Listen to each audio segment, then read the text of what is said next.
All right, you're live. Heck yeah, I guess I am. I am not mentally prepared to be doing this. Oh my god. For anybody who actually shows up later and watches the beginning of this video, as there are probably like 0.5 of you currently, I'm going to be really distracted by myself this whole stream. That's just what happens. Hello everyone and welcome back. It's your host Michelle, aka Chat-Mort, and thank you so much for turning once again to my humble little channel. Impromptu stream, which is my brand, I guess. And I just, as you can see from the title, this is not going to be a politics stream or a cultural commentary stream or even anything that has any consequences in the real world stream. This is going to be explicitly what I put in my title because I just want to talk about this thing. Here, let me put on my candles so we smell nice.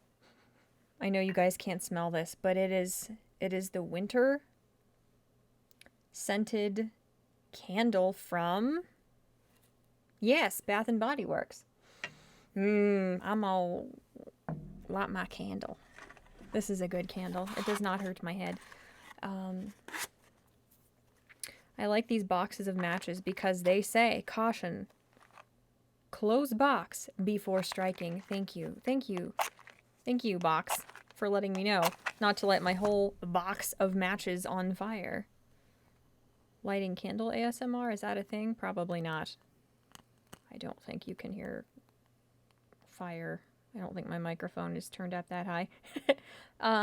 This is not going very well. Come on now, Matt. Wicks. There's one. There's, okay, getting real close to my finger here. All right, we did it. Yeah! Okay. Oh, that's really bright. Oh, that makes me look crazy. Nice. I don't know where to put, I will gently set my match on a bottle cap. That's very nice. It's not at all like white trash. Hi everybody. And yes, there are candle ASMR. Are there newbie? Okay, I figured. Here. Let's move that a little ways away from me so I don't catch on fire as quickly. I'm also going to not try to catch myself on fire with the Mike's margarita and the candle. Miraculously, I have not died yet. I don't know how. Some of the things I've done here at my computer, I should be dead, and I am not. I put out a match by dipping it in my margarita once, and that went fine. So as far as I'm concerned, natural selection is not real, because I would not be here if it was. If there was anything out there, if there's any kind of system or order to the universe that tried to keep species from dying, I would not be here. So, hi everybody. Oh my god, there's a lot of you. Hi everyone. I'll try and mention all of you here. I will do my best. I am not used to having this many people watching. That's not bragging at all. This is a teeny tiny channel. Being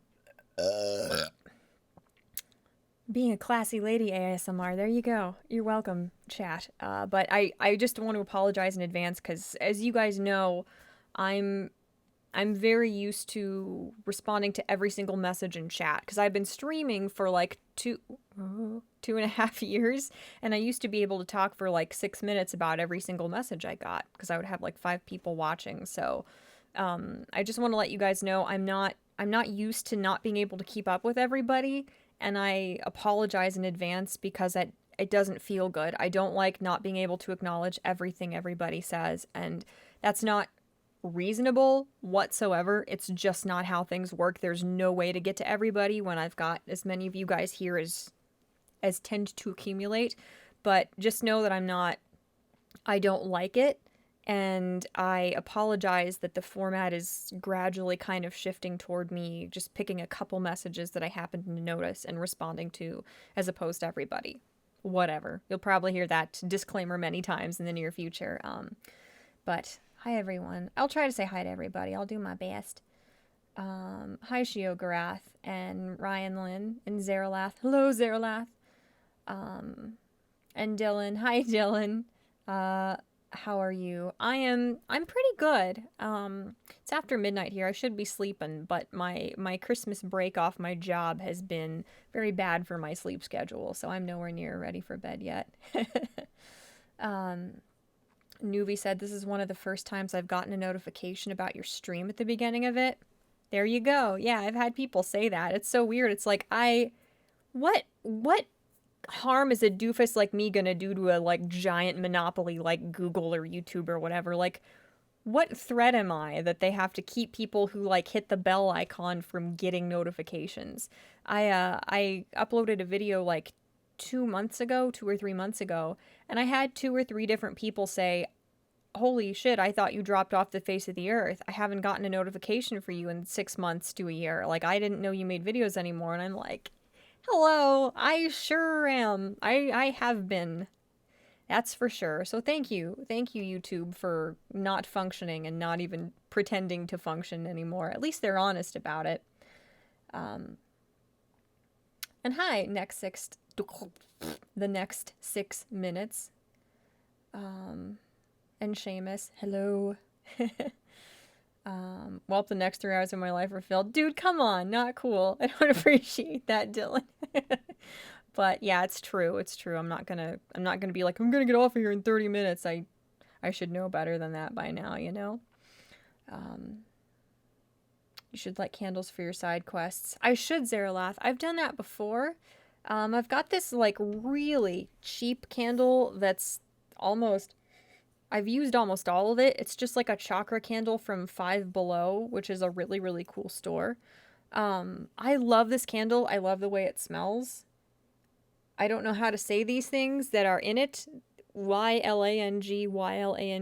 and bergamot. I don't know. I love these candles, and I knew when I was at the store I should have bought a ton of them. Because they don't sell them anymore, and I had a bad feeling they wouldn't. Because most of the time when something is like sold at Five Below, that's like a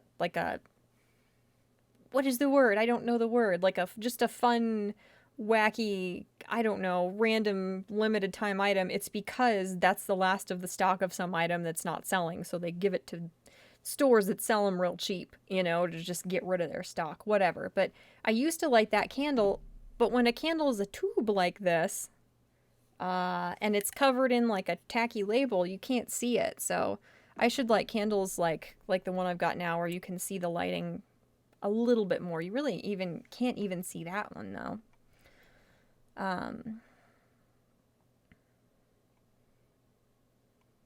Oh, hi, Killing Joke. How are you, Joke? I hope you're doing well. I worry about you guys. I say little prayers for all of my side quest family every night that you guys are doing okay and stuff.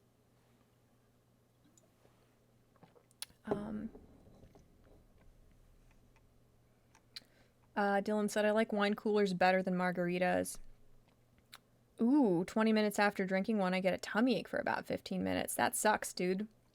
Hi, Michael. Hope you enjoyed your Christmas. Thank you. I did. It was a lot of fun. It was pretty quiet. Like, I have some family that was out of the country during Christmas, so like we had our little thing beforehand, and you know, I made a very long journey to some other family members' houses to like see my dad's side of the family, closer to actual Christmas. So it was nice. I got to see everybody, and I got some really, really nice gifts. I got a new phone, which I am just I cried.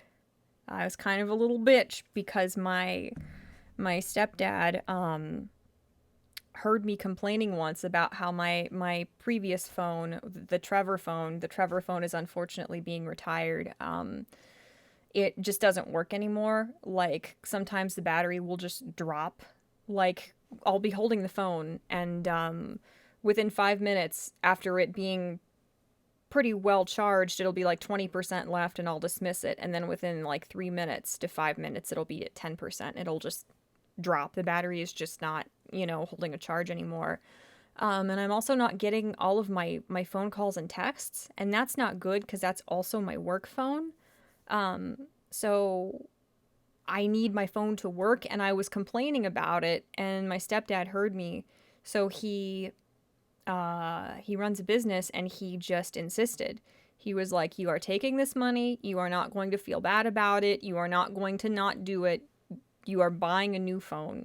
It was just the kindest thing, and I have not cried in front of my stepdad before, but I did. So one of the things I got, I don't like this case.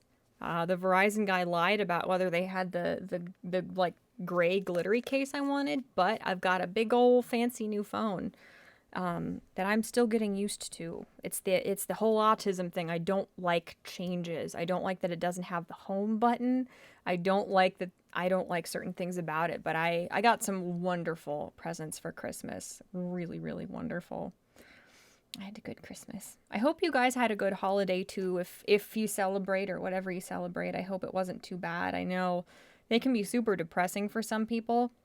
And mental health wise, I have not been in a great place the last couple years. So like the last couple years, I really started understanding what people are talking about when they say Christmases are hard for them. I had some huge changes with moving and adjustments with family, with like their health issues and living arrangements. So like the last couple years were hard. So to anybody who has a tough time around the holidays, I totally understand that too, and I hope everybody did okay and survived. You lie. I don't lie, you fool. I'm a pretty lady, I promise. Hey nerds, give me your collective lunch money. Hi Anon, I hope you're doing okay. Zeralath said, did my band recommendations work for you? I have not checked Discord in a couple days, Zeralath, because I don't have the login information on my new phone. I need to start. I've basically had to get new passwords for everything because I don't remember them, and I just stayed logged in on my old phone. And because I traveled to see family, I have not been at my computer. So I will have to check Zeralath, but I apologize I haven't responded to you yet because I did want to see what kind of music you like. And I need some new music, and I think you would have some really unique, really good recommendations. What's your name? I don't know how to pronounce it. Richo? Is your name like Richo or Richo? 8181. Am I allowed to say the C word? What is the C word? Coomer? You can, as long as you're not like screaming at anybody or like really angry and trolling really hard to try and get everybody all huffy, just say whatever, as long as you're not being like atrocious or like threatening anybody. You can use the big scary words, and YouTube censors a lot now, which is not helpful. But I certainly don't mind, as long as you're not being nasty to anybody explicitly, you know. Hi, Jimbly. I hope you're doing all right, man. Jimbly has been very patiently tolerating me talking about this show that I'm going to talk about on my stream here. I've been talking about it nonstop for like the 3 days I've been watching it on Twitter. What are you doing, VGC? Shame on you. You're so bad. Don't say that word. You are all horrible, bad people. I mean, the VGC can say that word. He's probably the only one among us who is allowed to say it, but don't get me in trouble, sir. I will drink one of these, and I will be, like, slurring my words and falling out of my chair. I am such a lightweight. Again, I've been reading up, and the super accurate internet literature says that autism can cause you to be super responsive, like disproportionately to alcohol. So all of my obnoxious, unhelpful quirks, it's all autism. No, I don't know. But yeah, Zeralath, and any of you guys that happen to be on my Discord who have messaged me recently, I'm so sorry. I've been away from it for a couple days, but I will get on there. I'll get on there tonight since I'm actually home and at my computer. Yeah, you've seen like 300 tweets about it. Too lazy to read. I apologize, dude. I don't understand how Twitter works. Like, if I start a thread, it shouldn't show you everything in the thread. Like, I don't see everything in threads that people I follow are writing, but my settings might be different. So if that gets on anybody's nerves, I totally understand. Like, my Twitter is not to be insensitive or ableist, but it's It's downright schizophrenic. Because I've been doing this for the 10 years I've been on Twitter. I've been doing this since I was like a freshman in high school. I'll talk about like politics for a while, and I'll get a bunch of like, 30 to 60-year-old, like good old boy Republicans following me, and they're like, yeah, yeehaw, liberty, good girl, whatever, and they all follow me. And then I'll talk about some anime or some like super dweeby, embarrassing thing that I love, like Invader Zim or My Hero Academia or just Ed, Eddy or something like that. And then all of the like the boomer older folks who were there for politics are like, why am I following this account? I don't even remember following them. And they unfollow me. And then I get like the fandom type people my age who are a little more leftist that follow me. And then I'll like stop tweeting about normie anime, and then I'll tweet about politics for a couple days, and all of the like leftist younger kids who were there for the fandom stuff are like, ugh, and they all leave. So it's like I'm constantly alienating both groups. So it's a miracle that anybody has saint-like patience to be able to tolerate my Twitter. But yeah, I've been really heavy on the fandom side. I hope that's not a nuisance to any of you who were unlucky enough, hapless enough to follow me on Twitter. Ryan Lynn said, Ohio weather, I want snow. It was 60 degrees today. Was it really? Yeah, I know. I've got a bunch of family and I'm from Ohio, and it was, on Christmas Eve, it was like Silent Hill. Like, Ohio has had bizarre weather, just like the thickest fog. Like, if you turn the draw distance down the whole way because you're using like a laptop from 2010 to play Minecraft, that's what Ohio looked like over Christmas. It's been weird weather. I know it has been a lot of places. Snowing in New Hampshire, yeah. Hi, Ryder. You're on Trippy Casts. Oh, sup? Not much, man. I hope you're doing all right. Just Richo. Okay. Heart chakra. Yeah, it's, I mean, I don't know a whole lot about like the chakra points in meditation, but the candle, I love that candle so much, and I'm really sad that I didn't buy more of them. And thank you for the happy birthday, Dylan. I appreciate that. Thank you. I haven't gotten back to everybody who said happy birthday on my birthday stream. I'm sorry about that. It's Texasing in Texas. Yeah. The stream is behind by a whole minute. Is it, Jimbly? Okay, I turned got a freaking cat hair on my lip. I turned it to low latency, so it would be better? Closer so we could do some real-time interaction, but that clearly didn't help very much. I don't know, man. Excuse me. I'm not a pretty lady. I'm just me. I hate change also, Michael said. Yeah, anything like that, like I fight the stupid software updates on phones for months because the changes, I just lose my mind at minuscule changes. Your sister spent $65 on WWE stuff. Oh, the game. Oh. Yeah, that sucks, dude. Hi, memes. Welcome. Did I get everybody?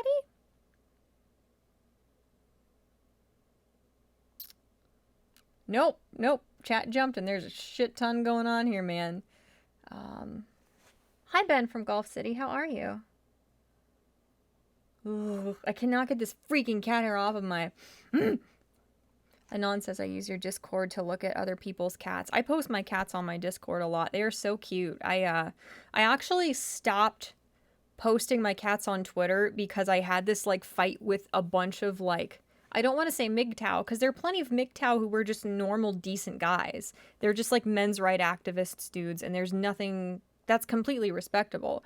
But there's this bizarre little like niche group of people who are like MGTOW incels, but they unironically think that the reason they can't get any is because all women are like preying on teenage boys and animals. I'm not kidding you.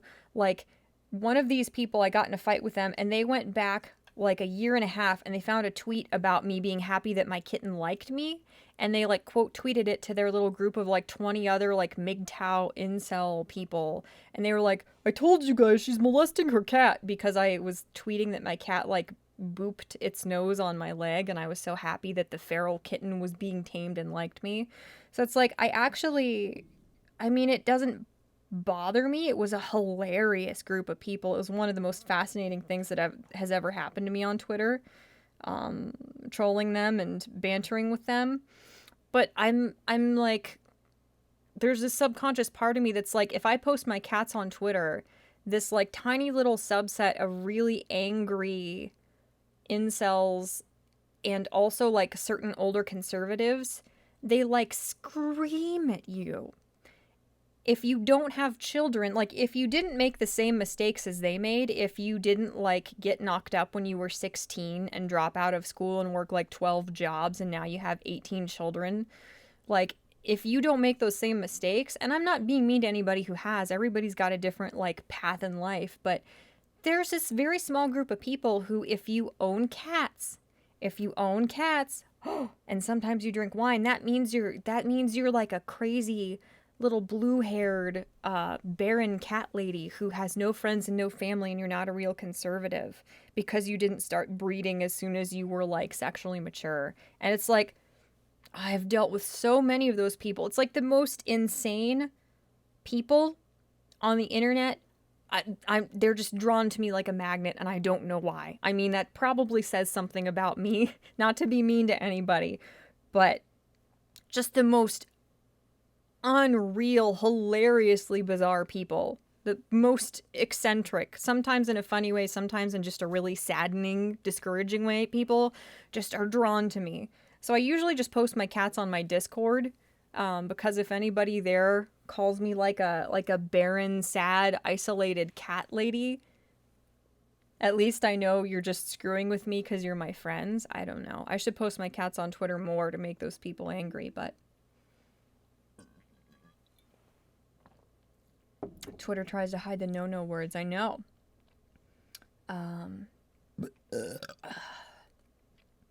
Seamus said, lightweight, 3 scotches a half hour ago and I'm nearly sober. That is crazy, dude.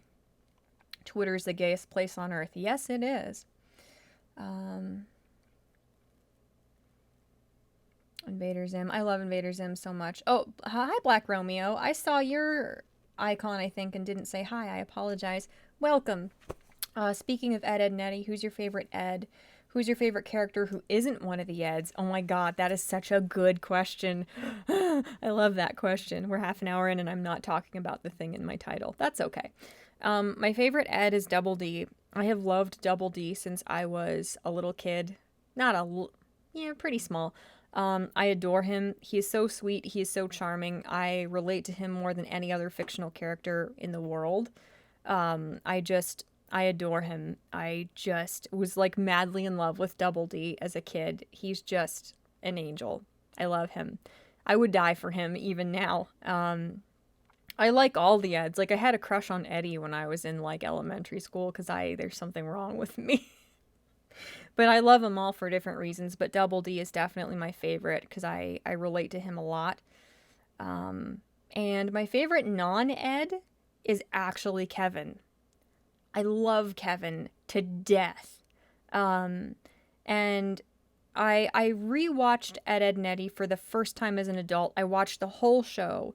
And there were a ton of episodes I'd never seen, which shocked me. Like, the last couple seasons, I was just busy as I was getting older, but I was surprised at how many episodes I hadn't seen. I'd seen the Big Picture show, the movie that ended that series. And let me tell you, Ed, Edd n Eddy has the best, most satisfying, most like comprehensive, thoughtful, perfect ending of any series I've ever seen, like ever. Animated, live action, anything. Ed, Edd n Eddy, they handled their series finale just flawlessly. That movie is so good. But like when I rewatched Ed, Edd n Eddy as an adult, I knew I was an adult because I realized that, like, most of the time Kevin was angry at them, he had every right to be. Like, that's when I realized, wow, I am truly like a somber, jaded adult, you know, to be taking Kevin's side, because Kevin usually was just minding his own business when they came along and screwed things up. So I actually I love Kevin. I think he's just such a funny character. I really like Kevin. Um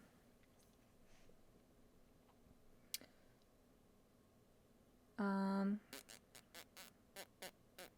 you are refining your quality of fans. Thank you, Zaralath. I'd like to think so. Um Incels are just going to incel. Yeah, and it's like, I'm gonna. I sit on my feet because I'm a moron and I can't not sit on my feet. So every once in a while, I'm gonna have to get my like asleep feet out from under me, and you're gonna have to hear my creaky chair. So I apologize. I'm gonna do that like every 30 minutes for the whole stream. But yeah, it's like being an incel is not a bad thing. Like, not being able to like get laid is not a bad thing. It doesn't make you a bad person, and it shouldn't be shameful. Like, in a really mean, nasty way, our society has always like belittled incel type situations. But virtually everyone has been an incel at some point in your life. If you have ever been single, and wished you were not single and longed for intimacy, you have been an incel at one point in your life. Like, if you want to get really technical, if you have ever like wanted to like make the sex, and your significant other has been like, I'm so sorry, I've got a bunch of work to do, or I feel really nauseous, or I just don't have time, or I'm going to go do something with friends, and you wanted to do something, you know, adult and sexy, and your significant other was like, not right now, at least for that moment in time, you were an incel. Like, being an incel is not like as bad of a thing as people make it out to be, and it shouldn't be shameful. Like, most of the people I'm attracted to are like the incel types. I don't like these like big like six-pack super charismatic chads. I've never been attracted to that type of person. Um you know, I've got friends like that, but it's like, I don't know. A lot of it also has to do with like your location. Like, if you live in a tiny town, it's going to be a lot harder to find a significant other or like a hookup or whatever than if you live somewhere that's a lot more populated. You know, if you're in an area where there's not a lot of people who have things in common with you, it's going to be a lot harder to find a date or a significant other. That's just how it is. Like, the the the the line that is crossed when being an incel becomes a bad thing that deserves judgment is when, not when people online share their experiences with each other to have somebody to talk to about it. That's not even a bad thing. What's a bad thing is when people online who join like groups where the thing they have in common is being an incel, excuse me, uh, when when they start incorporating that into their identity, when they start dooming themselves to always be incels by believing that they are unlovable, they are incapable of ever finding someone, they are completely undesirable, when you damn yourself, for lack of a better way to describe it, by doing that, and when you take that difficulty you may be having at that point in time, and you turn it external and you start blaming the world, and you start resenting people for that, that's when it becomes a bad, arguably ridicule-worthy thing. But like, this whole, I don't know, the whole thing about like incels being like just disgusting, slimy, you know, people worthy of mockery in general, it just, you know, I don't agree with that at all. Like, everybody has been an incel at some point in their life. You know, who's an adult, the vast majority of people. Oh, where are you, Allie? I didn't see you. Hi, Allie. Welcome. Post pets on Twitter to piss off Matt Walsh. Exactly. Matt Walsh is... Yeah, Matt Walsh is a nut, dude. He's hilarious.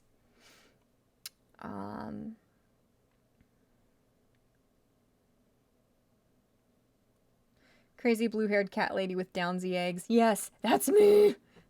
I think, somehow. Hi, Degens. Turns out Kitty wants to be hand-fed now. Show me kitties. Sometime I will post some of them. Rolf. I used to like Rolf, but he's really mean, which is dumb because Kevin's mean too, but like I think Jimmy and Rolf are meaner than Kevin. Like Kevin actually really doesn't go after the Eds unprovoked most of the time. Rolf can be really cruel, and Jimmy is just evil. He's hilarious, but he is evil. Imagine liking Kevin. It me. Yay, I'm the horrible one. Black Romeo says, they're drawn to you for the same reason they're drawn to Weibo, because you're pretty. Dude, Weibo has the most insane, like, stalker trolls I've ever seen. Like, one of them I just came across, and I, like, looked through his whole Twitter account, and it's just him, like, complaining about Weibo being, like, an intelligent, successful, well-rounded young adult, and he's so bitter about it. It's just... And I know, Monkey, some of you don't know who that is, but he's a really, really talented, really good YouTuber who is a mutual acquaintance of Weibo's and mine. He said one time that it was because she made a video about circumcision. And I believe in that video, she was on the side of thinking that circumcision is wrong. She disagrees with it, but she made one joke about circumcision. And even though her whole video was defending, not circumcising your infants, like that one joke has caused her to have a couple stalkers, like serious stalkers who hated her, even though she was on their side of the argument. Like, the kind of like stalkers Weibo has, it makes no sense because she's like very pragmatic. She's very thoughtful. She's very well spoken. She's not like really wacky or out there or offensive. She doesn't play some like really nasty, polarizing character or something like Brittany Venti or somebody. She's a very, I don't know. Like, I don't understand how people could be like viscerally angry at her. She's so level-headed and like well-reasoned. It's just really weird. Eddy's the bad influence. I know. I love Eddy though. I love him so much. My homie Plank is the real MVP. Plank was like some freaking eldritch god, just controlling Johnny and observing.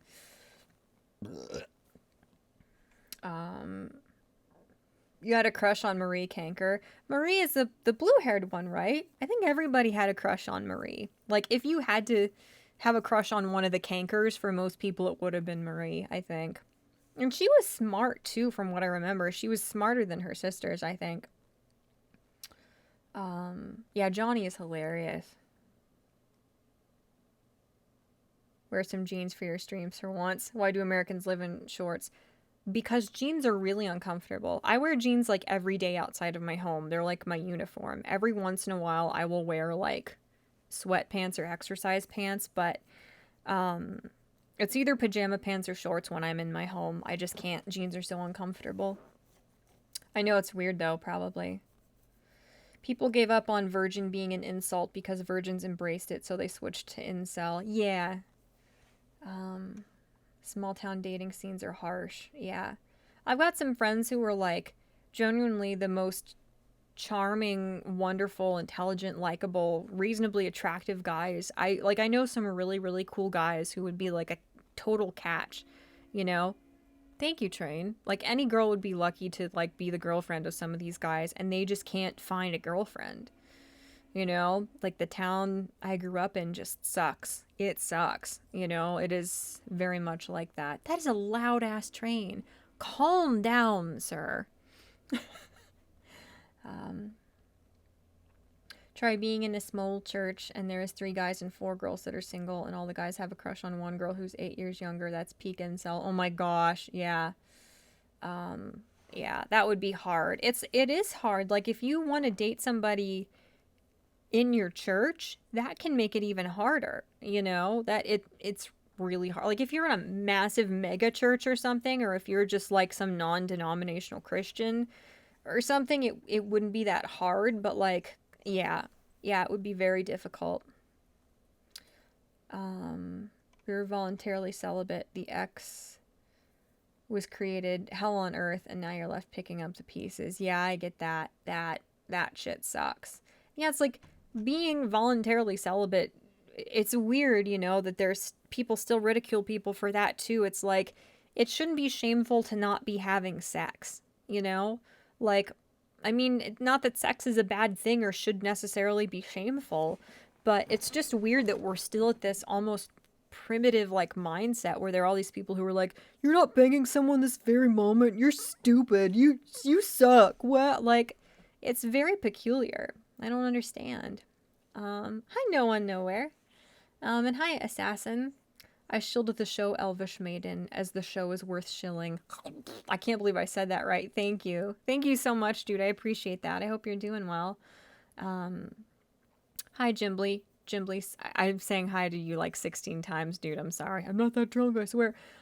Dude, Kevin was genuinely nice to Double D on many occasions because Double D is level-headed and reasonable. Yes! Yes, I thought their like little pseudo-friendship they had at times was so cute. My favorite episode of Ed, Edd n Eddy is one that I never saw as a kid and only saw like as a college student, where Double D is sick or something. He's like in like a hospital gown.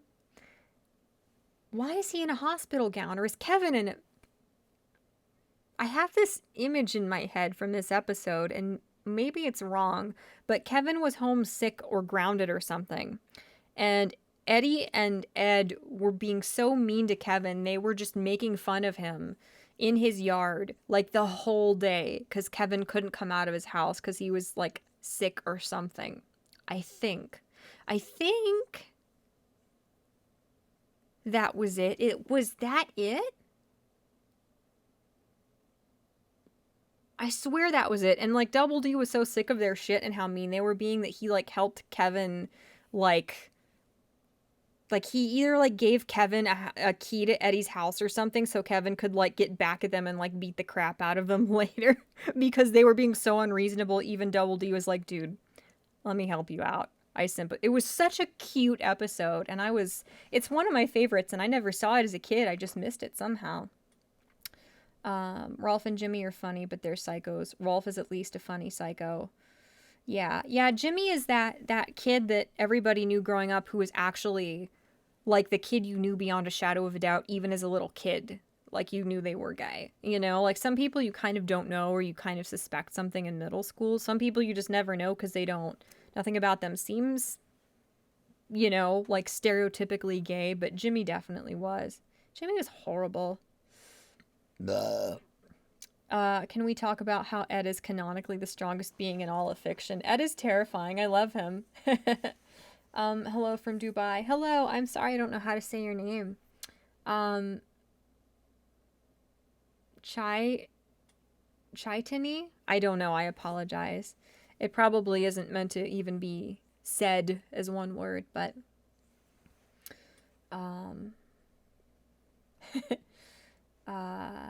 Black Romeo said, Weibo's pretty. She has opinions that don't always align with theirs. She's not dating whoever is upset with her. These are their problems with her, and that will be their problem with you. Well, that's true. You know, like when people are as unreasonable as the couple people who were like hate stalking Weibo, obviously they don't have a valid reason to be like that, obviously, if they're being that crazy. That I shouldn't have to ask that. Like, that should make sense. Is my eyeliner transferring? I put eyeliner on at like 11:30 p.m. just to do the stream so I wouldn't look too horrible. What's happening? I'm not good with like mirror images of things. No! Now my bangs look funny. Hold on, everyone. Hold on. This is a travesty. This way? This way. Yes, this way. There. If I could just brush my hair like every 5 minutes for the whole day, I wouldn't look like a lunatic. It would be nice. Nice. I'm just gonna keep this brush right around here because I'm gonna need it again. You can't hear the train, by the way. Good. It's so deafening that I don't know how you can't, but I'm glad you can't. Yes, Jimbly said Kevin was grounded. Eds were being dickheads to Kevin, so Ed wanted to help Kevin. Yes. Yeah, that was such a cute episode. Like, I like when alliances, like, shift like that, you know? Or there were a couple episodes where everybody got along, and that was really cute. I appreciated that. I think One of the most stressful episodes for me was the one where Eddy did something to Rolf. Like, he insulted Rolf, like he didn't like some food Rolf served them, or he destroyed something at Rolf's house. So Rolf, like, challenged him to a duel on that, like, log that was, like set over like a pit in the ground or something, and like they both had fish and they were supposed to slap each other, and it was like this terrifying duel to like the bitter end.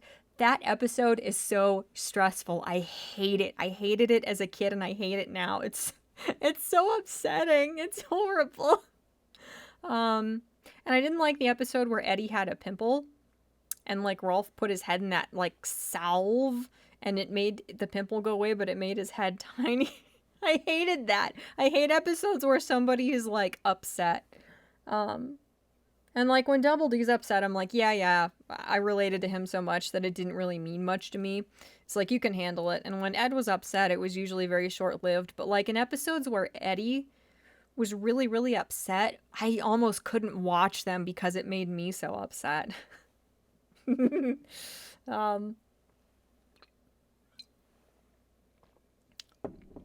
Jimbly said, yeah.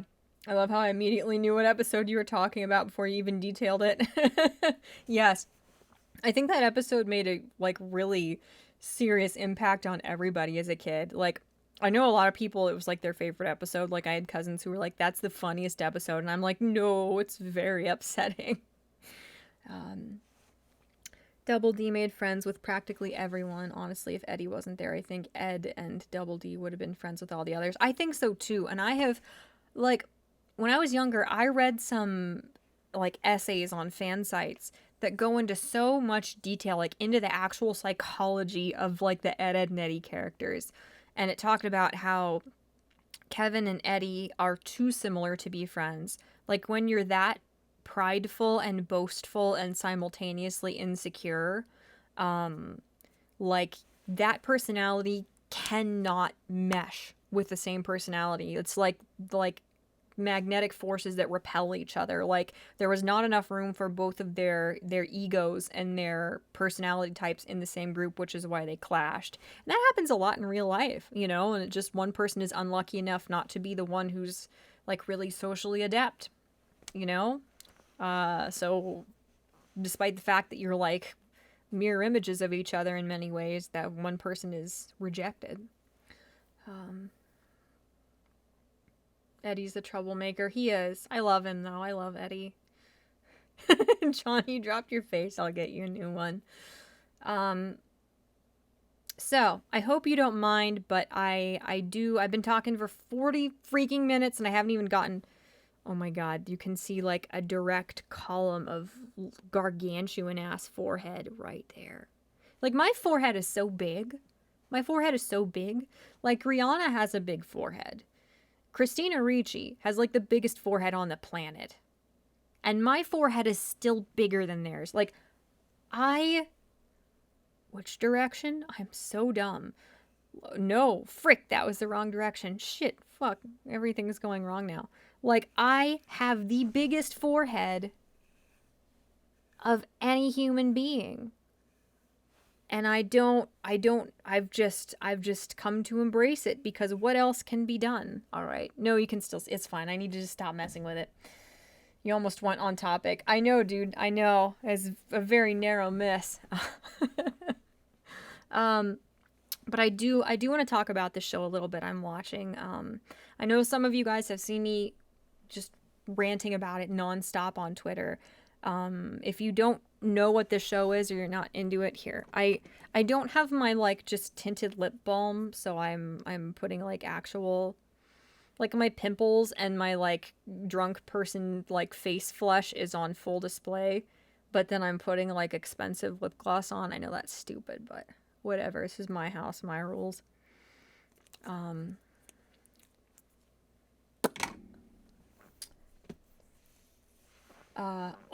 Christina Ricci's forehead is bigger than Ellen Page's. Ellen Page has a big forehead too. I'm not farting, I'm just moving my sock on the chair, I swear on my life. Jimbly, I'm gonna ban you, dude. Fuck off. Oh my god, I'm gonna cry. Help! Oh, Jesus. Help! Oh, I'm fine. Everything's fine. I'm collected. My face was no less red than this 5 seconds ago. Jesus fucking Christ. Whew. Oh, my armpits are sweaty now. Yeah, Ellen Page has a really... You got me flustered, dude. Screw you. My face is actually getting really red. This is embarrassing. I'm gonna hide in my Dead by Daylight sweatshirt now. No, it's super hot in there. That's not gonna make my face less red. Oh Jesus. I'm okay. Everything's fine. Everything's not fine. Everything is the antithesis of fine. Oh boy. This is wholesome. No, it's freaking not, dude. I hate you. Shit. I'm actually so in such a dire state. I'm going to the water now. This is what you've done to me, you monsters. I'm not a scaly. Fuck all of you. We're getting to that. We're getting to that, motherfuckers. Okay. Terrible fucking stream. I've never been this flustered on stream. Not even the first time I talked to, like, irate Alex and Magog. And, like, even freaking mundane Matt was grocery shopping with his children and they got him on the stream on my tiny... I was not even this flustered then. Oh my... I hate all of you. I'm so upset now. Shit, dude. So... yeah, do not post on Twitter. You will die a horrible death. We're not talking about Toffee yet. Give me a fucking minute, you guys. Jesus. I'm so upset. Fucking shit, dude. Oh, you just went for it. You just fucking went for it, dude. You didn't even let me ease into it. Fucking damn it, dude. Oh my god, I'm dying. Okay. Alright. We will get to the cartoon lizard from a children's show that I want to bang presently. Let me ease into it, though. Shit, man. So, fuck. I'm not okay. This show I'm watching... I'm gonna have to wash my freaking... I got this sweatshirt for Christmas. I was, like, drooling over this sweatshirt on the Dead by Daylight website. The No-Ed sweatshirt. And it has the little... Oh, I'm gonna fall and die. Shit. This is not a good idea. It's even got that thing on the back. It's got the, like, little logo thing. See? With the skulls and the fucking... tally marks, whatever. You see it. I love Dead by Daylight. I'm rank 20. I'm a total failure at life. I should be ashamed to leave my house in my No-Ed sweatshirt. Hex, no one escapes me being an autist. That's my killer Hex. Shit, I have no idea what's happening. That is correct. I'm gonna just fix my hair. Oh shit, I went the right way. Oh my god, this is a nightmare. So this... Fuck you guys, this is not going well. Oh my god.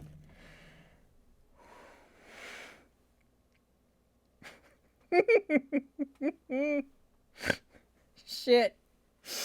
Oh my god.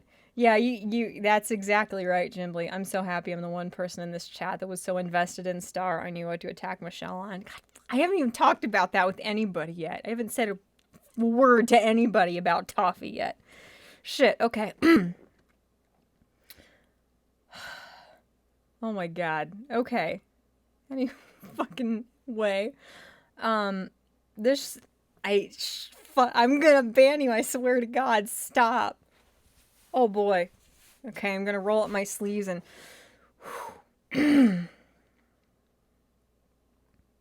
Fuck, man. Okay, Fuck. Oh no. I'm still flustered. This has not happened to me. This actually genuinely does not happen to me. I'm distraught. There's not a lot of good Toffee fan fiction out there. There's like none, actually. I have looked everywhere and there's nothing, dude. Okay, Jesus Christ. Yeah, nobody understands what's going on but Jimbly. But I went to the like plate of Christmas cookies my aunt gave me. I got it out of the cupboard. I sat it down and I ate every freaking piece of toffee just so I could be there like, I'm eating toffee. Because I'm a child. So, this show is adorable, and I have to talk about it because I'm losing my mind. I'm really late on the fandom bandwagon with this show. This is like if somebody got into the first couple seasons of Game of Thrones now and was trying to find people to fangirl with, and everybody else was there when the show fell apart and the writers dropped the ball in like a shocking, like criminal way. And you're like, I don't want to, I can't talk about it, dude. I can't rehash it with you. I'm sorry. Like, that's where I am right now. And that is how badly the writers dropped the ball in Star Versus. Like, it's seriously as criminal and horrific as how badly the amazing writing of Game of Thrones was steered into the ground. Genuinely, it is that scale of horrible how badly they screwed this show up after writing it as genuinely one of the best shows I've ever watched in my life. Hi Diogenes. Hi fellow elf. Hello.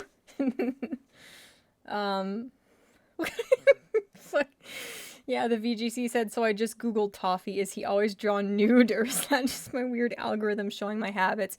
If you are using DuckDuckGo and you do an image search, it is like the dark ages of Google.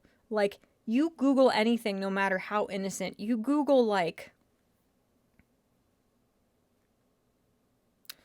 fun yo-yo tricks, or you Google, like, pink starburst flavor, and you find pictures of people photoshopped onto like nude images. You find the most horrifying, like, scarring stuff if you do an image search on DuckDuckGo. Don't do it. It will like take you back in time instantaneously through like a pocket that breaks the space-time continuum, and you were like, oh my god, I'm in middle school again trying to innocently Google something and seeing things I never thought I would see that have nothing to do with my search terms. That didn't happen with me when I looked up Toffee, so I don't know what your problem is. Yeah, I hate you all. You're bad people. Oh my god. This has gone downhill so fucking fast. It's like I have real friends bullying me over my cartoon character crushes, but none of you are real, and I will pretend that that's the case to console myself. Hey, Ezoob, I don't think I said hi to you yet. And hey, Race. Welcome! So, this show, Star versus the Forces of Evil, is a Disney Channel, it's like a Disney XD. Disney XD is, I think, like the tween to, like, young adult Disney Channel.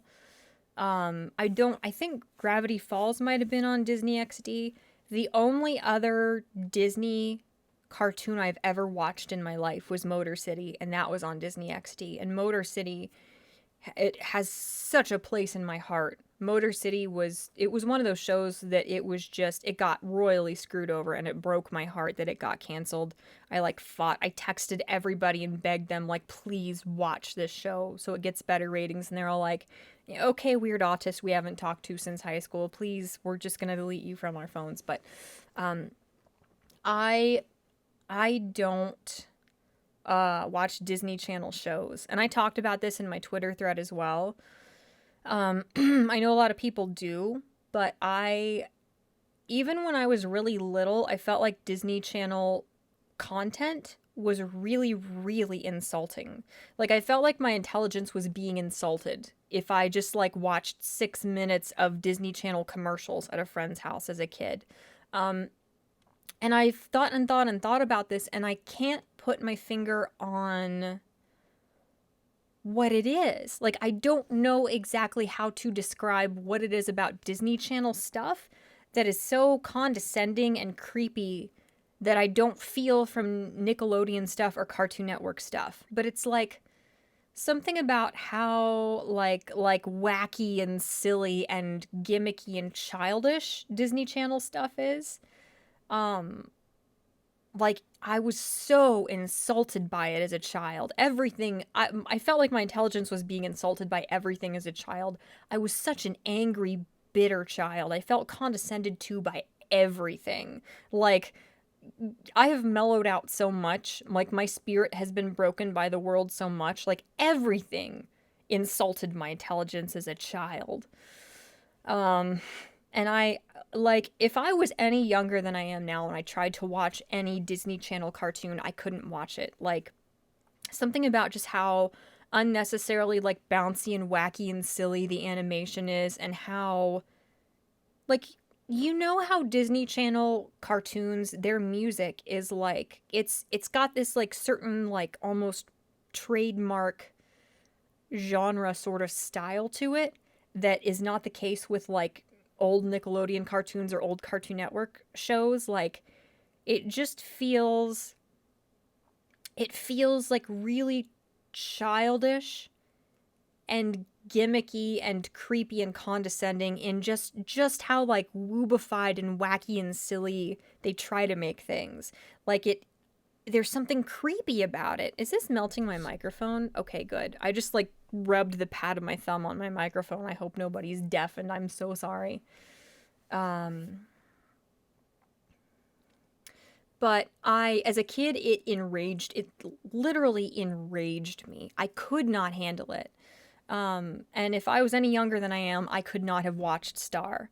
Like, the first couple episodes, there were times when, like, the humor and the music and the animation style were just so that, like, weird, creepy, gimmicky, like, Disney Channel style. There were a couple times I put my phone down and I was like, I don't think I can do this. But the reason I got into Star Versus is because I just completely at random came across this YouTube video by this really charming, really cool guy called Blue Order. And I've started watching a bunch of his videos since then, but it was like halfway through last week, I came across this video of his, and I think his channel is blown up due to this video, probably. But it was about Star versus the force of evil, like that show's fall from grace. And it's basically his analysis of how this show that was like his favorite show, and like many people, this is like a kid show. It's like for teenagers and young adults.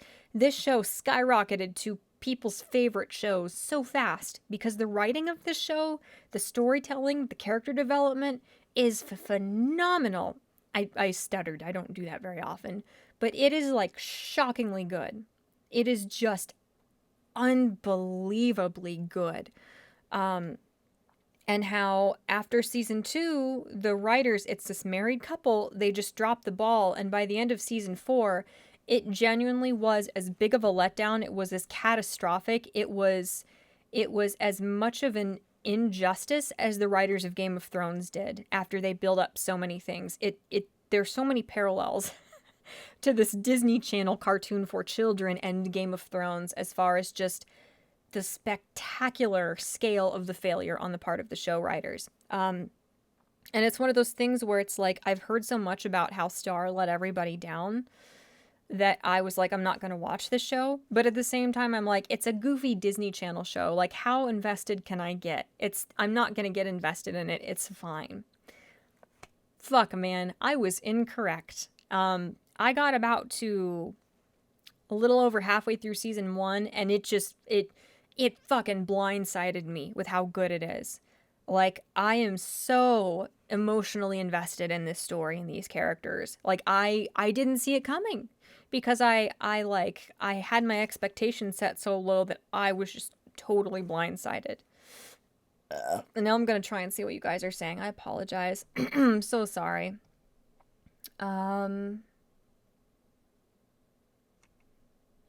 Zeralat said, how many seasons were fucked up? How many episodes? I don't know exactly. I am not the whole way through the show yet. I'm almost to the end of season 2, which I hate because they're about to kill off one of my favorite characters, which was the dumbest decision the show writers ever could have had. So just spectacularly dumb. But from what I know, there's 4 seasons. I think. And like a TV movie is the end of the series, I think. Please correct me, you guys, if I'm wrong. But there were like maybe 11 to 12 episodes in season 1, and each episode is cut into 15-minute episodes. So it's like it was like 11 or 12 30-minute episodes, which each have like two mini episodes in them in season 1. Season 2 is closer to like 20 episodes. And then seasons 3 and 4 are where things fell apart. Like, there's still a lot of character development and interesting stuff that goes on in like season 3 and some in season 4, but seasons 1 and 2 just built up this story and these characters so skillfully and so effectively. And then after season 2, season 3 episode 1 is where things start going downhill. And that's what I know. So about half the show is excellent television, and the other half is just like, people were so infuriated and so hurt and just dumbfounded at how poorly they wrote the end of the show. And the sad thing is that it was kind of like, not to be crass, but it was just like this circle jerk, because it was like a married couple that wrote the show. You know, like, if you don't have a team of people who are not afraid to challenge each other and aren't coming from different perspectives, your show falls apart. And that is exactly what happened with Danny Phantom. There's a rumor, this is just a minor aside, but there's a rumor that the reason the guy who made Danny Phantom good left, because there was, I forget his name, but Danny Phantom is another show that is so dear to me, just has a massive chunk of my heart. There was this guy who was like the team lead, or he wrote a ton of the episodes, and he and Butch feuded a lot, supposedly. And when he left was after, I think, season 2. And season 3 of Danny Phantom was just awful. Everything went downhill. The characters started being really nasty and petty, and nothing made any sense anymore. And the rumors are that this writer that Butch Hartman drove off by insisting on what he wanted the show to be, he drove this guy off because this guy, I think he wanted Danny and Valerie to get together, or he didn't want Danny and Sam together. And Butch Hartman he refused to budge on wanting Danny and Sam to get together. And supposedly this other writer who kept the show really good, he wanted the show to keep getting darker and darker. Because the way Danny Phantom went, you know, it went from this like goofy, wacky kid show to the story arcs and the lore built up about the ghost zone and everything to do with it. And Vlad, I love Vlad. We're not getting into that this stream. No, sir, we are not. Like, the only logical thing to do was you had to follow some of those things to their conclusions. The lore, the character development, how dark some of the implications were about the ghosts and the ghost zone and everything to do with that. But Butch wanted the show to stay this like wacky, Fairly Odd Parents-esque, just silly, happy-go-lucky, like one-off episode show. And because he wanted the show to stay silly and lighthearted, and because he refused to not have Danny and Sam get together, the guy who kept the show good, who wrote so many of the good episodes, left.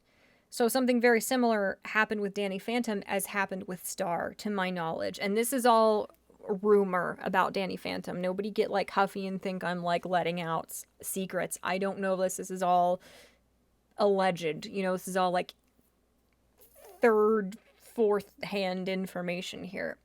I'm gonna unsit from my foot because it is sleepy again. I am an imbecile and I don't know why I keep doing this to myself.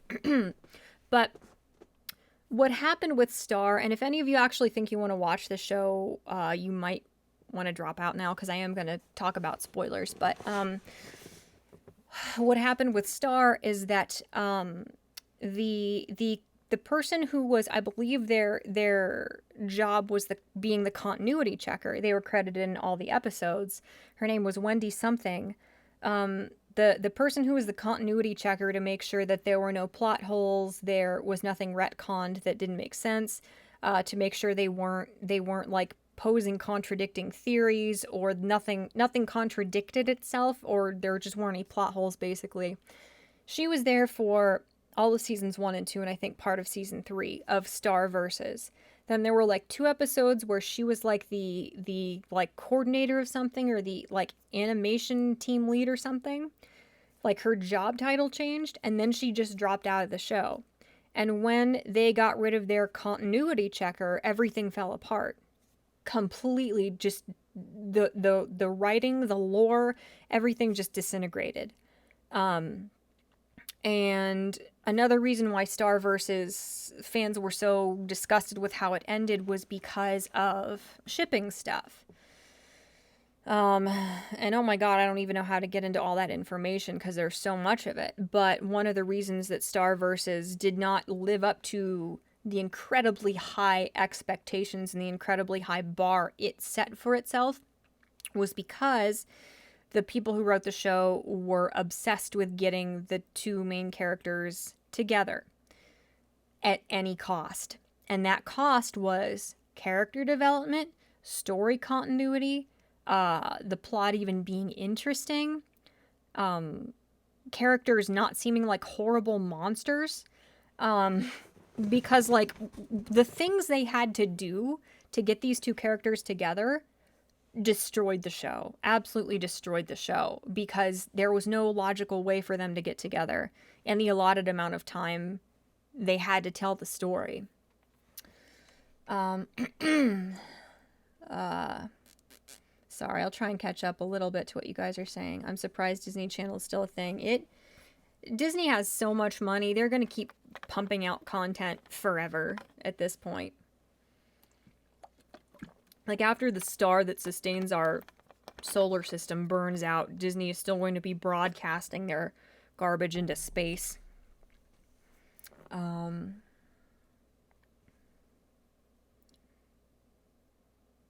Yeah, you loved a few Disney Channel shows when you were younger. Most everybody I know loved Power Rangers. Press 1 if you remember Roly Poly Oly. I remember that show. I think I was teeny tiny and I watched a little bit of it just because the character designs were so peculiar. Oh wow, Diogenes says I worked on a canceled Disney XD show. Wow. That sucks.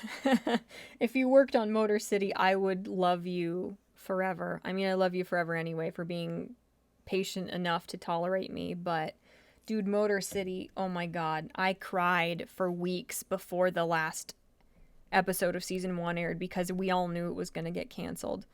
And that's what happens when a show doesn't find a good home. Like, Motor City was going to be an MTV show, but MTV didn't want it.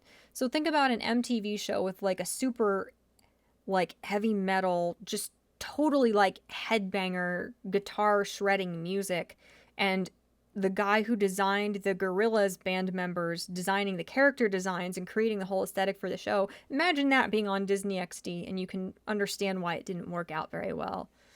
That show was doomed to be canceled despite the fact that it was fantastic.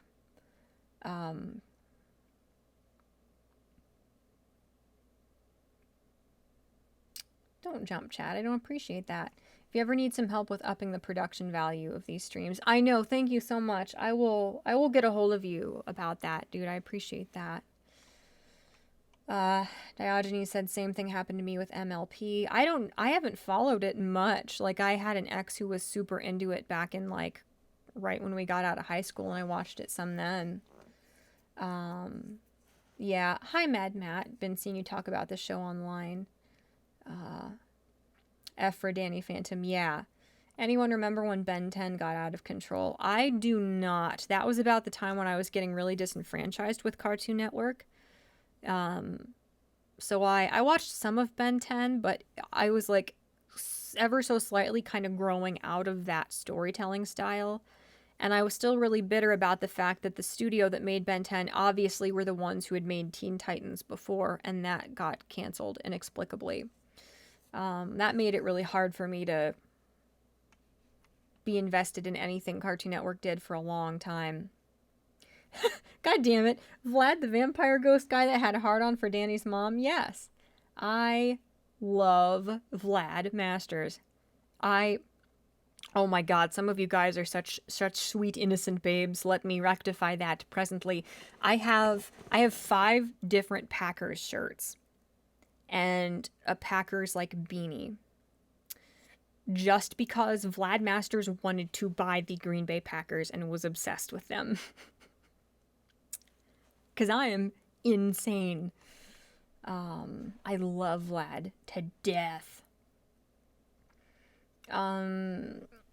Is it possible the creators were going to go unreasonably dark and Disney stepped in? I don't know. The thing about Star is that it's really shockingly dark. Like halfway through season 2, I just like my jaw dropped and I had to set my phone down. I was just in shock at how dark it got sometimes. And considering that Disney put out Gravity Falls, I don't necessarily think that... I don't know. I don't know that that had to do with it. I'm not sure. I don't know.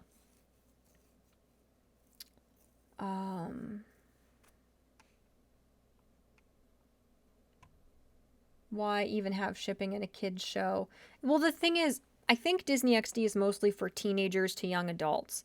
So it makes sense to have some of that for that target demographic. But a lot of people were so disgusted with how it was handled in Star that they just wish they hadn't done it at all. Because it did seem like it turned into kind of a soap opera as the series went on. Like it focused more on that and less on how high they had built the stakes up to be in the first couple seasons. You know, there used to be like fight scenes. It was like silly, wacky Disney, not very serious fight scenes, but there used to be action in the show. There used to be conflict, and they did away with a lot of that. And they did kind of prioritize the shipping. And the thing that was so aggravating about the shipping, and I'm not this far in the show yet, but I know basically everything that happens, is that they let you know halfway through season 1, if not earlier, which two characters are going to get together in Star Versus. It's the main two characters, Star and Marco. They make it blatantly obvious that Star and Marco are going to get together. But they still let you get really invested in these other relationships. Like there's a point where Star gets back with her ex, Tom, who is like the prince of the underworld. And Tom, I love Tom. He's such a good character. They let you get invested by humoring you with Star getting back with Tom, even though she's like shit-talked him and, you know, painted him as this horrible, awful, crazy person who's disgusting to Marco. And then Marco gets with this girl, Jackie. And the problem with that is that Marco, Star lives with Marco. Like, I should kind of give you a brief synopsis of the show because most of you do not watch children's shows.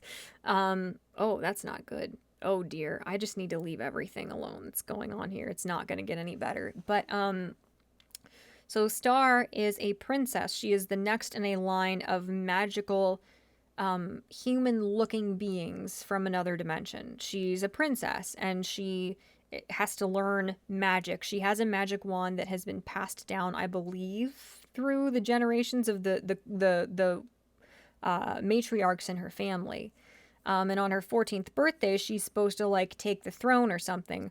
But she is such a crazy, impulsive, reckless, destructive kid that her parents cannot let her, like, take the throne because she is just a loose cannon. She's so destructive. She has no discipline. She's completely immature. She's just a crazy kid with massive responsibility. So her parents, the king and the queen, they don't banish her, but they force her to... They send her to Earth, basically, to be like a transfer student or something. They bribe a school because they're immensely wealthy. They live in this kingdom, you know, and they're the most wealthy family in the kingdom. They're the royalty. So they bribe the school to let her in, even though she's this like psychotic, destructive, lunatic kid from a magic world who doesn't know how light switches work and knows nothing about sports or anything to do with technology or Earth. And Star moves in with the Diaz family. And Marco is the same age as Star, and they become best friends. They are roommates. That's another thing that's really weird. They're 14-year-old roommates, but they're left alone together constantly. And they make it obvious, even halfway through season 1, that Star has feelings for Marco, but they're completely unsupervised almost all the time by Marco's parents. they like will both be in the bathroom with one of them showering. It's really weird, and I maybe I'm the weird one, but to me it all seemed very weird that like Star and Marco are 14.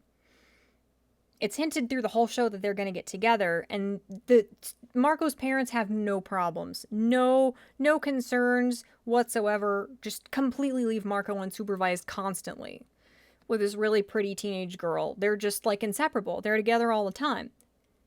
Little weird to me. Maybe I'm a prude, maybe I'm looking into it too much, but it's weird to me. It's very weird.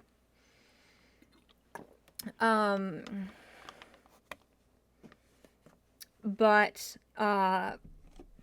so one of the problems is that Marco has always had this crush on this girl, Jackie. Jackie Lynn Thomas is her name, and she is so cute. She is so charming. She's like a kind of tomboyish, super like mellow skater girl. She's just this really pretty, easygoing, like tomboyish girl. Marco has been like in love with Jackie since he was like a toddler. They show you this. And finally, Marco is like plagued with insecurity. I would die for Marco. He's such a charming, endearing character. And he finally, with the help of Star, begins to get over his insecurities enough to finally stop just like admiring Jackie from afar, and they finally start dating. And they build this up to where Marco has had feelings for Jackie for like a decade. And then just out of nowhere, they steer the show to where they make Marco so obsessed with Star out of nowhere that he and Jackie break up. And he has been like in love with this girl since they were wee little, like little kids.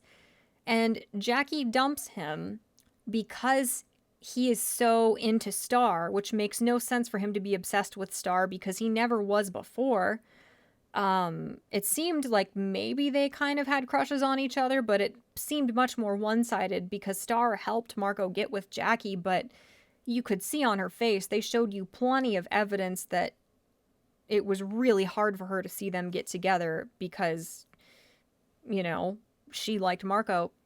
Like, they have to break his character, and they have to make him obsessed with Star out of nowhere to make Jackie dump him after they build it up for a decade that Marco liked her. And then he's upset about it for 7 whole seconds. 7 seconds. This girl who's been the love of his life since they were toddlers dumps him. And he's sad for 7 seconds. Then he's like, okay, I'm going to go follow Star to her world and be with her. Just things like that. Like, yes, they do warn you from the beginning of the show that, like, Star and Marco are fated to be together. But then they put in a bunch of characters along the way who both Star and Marco have way better chemistry with than each other. And then in order to make those relationships dissolve, to force Star and Marco together, they have to make Star and Marco start acting completely unlike themselves. They have to take these storylines that you get so invested in emotionally, and these relationships you get so emotionally invested in, and just shatter them and break them and completely contradict everything they've established about these characters. And they have to completely like subvert and basically snub everything you've gotten invested in as the viewer to force these two characters together by the end. And that was so aggravating for so many people. And even the people who were Starco shippers, obviously that's Star and Marco, they actually called them that in the show. Like they kind of condescendingly, deliberately told you this is the ship name for these characters. Like, even the people who shipped Star and Marco were so upset with how they got together at the end because it makes no sense. And supposedly, at least according to this review this guy, Blue Order, did of the series, they knew like halfway through the show that Disney was only giving them 4 seasons. So they knew exactly how much time they had to force these characters together. And they still managed the time and the timeline terribly. Sorry,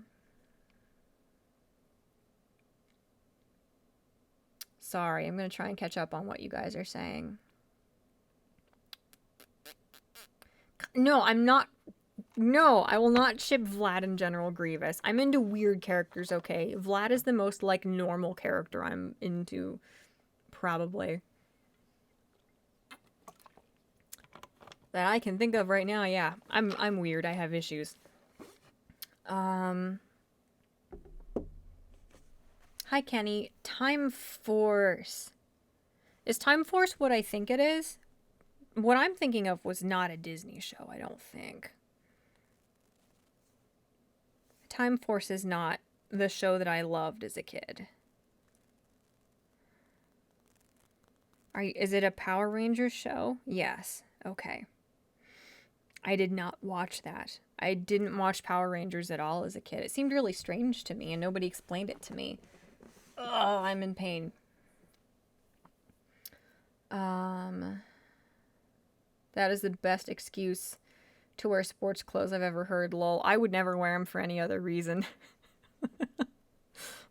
Our last landlord, oh my god, he was like, okay, because I was wearing a Packer shirt, and he's like, look, you can move in here, I like you, whatever, but we got to talk about this. I'm the fan of the freaking sea sponges or whatever the hell, the Timbuktu sea sponges, so we've got a problem. And I'm like, context clues, they are rivals with the Packers, and now I'm in trouble. And I just like sputtered and turned red for like 3 minutes trying to figure out how to explain to my like 50-year-old landlord who's like a soccer coach for his middle school. I'm wearing the shirt because I'm obsessed with a character from a children's show who wanted to buy the Packers. And after a while, I was just like, it's not even worth trying to explain. He's like, oh, okay. Just bring me your rent next week. It was so horrible.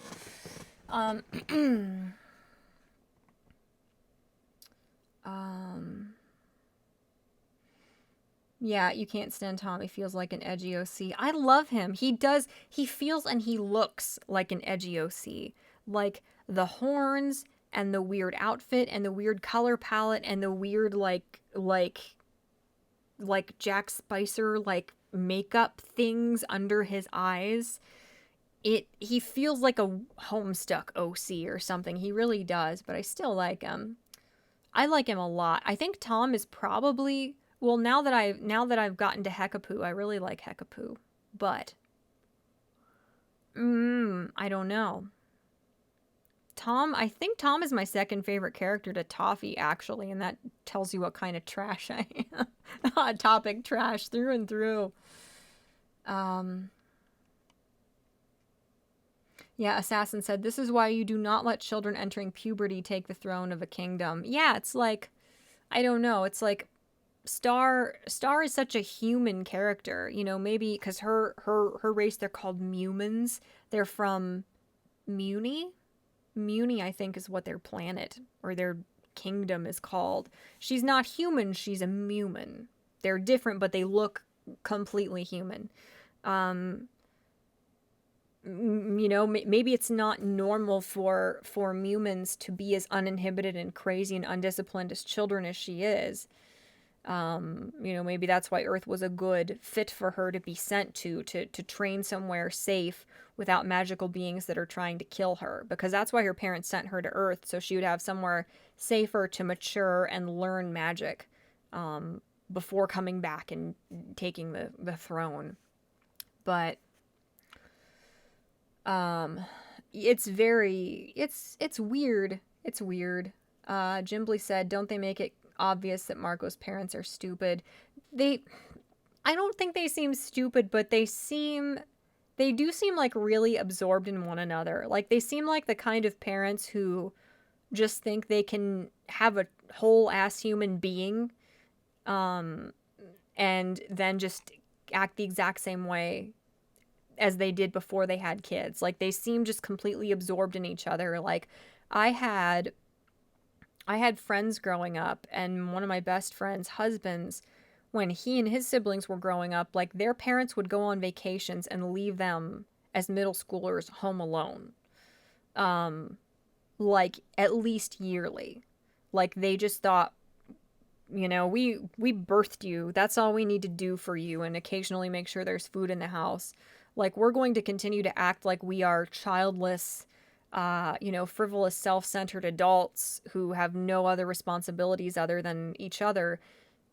Like, that's kind of what Marco's parents come off as. They come off as, like, really lovey-dovey, cutesy, like they're still in the honeymoon phase of their relationship, and they am I hearing a bird or a frog?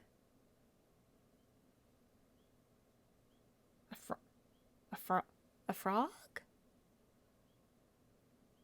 Yeah, no, that could just as easily be a bird. I don't know what it is. I hope it's not being eaten.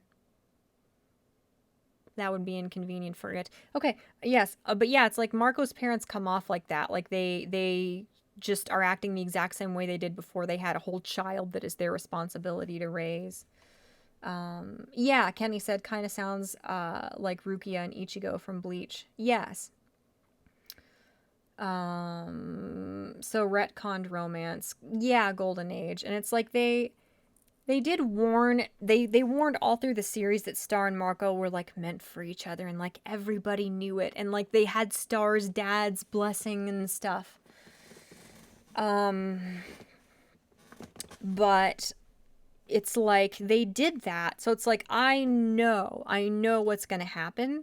But then at the same time, even though they warn you from the get-go, Starco is going to be the end game ship in this show, they still throw in all these characters that have way better chemistry with Star and Marco.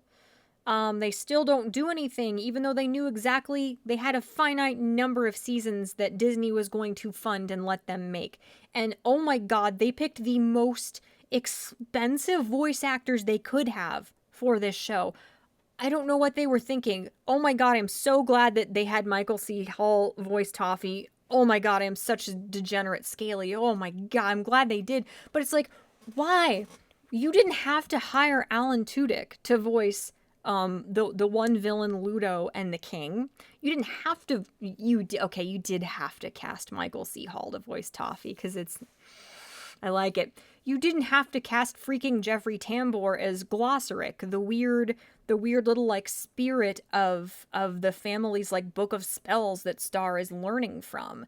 Like, you didn't have to cast like some of the most in demand like famous actors in the freaking world.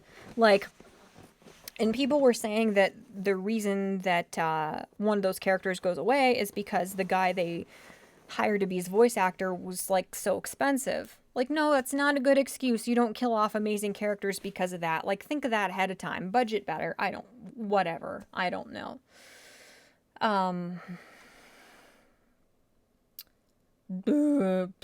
But yeah, it's like, it doesn't make it okay. Like, you can warn that these characters are going to get together, but then they give Marco Jackie. Marco has been in love with Jackie for like a decade. And then they have to break Marco's character inexplicably after he finally got with the girl he always loved. They have to somehow, for some reason that makes no sense, make him obsessed with Star, so obsessed with her that Jackie dumps him. And he's been pining for this girl for 10 years. And then he's upset for 7 seconds after she skates off on her skateboard into the sunset. And he's like, I'm going to go be with Star. Makes no sense. Like, why did they have Star get back together with Tom? And the funny thing is, it's like Star's relationship with Tom is the prince of the underworld who is her ex when the show starts. It just makes her look unlikable. Like, Star is the main character of the show. She's supposed to be really charming and likable and sympathetic. She treats Tom like shit. Like, she badmouths Tom and makes him sound like this horrible, controlling, awful character, and Tom has major issues. He's controlling, he's got anger issues, which is... What? An actual dimensional, realistic character in a kid's show? Amazing. I was very surprised. But Tom is not as bad as she makes him out to be, and she treats Tom like crap. Like, there is an episode where Star and another character they're like trapped in this magical photo booth, and they have to kiss to get out of the magical photo booth. I know it sounds like the worst fan fiction of all time. And Star kisses this other character because they have to, but then she never tells Tom who she's dating. And we're still supposed to see Tom as this douchebag, awful boyfriend and be sympathetic to Star. It makes no sense at all. It's like all of the like really weird, awkward, like hastily cobbled together ways they tried to force Star and Marco together just made Star and Marco unlikable and made them, they had to make them act in ways that was completely inconsistent with all of their trajectory and character development up until that point. It's so unbelievably disappointing. Unbelievable. Still a better love story than Twilight or Anakin and Padme. I don't know about, I really genuinely do not know about that, dude. Hi, Check Your Logic. Cover story. My grandpa loved the Packers. That is why I wear their stuff. Sure. That makes a little bit more sense. That's more defensible than I wanted to bang the weird villain from Danny Phantom, and that's why I own Packers merchandise. I've never watched a freaking sports ball game in my life.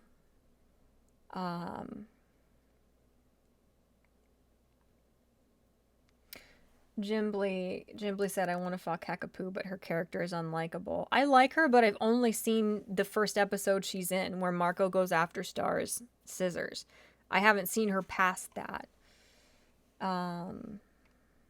You hate my hair and my bangs. I'm sorry, writer.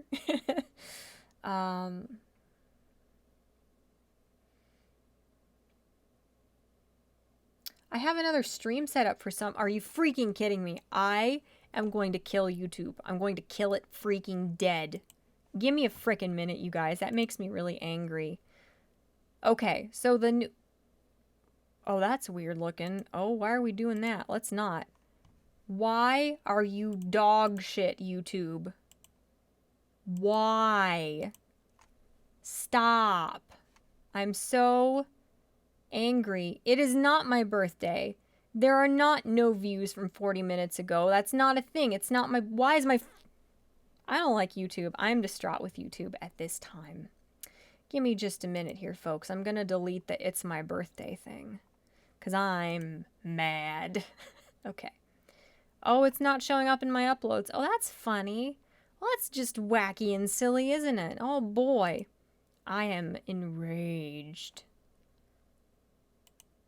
Alright, this is not working. I'm hitting the back button and nothing's happening. Give me a minute. Give me a minute. I'm having a little angry time now. Alright, let's edit this video. Let's edit the It's My Birthday video. Is there just a delete video button? Can I delete it? Can I just make it die? I am so angry and I'm so tired of the disastrous crap that YouTube is doing now. Their new setup is just dog shit. Oh my god, I'm angry. Jimbly said, Glossaric didn't need to be a thing, lol. Star should have struggled to read the book on her own intuition and become responsible from it. Glossaric... Yes, I did just sit on my foot again. I like Glossaric as a character, weirdly. I don't know why, because he's so strange. But, I'm surprised at myself for liking Glossaric, but I am. And I get that he's like the spirit of the Book of Spells that has been passed down for generations, and now Star has to master it.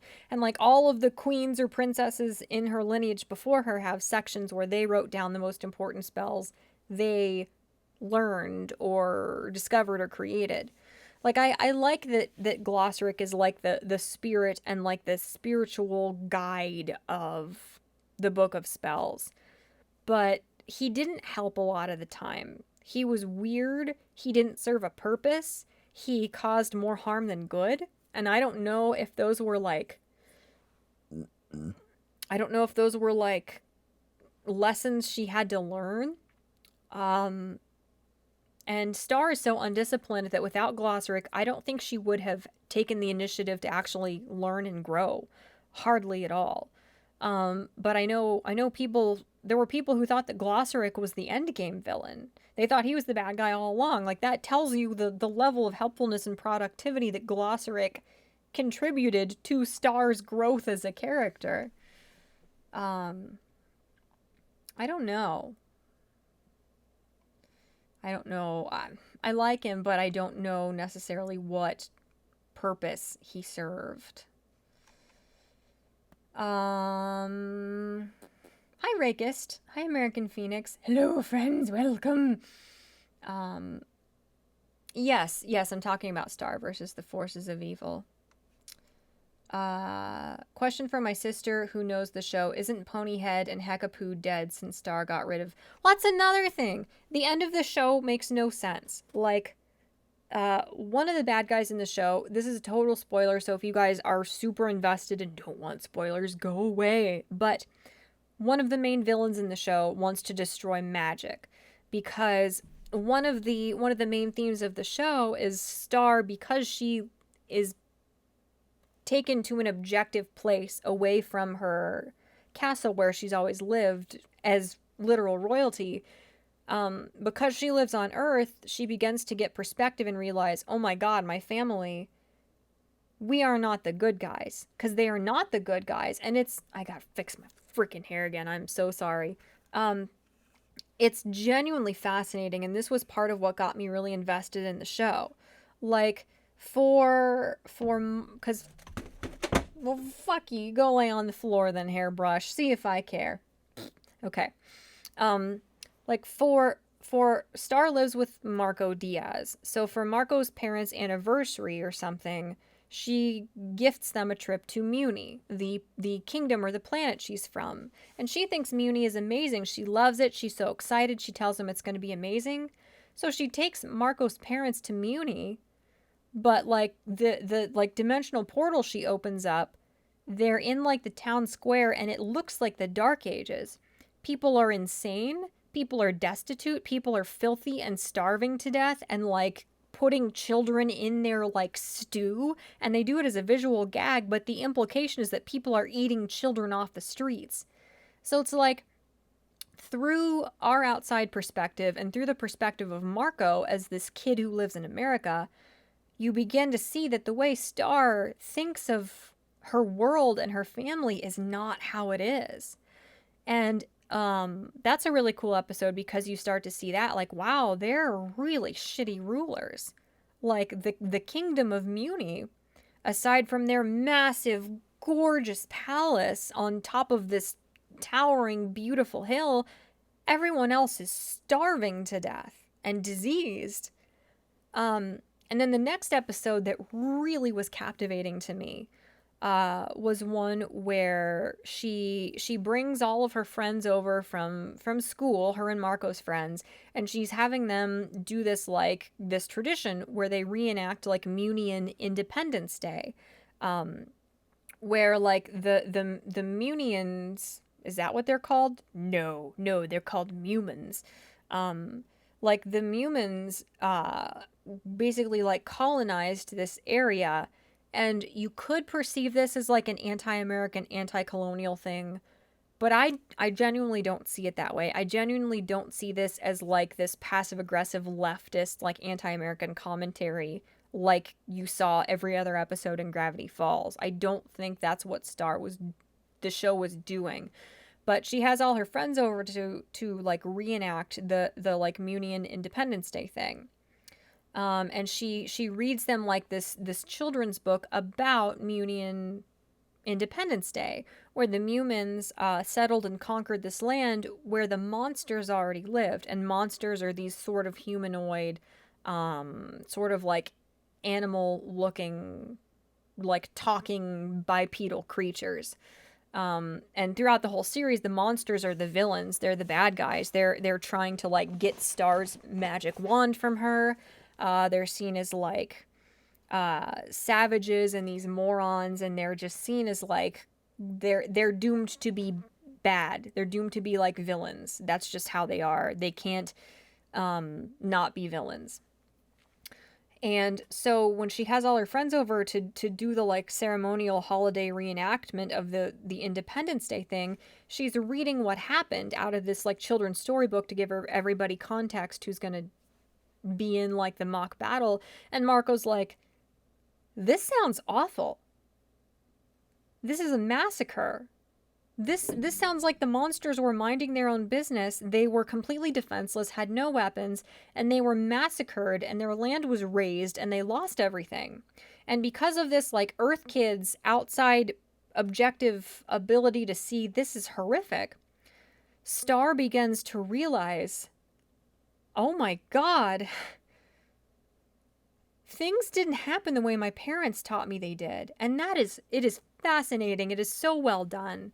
Um, so you begin to learn throughout the series that Star's family, her lineage, are these horrific oppressors who live in incredible, just unbelievable excess luxury. Um, and they have demonized this other race, the race of monsters, when monsters can't help anything about themselves, and they are not doomed to be bad. They only seem bad because they have been demonized by the humans, by Star's family, by her royal lineage. Um, and, you know, she also slowly begins to realize that everybody else in Muni live in poverty, and her parents are these terrible, awful, selfish rulers. And it is fascinating, and it is so incredibly well done. Woo, that was kind of a tangent, wasn't it? Um,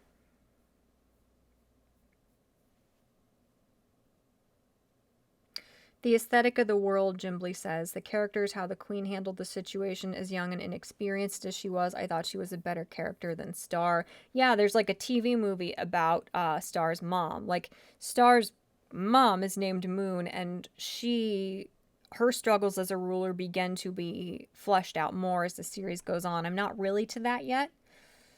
Um, have you seen Witcher yet? No, I do not have Netflix. Let's see if her face turns red again. It will not.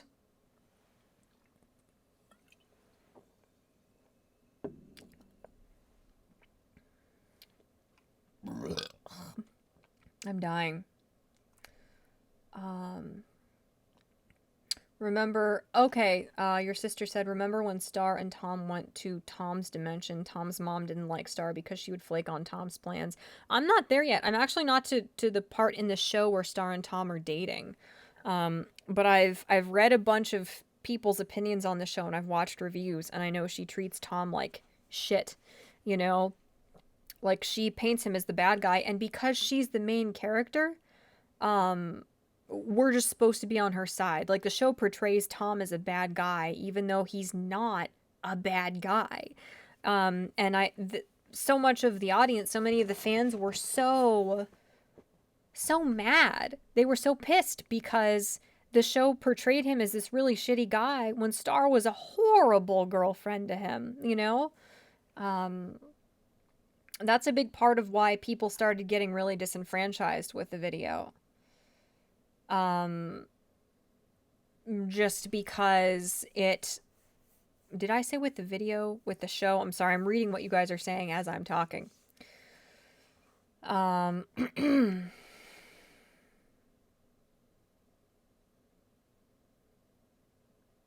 my god, freaking chat jumped again. Screw you, chat. You're shit. Okay, I'm fine.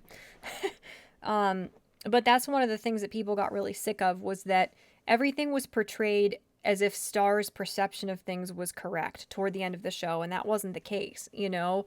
Like, people were demonized who were not bad people just because Star, it was convenient for her to think of them as bad people, and everything Star did was rewarded. And Star, toward the beginning of the show, it's very gradual, but she does grow a little bit. Her relationship with Marco helps her to grow a lot. Marco is a more effective influence on her than anybody. He helps her grow up way more than anyone else by just being a really level-headed friend, by being the voice of reason. Which is just crazy because Marco's parents are these, like, doofy, you know, idiots in love who are almost kind of neglectful parents to him, from what we see at least. Now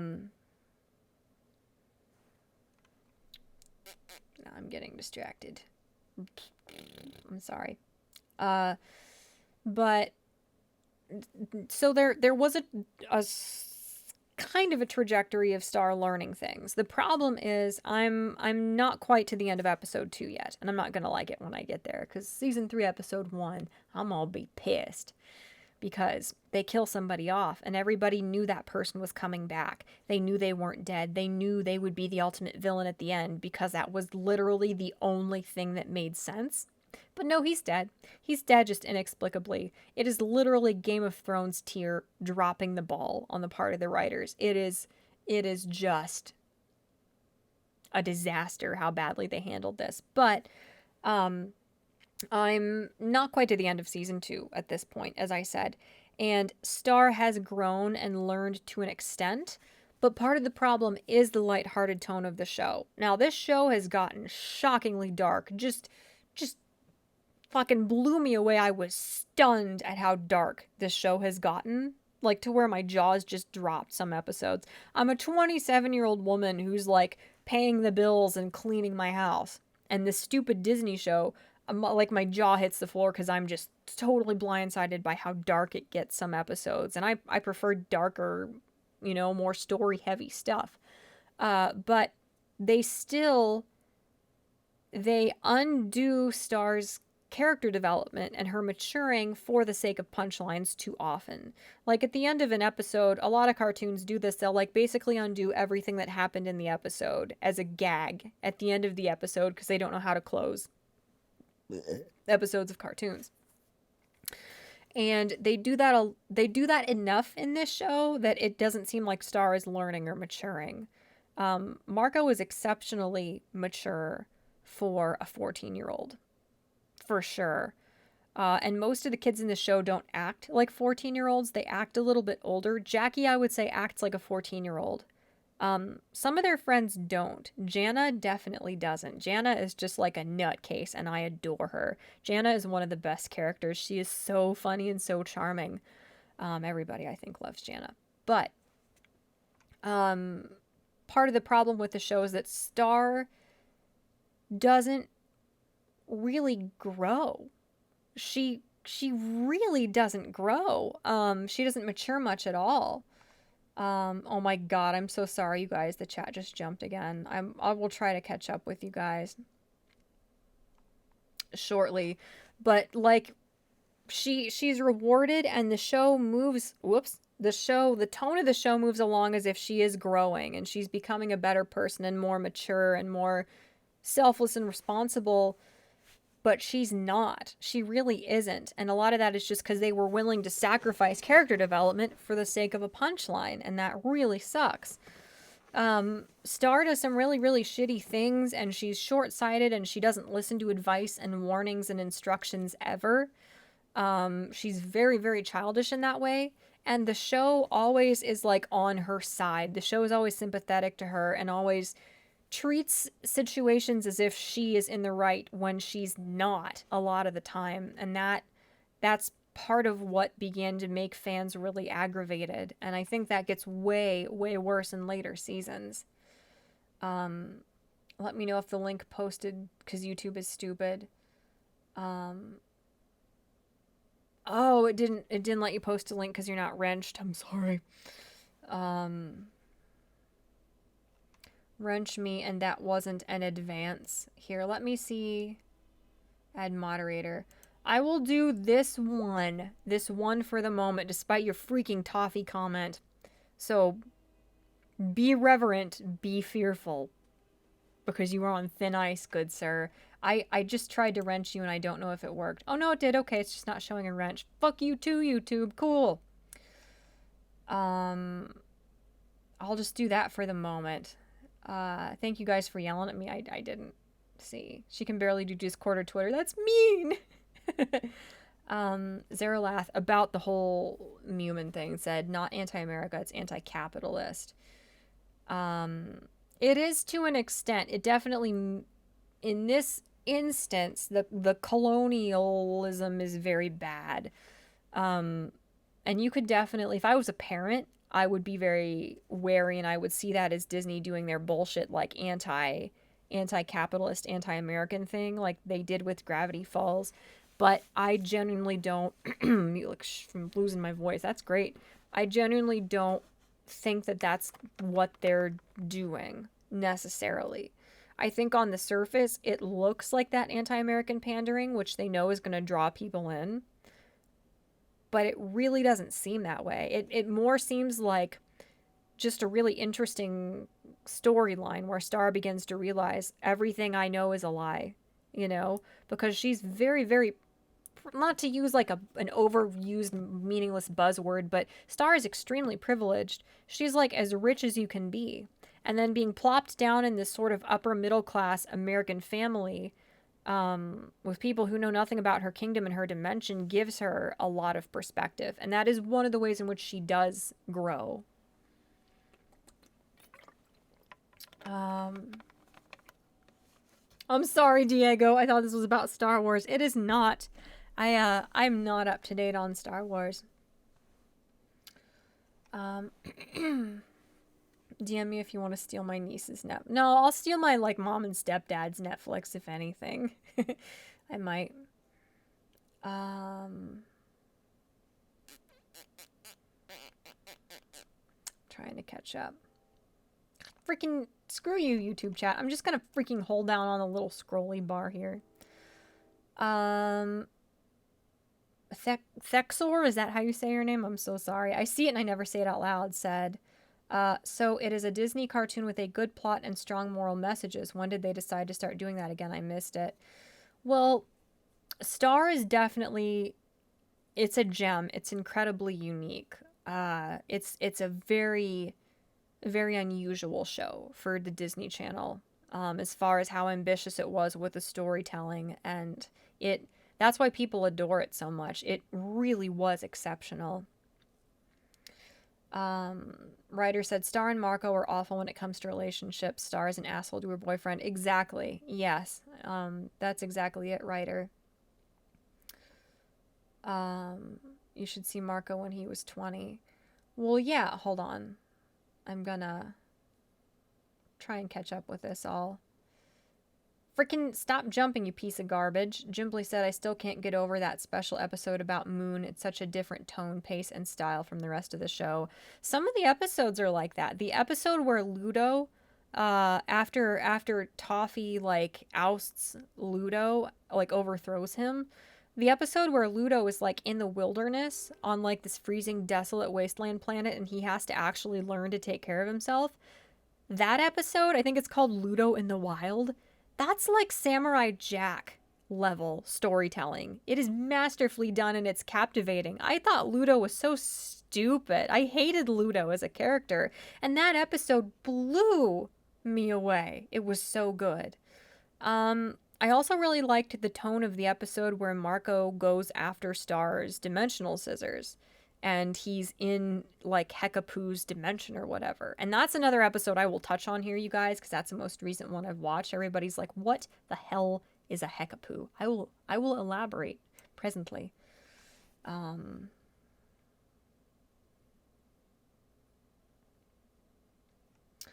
sorry, you guys. There's a lot going on. It's not that my refresh is behind, you guys. It's that I try to respond to everybody, and it gets me way behind because I'm used to having, like, 6 people watching. Steal God's Netflix. I don't know if I can. Oh, did I say it right? Oh, thank God, dude. Isn't Star a genocidal maniac? Moon kind of is, from what I know. I'm not sure. Have you talked to Spooky recently? I have not talked to her a lot. I know she's been super busy over the holidays. I, like, the last week have not talked to any of the side quest people hardly at all. I haven't kept up with everyone. And I need to check and see how everybody's doing because things have been such chaos and I was away from home and with the holidays and fighting to get my logins to work on my new phone was a nightmare. So that's part of why I haven't been in touch with anybody. But now I can get back in touch with everyone. And I will check Discord as soon as I'm done with this stream, you guys. I will log back in here. Okay, I'll see, Jimbly. Thank you. Oh, have you? What is side quest? Side quest is where I know spooky from. If we're talking about the same spooky, that is. We may not be. Um, let me. I'm so sorry, you guys. I'm going off on tangents. I'm just gonna sit on my foot again because I don't learn anything. I'm so much like Star, except she's happy, and that's not a good thing. Like Star, as a character, is childish and selfish and impulsive, and there's a very dark side to Star. She is not a good person. And she's rewarded. Oh my god, my eyeshadow is transferring. It's 2 in the morning. I don't know why I care. None of you care. Most of you are dudes. Dudes don't care about makeup. I still care. I don't want to look like too much garbage. I've got other makeup here. I could try and smear over it to fix it, but that is not going to go well.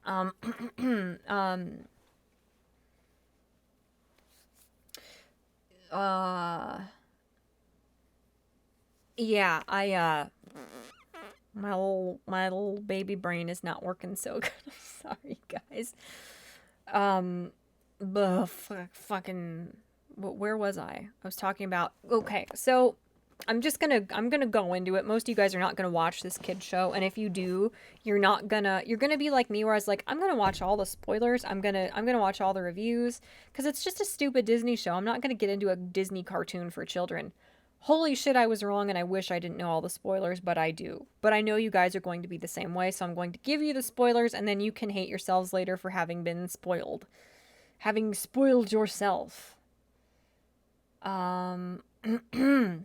So, something that's a really interesting thing about Star that I really like is something I just got to. So I just got to the episode where Jackie and Marco get together. Jackie is the girl Marco, Star's roommate, has had a crush on for a decade. Oh, I'm so sorry, I'm dying. Jeez, I'm dying. It's fine. This is what I wanted. It's meant to be. So, like the episode where Jackie and Marco finally get together, Star has feelings for Marco. It's been made apparent. It's been made pretty obvious by the show. And she helps him a lot, but you can tell that she's hurt. It's really hard for her to see them get together. And there's the episode where Jackie and Marco go on their first date. Star is like off. She and this girl Jana and Glossaric, who's the weird little like hairy-legged bathrobed blue person who is the spirit of her spell book. Jana and Glossaric and Star are trying to resurrect a clown that died 100 years ago, okay? Dead clown seance. It is a long-ass story. And the whole time she's doing something else, she can't stop worrying about Marco and Jackie. Like, she helped Marco get with Jackie because she wanted him to be happy. But then she is just consumed with jealousy and anxiety when Marco and Jackie are on their first date. She tries to call Marco like 57 times while he's on his date because she's losing her mind. And then she's been obsessing over Marco this whole time, and it's the middle of the night, and her friends are trying to like do a freaking dead clown seance.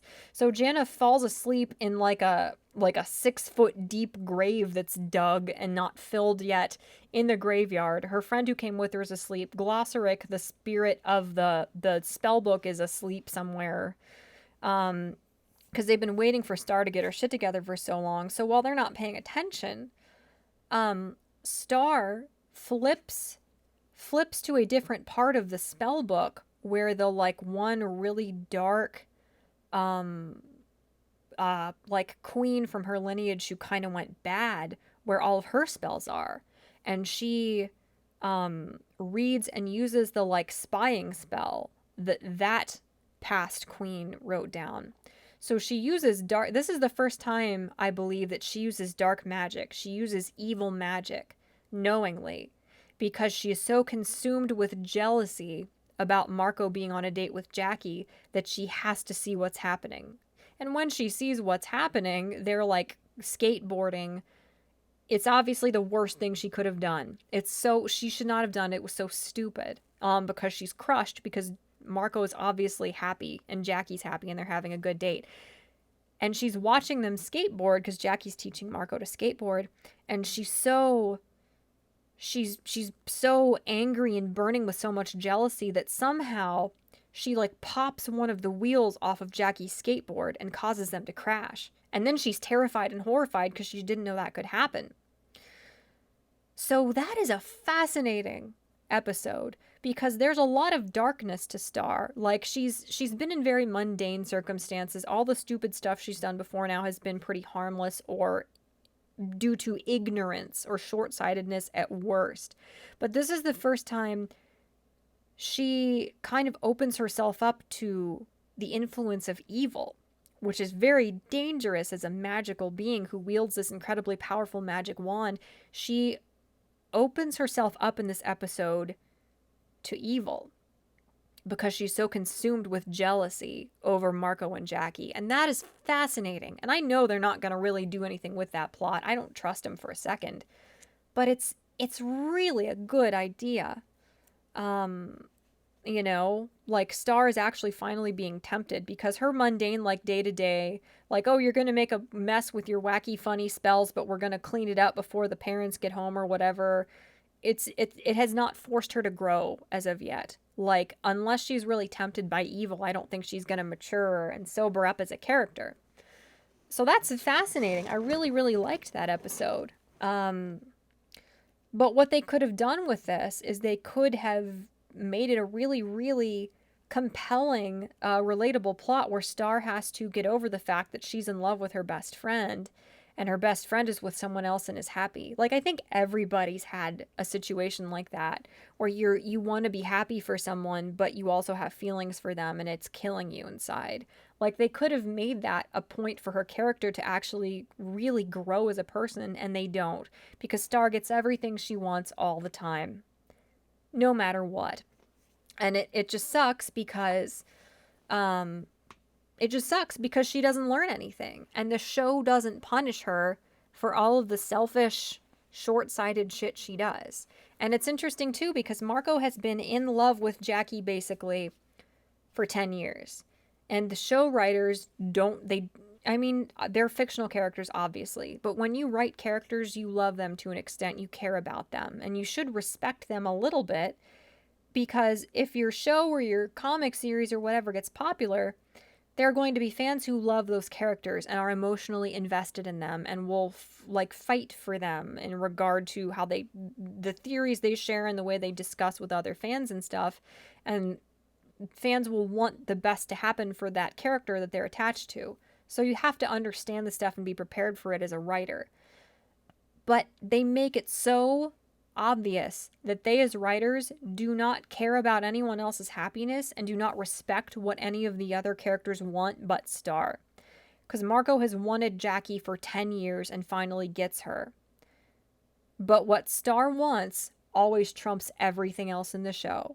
So for no reason, Marco has to start acting like an obsessed stalker out of nowhere, which is totally breaking his character completely to help force him and Star together.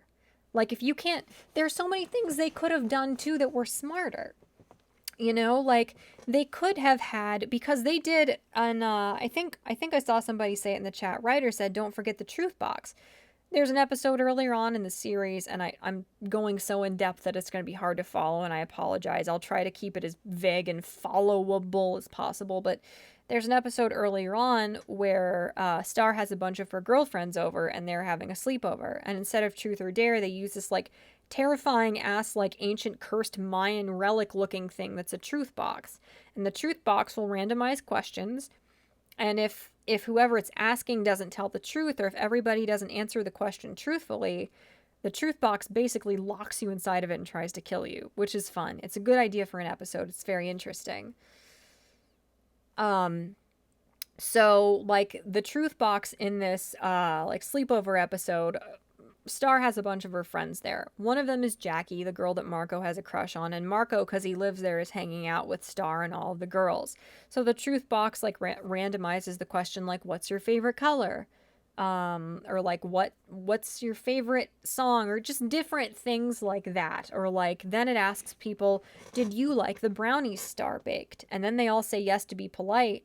And then they start swelling up like they're going to explode, and they become these hideous monsters. Like the truth box curses you if you lie. It's a really cool episode. It's a lot more effective than Truth or Dare, that's for sure. But it asks everybody, who do you have a crush on? And if they don't answer truthfully, they could possibly die. So it forces Marco to admit that he has a crush on Jackie to her. So that hugely pushes the plot forward, because this is before Marco and Jackie get together. But then it gets to Star, and she's saying all these different people. She's saying like the hot foreign kid at school or somebody else. And because she won't say Marco's name, the truth box like traps them inside of it and won't let them get out. So they almost die because Star is so terrified of admitting to everyone, including Marco, that she has a crush on him, you know? And what happens is Marco basically breaks the box and gets them out on oh my god, what is the freaking word? A loophole? A penalty? What the hell? I don't know the word I'm thinking of.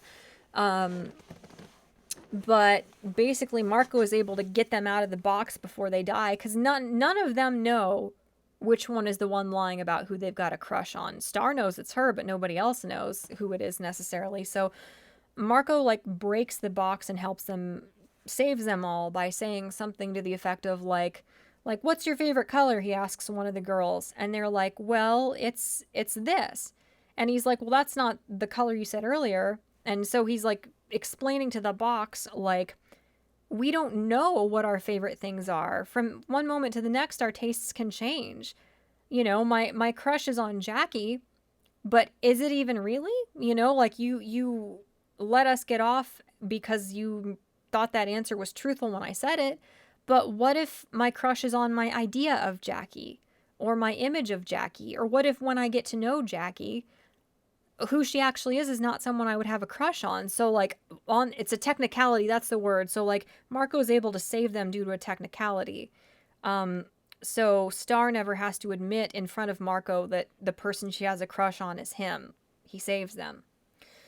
So that episode like it planted the seeds for a way they could have authentically broken Marco and Jackie up if they had to. Like, people still would have been pissed who shipped Jackie and Marco, but Marco himself admitted, maybe what I have a crush on is the idea of Jackie and not who she is. Like, they could have made that work if they had, because they knew they had to break Marco and Jackie up. That was a massive roadblock they had to somehow eliminate to move forward toward Endgame, Star and Marco getting together. The writers could have so easily, played on that and brought that back and had Marco realize, oh, I thought I've been in love with this girl my whole life, and when I got to know her, I realized she's not.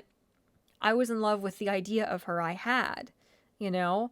They so easily could have done that and given like an authentic, believable, tolerable reason for why they broke up. But instead, even though Marco's been in love with this girl for 10 years and finally got with her, out of nowhere, they just have to make him suddenly, like, become almost like a stalker. He's so obsessed with Star, to where Jackie breaks up with him. Like, they didn't write it in a believable way at all, and people were so pissed. And that's just one example of how the writers had to break their own characters that they wrote and developed to force this ship. Like, they didn't plan it out well at all, and that's one of the things people were so pissed about.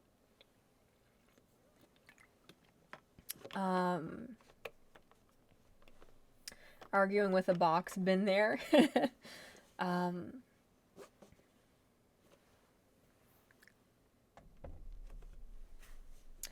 Yeah, exactly. Yeah, Jimbly said, keeping in mind that Marco is like 14, so to add insult to injury, he let the love of his life leave him over a crazy sociopathic Mary Sue new girl. Exactly. Star is a Mary Sue. And it's like there were times when she grew, and there were times for her to grow as a person. And like the bubbly, wacky, like Mary Sue character she started out as isn't necessarily a bad thing, as long as she grows and matures and becomes a more sympathetic character. The reason it's such a crime is because they just let her be a Mary Sue the whole show. There were never consequences for her actions. She did downright evil things. She did horrible things. She treated people horribly, and she still was rewarded. She was still treated like she was the hero, even though she was acting like morally ambiguous at best. She stayed a Mary Sue through the whole show, even though the show, like, the world grew and evolved and shifted around her as if she was growing as a person, and she wasn't, you know? Um, exactly. Yeah, that's exactly it, Jimbly. Like, he has known Star for like a couple months. Like, I think they're still 24 when he and Jackie 24. They're still like 14 when he and Jackie break up. So he's been in love with this girl for 10 years, but this new girl he met out of nowhere, he just dumps this girl for. Like, there are ways they could have made that work. There could have been something like, oh my god, this girl is everything I never knew I needed. She's brought so much joy into my life, and like, it could have subverted Marco's expectations in that this is what I thought I wanted my whole life, and now that I have it, I realize that's not what I want. Or I realize I have something else that's so much better than anything I could have imagined. But they don't even contextualize it like that at all. They just break Marco's character to make him obsessed with Star out of nowhere. No explanation for what prompted it, no revelation from him, no context. They just do it, and it sucks. What is the terminal velocity of an unladen swallow? I don't know. Yeah, if the truth box asked me like math questions, everyone would die. Yes, I sat on my foot and unsat the foot. I'm sorry. Mad Matt said, this reminds me of the manga Outlanders. The writer was going to kill all the characters, but the fans shouted back, making him decide to change the ending. Yeah. And I don't know. I don't, like, people are saying, a lot of people think that they just wanted to, oh my god, my hair is really light. She really lightened it. I look crazy. I look fine, but it's just looking at myself on camera and it's not, it's a lot lighter than I thought it was. Whatever, I'm distracted. But like, some people think that they just wanted to appease the Starco shippers because that was the biggest group. But one of the big problems with this, and Jimbly knows what I'm talking about because he watched the show and we talked about it on Twitter a little bit, is that the show is basically written, to my knowledge, by a married couple. The main woman who writes it and her husband. He like directs it or helps write some of the episodes or whatever. And basically, one of the things they said that was supposed to excuse the shitty writing was that Star and Marco were based on them. Oh, so, well, because you guys are married, you just think these characters are magically going to develop and fall in love with each other on their own without you writing it? That doesn't make any sense. There are plenty of people who have the same personality types as a married couple that don't just magically all fall together like they're magnetized. That's not how people work. Like, they legitimately thought that was a valid excuse. They legitimately thought that being like, oh, well, Star and Marco are based on us and we're married, so, like, it just makes sense. No, it doesn't. You are the writers. It's your job to make the story make sense. And when you have as massive of a following as you have, you don't have a right to just drop the ball and be like, oh, well, like, we're married, so it makes sense, right? No, it doesn't. You are the writers. It's your job to write the damn story. And the other thing that really pisses me off is that Tom again is Star's ex. Tom, I like Tom, but yes, he does look like an edgy OC. Tom is the prince of the underworld. And everybody was like, Star and Tom were better than Marco and Tom together. Or like, why does Star just ditch Tom? Why is Tom treated like shit? Why is he forgotten about, like, when he's trapped in, like, pocket dimensions and shit for multiple episodes at a time? Why does the show treat him like shit? Why does the show portray him as the bad guy in the relationship when Star treats him like crap? And the writer woman, her excuse is that, well, Tom is based on all of my ex-boyfriends combined. So she thought that was gonna be like the checkmate. That was gonna like just wreck everybody's shit who was like, why did you treat this character like shit who's way more sympathetic than Star? Not realizing that all she did by admitting that Star is her OC and Tom is based on all of her ex-boyfriends, you just publicly admitted to the whole world that you were the problem in most of your relationships and that your ex-boyfriends were probably more sympathetic than you were in those situations. Like, she has no clue, no idea that that's what she has done. She has exposed herself to the entirety of the freaking world through her, like, Mary Sue OC on the Disney Channel, that she probably treated her ex-boyfriends like shit and still thinks the whole world is on her side because that's what she did to her character. And that is one of the huge problems with this show. Like, I have written fan fiction where I based the main character on myself. But I also understood as a middle schooler, that if I base this character on me, or this character starts off as a clone of me, but they're in this whole other world and this whole other story, they are going to have to grow and change to where they are no longer me. I am on this trajectory, in this world, in this set of circumstances, with this set of challenges.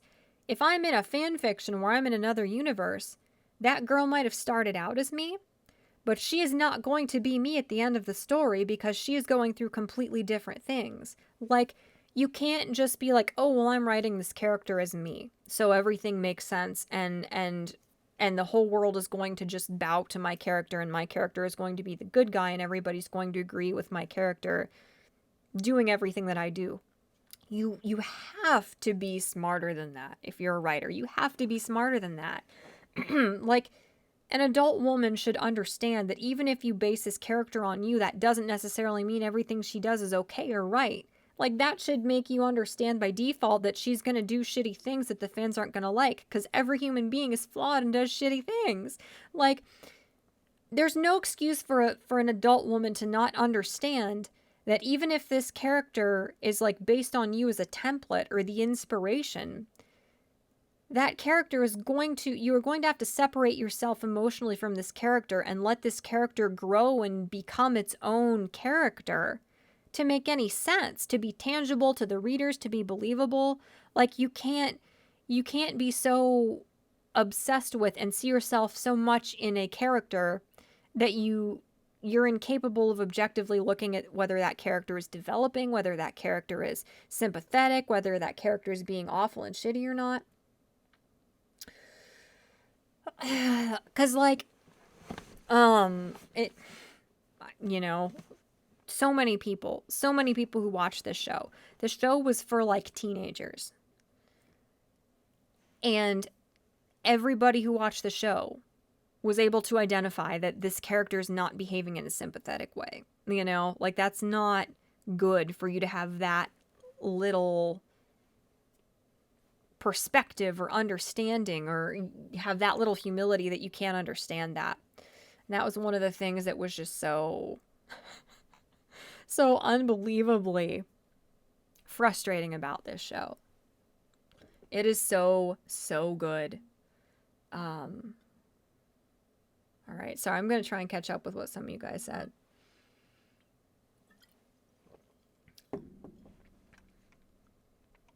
Mike, if I knew you and you were talking about your micro penis, I would think it's funny, but I don't think it's funny. Granted, I am one of the least funny people in existence. I think it's the autism. when I think I'm being incredibly funny, I just get silence or people gently kind of trying to be charitable and explain what I just said to make everyone else like me better. When I'm not trying to be funny at all, people think I'm hilarious. So I get it. Yeah, I'm not the authority on what's funny or interesting and what isn't, but Mike, I if I have a penis, it's minuscule. I actually don't. People would like me to be a trap, but I am not. I have lady bits. But if you want to talk about children's shows, we could do that. You want to make some shitty jug band music with my white trash Mike's Margarita, we can do that. But I'm not exceedingly compelled by the Okay, I appreciate that. You think my penis is funny, you sound like my ex-wife. Mike, if I knew you better, I would be happy to be your like soundboard for your like waxing poetic about your phallus all day, but let's try and keep it marginally on topic. And penises are going to come up presently because fucking Jimbly here's like, can we unironically talk about Toffee now? We can talk about Toffee, it's fine. Whatever. But I need more alcohol first because that's I'm smart. And that's and you handle yourself on the internet. I'm drooling.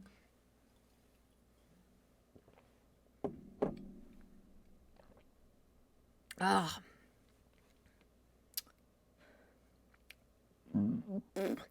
Who is Misfit? Satanas? Satanas?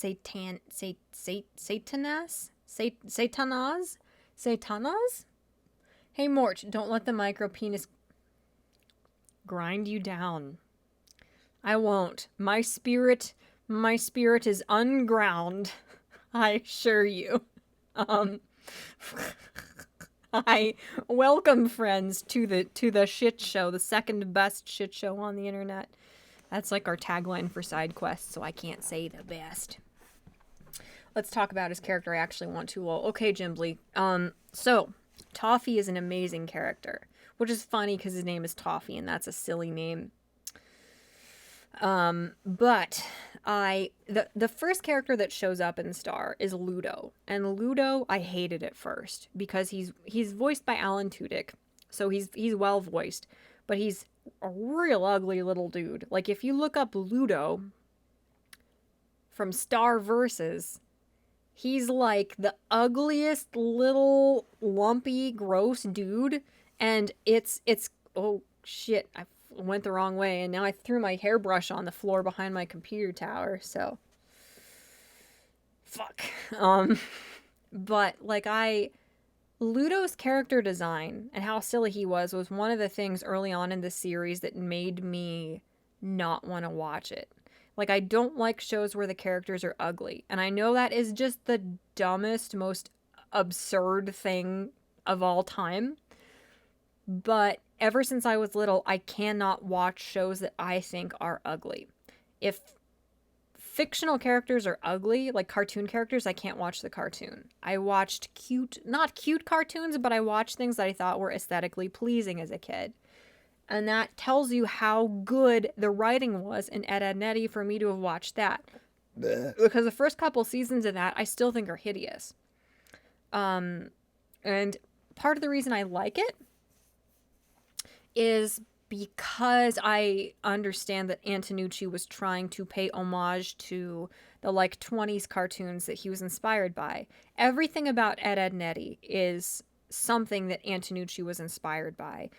That dude, he does not give a fuck. He is hilarious. If you add Danny Antonucci on Facebook, he like posts people's like pinup photo shoots of themselves cosplaying as the Cankers.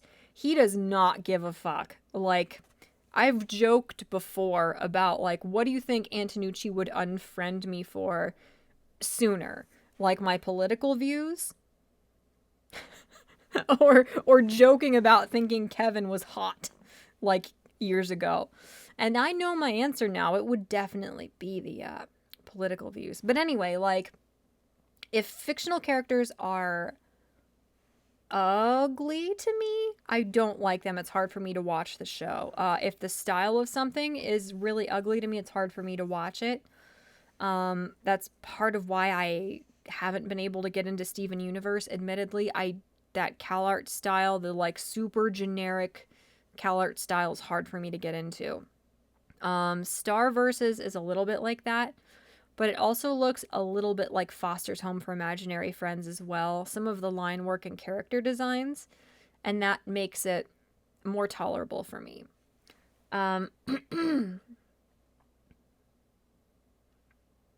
But Steven Universe is too generic. Like, I know some people love the story.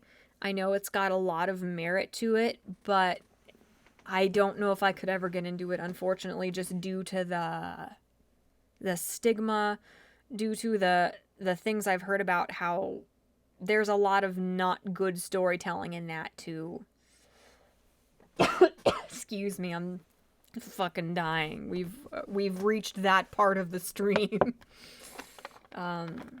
Fiction should be fantastical, embrace your passions and enjoy the ride. Yes.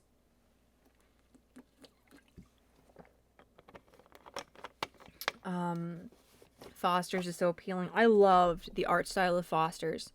It was so attractive. And the one complaint I have about Star is that Grey Delisle or Grey Griffin, whatever her last name is now, who voiced Frankie and Madame Foster, she voices everyone in Star. Everyone. Grey Delisle, that might not be what she goes by anymore. I think she's credited as Grey Griffin on IMDb or whatever. She voices like dozens of characters in Star, and that is so distracting. As someone who is semi good at recognizing voice actors, like she voices Moon, I'm pretty sure. She voices Jana. She voices like every like NPC, like minor side character who appears in like only a single episode. All the women, she voices them. She voices a ton of the girls at the school.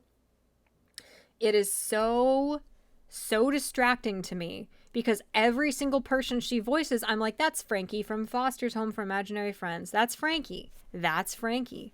That's Frankie. She's also like every other character ever. She's like, aside from Tara Strong, she's like the second most common voice actor for me to recognize and stuff. But like she voices so many characters in Star Versus that it's really distracting to me. And I get that like you'd have to pay a whole nother voice actor to do other stuff, and she's got a lot of versatility to her voice. She's very talented, but it's still distracting to me. Steven Universe is terrible and propaganda. Yeah, I'm not a fan of Steven. If it didn't have the stigma it does, I could get into it. And before it was popular, I had a friend who tried to get me into it because he thought I would like it, and I probably would have. And I try really hard not to let like fandom bullshit impede my ability to like shows. If I did, I wouldn't like most of the shows I do. I wouldn't like My Hero Academia if I let fandom shit get in the way.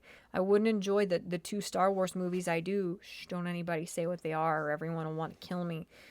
If I listen to the fandom stuff.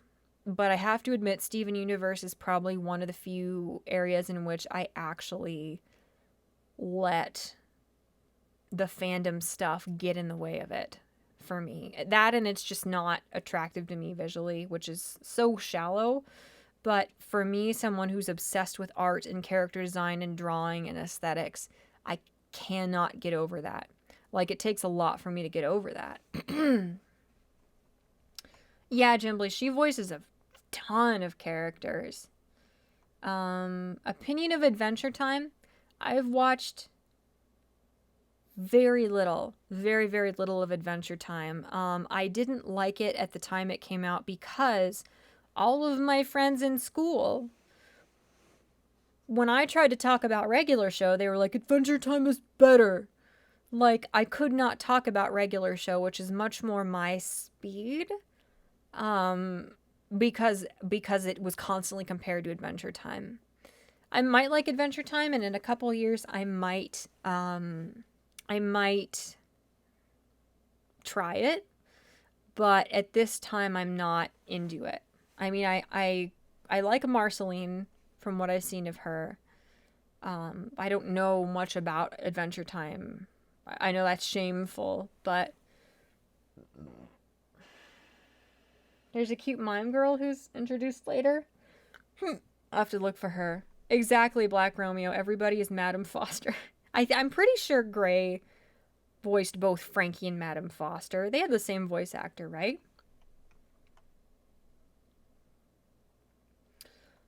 Steven Universe, a soy boy who is emotionally unstable, indecisive, physically underdeveloped for a post-pubescent teen and always crying for his mommies to make it better. A feminist new male.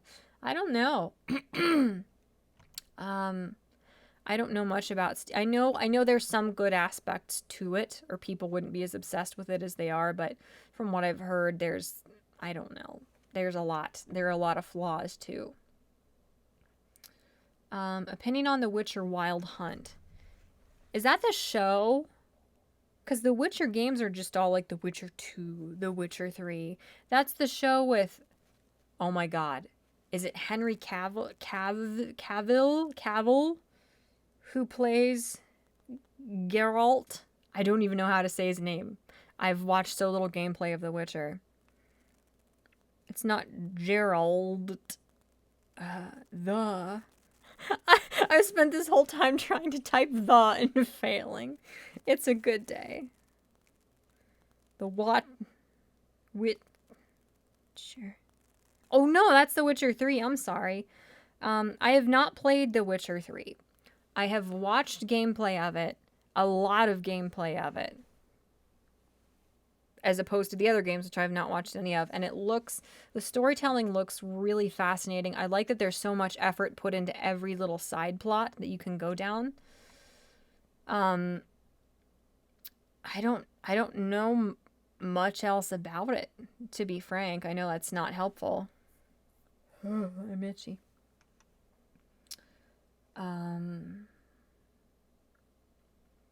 I enjoyed the lore of the gems, but I hated the tone. Yeah, what little bit I've heard about it, it seems pretty fascinating. I am convinced there is a competition in American animation to get a show the most hideous character designs greenlit. Yeah, I mean, you can see that there was an era on Cartoon Network where they did try to do that with like the Problem Solvers show. They tried to make it genuinely as hideous as they could. That's all they were trying to do. The show was hideous. That era of Cartoon Network, it was like they were genuinely trying to make things as hideous as possible. And I don't know why they do that. I don't know why. There really aren't a lot of really aesthetically pleasing shows anymore. Things are either the CalArt style, like the Steven Universe, kind of the Star style, the Gumball style. And Gumball, what I've seen of Gumball, it is an adorable, like insanely charming show. I would watch Gumball if I had more time. Or the other style for American cartoons is like The Simpsons, Family Guy, American Dad, like Adventure Time, Regular Show, Rick and Morty, what is that show called? Final Space, Bob's Burgers, that style. Like there are two styles for American animation right now. Either like the Bob's Burgers, like Regular Show, Rick and Morty style, or like the Steven Universe, like Gumball style. And like, don't get me wrong, I adore Rick and Morty. I think the writing is brilliant. It's one of my favorite shows. And Regular Show is one of my favorite shows of all time. But it's so tiresome that it's like, if we want to appeal to this demographic who watches these shows, we have to have an identical animation style or no one will watch our shit. That is so absurd. Like, people loved Robot Chicken. That didn't look like anything else at all. You know, you don't have to do that. Look at how insanely successful Has Been Hotel was. And part of that is because it is so stimulating visually. It is so aesthetically different and has been. The character designs of that show are so like 112% my style. The color palettes and the character designs. That's a show that's visually beautiful. This all stemmed from me thinking Ludo is gross and lumpy looking. Oh boy. You like Revenge of the Sith and The Last Jedi. I like I like Attack of the Clones and Revenge of the Sith, actually. I actually rewatched The Phantom Menace the other night, and I actually managed to sort of pay attention the whole way through, which is quite an accomplishment. Regular Show was awesome. Yeah, I loved Regular Show. It was amazing. I believe you will maybe love Adventure Time, and it had a good ending. I will have to give it a shot here at some point. A lot of people I really respect who have similar tastes to me really love Adventure Time.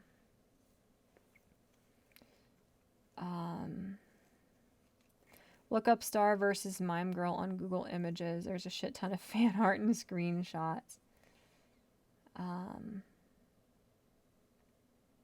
Yeah, we were talking about Toffee. Shit, I gotta talk about Toffee before I go to sleep, or I might have like one night where I don't have nightmares about him. One night where I don't dream about him. Heaven forbid. That would not be good. I don't want to ruin my streak. I'm not drunk. Mime. Let's just look up images. Oh, she is cute. She's adorable. Look at her.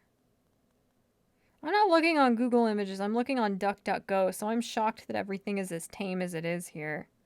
Hold on. Let's turn Safe Search off and see what happens. Oh, Jesus. Oh, my God. That did it. That fixed the problem. Oh, my fucking... Do not use DuckDuckGo for image searches ever. I beg you, it will not end well. Oh boy. Never forget that Rebecca Sugar, the creator of Steven Universe, drew Ed, Edd n Eddy Yowie lol. I know, dude. I've heard about that. That made me think she was one of the people I used to follow on DeviantArt, because there was somebody I was looking at all the Ed, Edd n Eddy fan art on DeviantArt years ago, and there was somebody who drew some Double D and Eddy stuff, and to be fair, they all but made that canon in the movie. Like, I was shocked in like 07 at how hard, like how bad wording, how thickly they laid on the like Double D and Eddy romance in that movie. Like, they all but made it canon.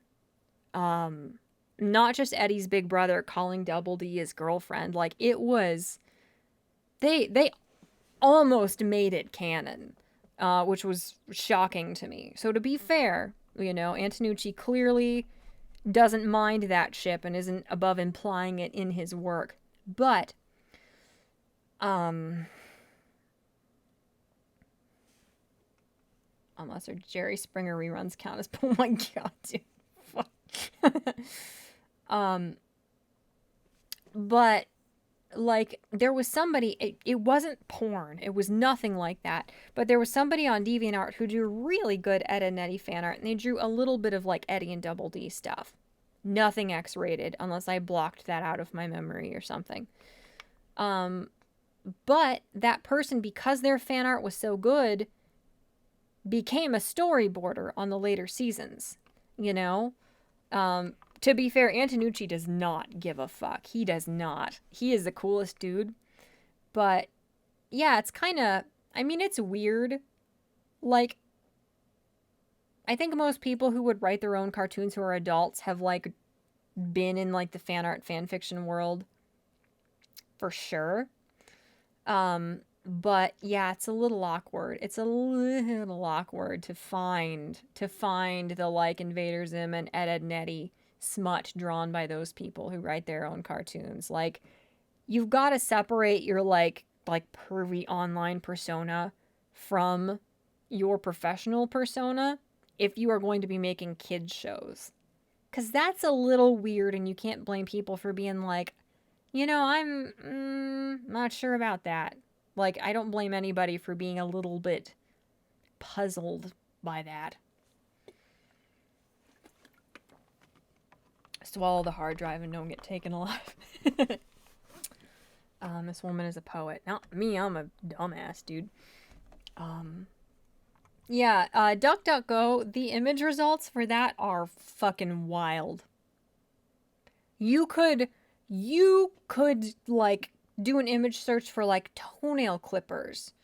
Or, like, gravel for cacti. Or, like, Q-tip.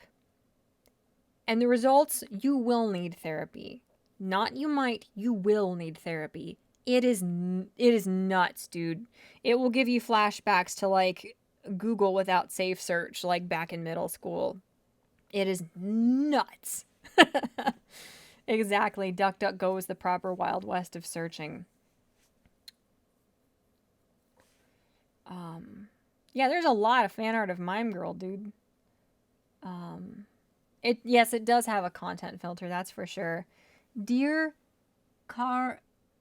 Carvalina, I am so sorry you had to witness any of this garbage, my friend. I am truly sorry that you were unlucky enough to stumble in here. Hi, Spinal Tap. I don't know when you messaged me. I clicked the dots and it won't show me. But I hope you're doing good. I'm doing okay. I did not say anything about the nature of my dreams about Toffee. No. I never said that. Those are lies and slander, good friend. Good sir, good friend. Fucking, I don't know what I'm talking about.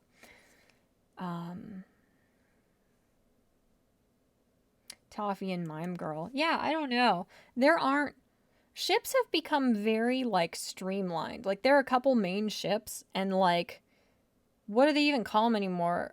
Crack ships or rare pairs. They call them rare pairs. You can't find anything for rare pairs anymore online. It's like, even that is like even shipping stuff is like a social mechanism to fit in and be with the cool kids. As you can see from the hideous, like, shipping war monstrosities from shit like, what's it called? Voltron.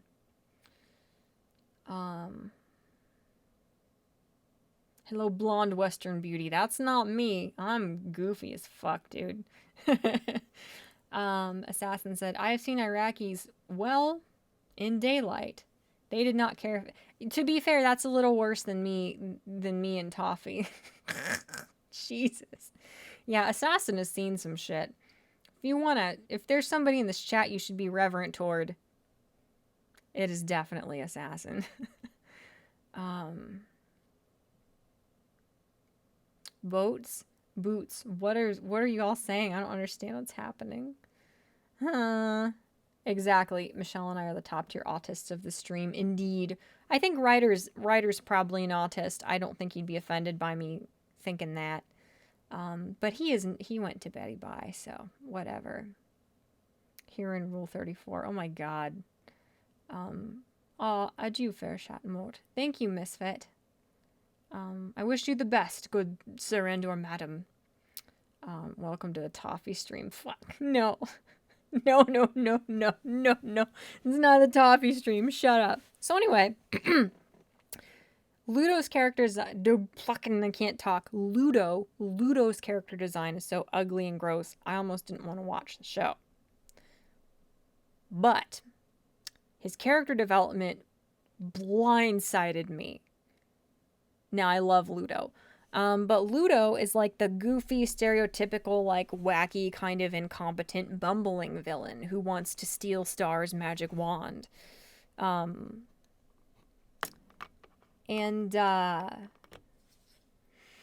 just got the overwhelming urge to smell my bottle cap. I hope y'all enjoyed that. Autist being autistic ASMR. This dream is one of my weirder ones, and that's saying something.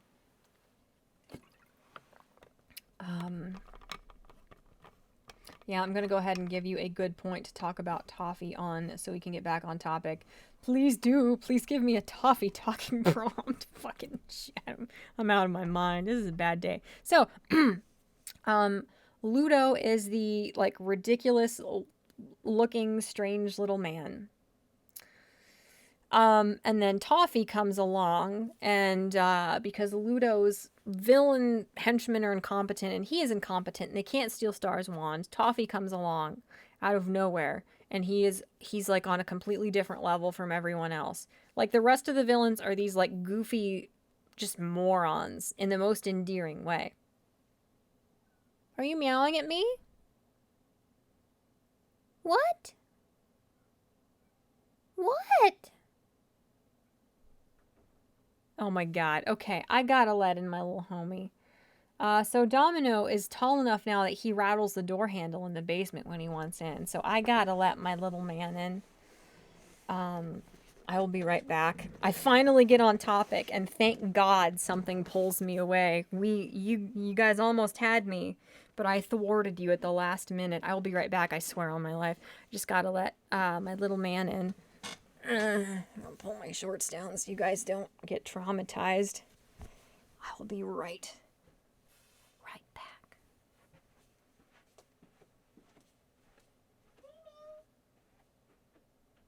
Is that my booty man? Mama's man, hi. Hi, booty man, come here. Yes, Domino the pickle, come here. Come here, gentle boy, come here. Yeah. You come here. I know you want to play, but you come here for just a minute. Let everybody see you. Booty man, you stay. I know. I know you want to go play. Stay for just a minute. Booty man. Hey. Hey. Look. Honey. Oh, fine, you go play. Fine. You do what you gotta do, sweet boy. Go play. He will not snuggle with me. He will not help me get views by being a cute cat. He just wants to do his thing. He cares not about me or our livelihood or our reputation on the interwebs. He just wants to play. Do not eat the baklava in the trash can. Thank you. Okay. That's all. That's all that happened. He was crying. He does not love me. He wants to just wander around the basement room. Okay. Sorry, that was such a short-lived little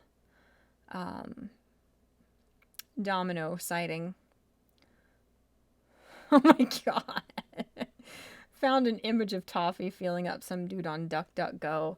I know people ship Toffee and Rasticore, which is like, why does everyone else have the dumbest names of all time? And then there's just this, like, lizard general named Rasticore, and he's, like, the most badass looking dude. Why is he in the Disney show? I'm confused. I haven't seen that, though. I've seen people ship them. Anyway. Yeah, he's just gone. Domino's gone. He does not care. He's away now. He vanished. Okay. Exactly. Human female, I demand attention. Traumatized because my shorts are short, okay? I'm very pasty. It's like if you put cottage cheese in a like Ziploc bag. It's not, nobody wants to see my pasty thighs. It's very bad. Very bad. Anyway, okay, yes, cats. Indeed, yes. My cat. Yes, exactly. He doesn't give a fuck. He interrupted the chat and then left immediately. He does not care. He used to be the clingiest baby, and now he's just like, go away, lady. Oh, jeez. I'm good, bad stream. Bad, very bad stream. Jesus. Okay. I'm sorry. I don't know why you're here, any of you. Yeah, exactly. Thank you, Thexor. If you get anything from tonight's stream, let it be don't eat the baklava in the garbage can. Correct. Booty man, what's going on? He does not care. Whatever. You're so pale you reflect. Yeah. Indeed. I'm that way. Like if I go outside on a sunny day in shorts, like it hurts my eyes. It hurts my head. I'm very pale. Anyway, so yeah, Toffee comes in. It's like all these villains are the most goofy, bumbling, sort of like uncivilized, ridiculous morons. All of Ludo's henchmen. And then Toffee shows up. And Toffee's just this really pragmatic, soft-spoken guy who doesn't emote. He's very debonair, very, very seemingly calculating, and very articulate. And he's in a suit, and he's got his hair slicked back. He kind of looks like a velociraptor. They're called septarians. The race he is, the lizard people, are septarians. So he just shows up out of nowhere, and he's on a totally different level, and it's very jarring to see him show up. And he kind of like immediately, very suavely, manipulates Ludo into hiring him. The first thing, don't knock over my other margarita bottles and expose me for the alcoholic I am. Why are you in that box? There's nothing in there for you. Nothing. Why are you doing this? Okay, go in the box. See if I care. You all your cat bullshit. Okay, that's fine. Whatever. What? Now you're being cute. What are you talking about, honey? What? And he meows, of course, just like minutely quieter than you guys could hear. He's got a lot to say, just not to the camera. That's fair. I love you, honey. He does not give a shit. He's just trying to circle back to the baklava, I guarantee you. Anyway, so is this kitty called Booty Man? No, his name is not Booty Man, but when we had our first two cats, which direction does my hair go? Will I ever figure it out? No. My fiance called our first two cats, Nemi and Miro, when they were kittens, he called them booties. It's a cute, funny little thing to call them, because I don't know, they're just bad, and they make mischief. They're just bad little things, so he called them booties. And Domino is the epitome of a teenage male, even though he's a different species. He is destructive, he is mischievous, he is single-minded when he wants something. He's learned how to open cupboards and drawers. Every single cupboard or drawer in this house is child-proofed. And some of the child locks he also knows how to open. This is a cat we're talking about. I have been in the bathtub, and I watched Domino just stroll in the bathroom. He opens every single drawer, like under the bathroom counter. Bottom drawer, nothing in there. I stole all the cotton balls out of there and threw them up. No. He just pulls the second drawer open, looks in there, stands up on his back feet, opens the next drawer, opens the very top drawer and looks in there. Just walks out of the bathroom. He is insane. So anyway, if your average just run-of-the-mill mischievous kittens are booties, he is the epitome of bootydom. So we used to call him Man, because he's such a man, and now his nickname is Booty Man. His name is Domino. He's named after Domino the Destitute, the character from the Amory Wars of Coheed and Cambria fame. Nobody at this point knows what I'm talking about. He's named after a Coheed and Cambria character, Domino. But he is a booty, so we call him Booty Man. You know. Yeah, inspecting boxes is like rule 2 of the cat handbook. Precisely. He's not bad. He's just drawn that way. I've never drawn any of my cats, actually, that I own now. Because they'll, like, fucking lay still for 12 hours and you think they're dead. The second you get out your little sketchbook and touch your pencil to the paper, oh, I have to leave. I have to go be a cat in another room. Without fail. If you ever try to draw a cat, I guarantee you this will happen. I don't understand how they know how to do that. Yes, I love Coheed so much. Exactly. Hashtag what Elf Maiden said. Yes.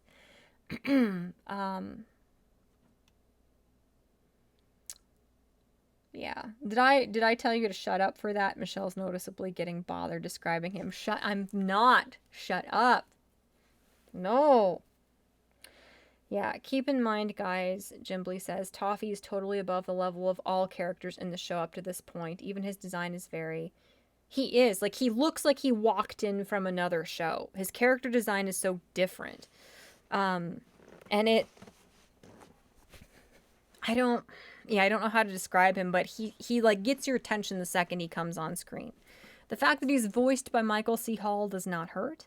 I was not exceedingly attracted to Michael C. Hall as Dexter. I watched like the first 4.5 seasons of Dexter. Another phenomenal show where the writing goes downhill that Michael C. Hall was in. Wow. He's a good voice for Toffee. And I'm going to will myself not to turn red as I talk about Toffee. Why is his name Toffee? That's so dumb. Anyway. Yeah, it's like he is... My first choice was striking. My second choice was captivating. He is commanding. He commands your attention the first time he appears in the show. That's the least horny wording I can think of. Why do I do this to myself? Yeah. But he just shows up. He manipulates Ludo, the main villain, into hiring him immediately. He proves himself to be incredibly competent right away. And you basically immediately know that he's not here to actually just be a good henchman. The first thing Toffee does is the word ousts. Is that ousts?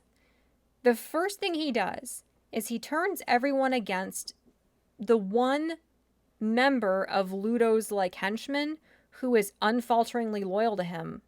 He makes him look like an idiot by rigging something, and he makes the guy look like an idiot, and he manipulates Ludo into firing his one follower who would have been loyal to him unquestioningly. Oust. Yes, he ousts him. And then a couple episodes after that, once Ludo has eliminated the one follower, once Toffee has eliminated Ludo's one follower who would have been loyal to him and defended him, he turns on Ludo and says to all of Ludo's followers, look what this guy did to you. He humiliates you. He makes you do ridiculously undignified things. And you don't even get the whole thing, the whole reason that you're doing all this to get this girl's wand. He can't even do it. All this sacrifice and humiliation on your part and hard work, and you didn't even get what the point of all that was. He says something to the effect of, who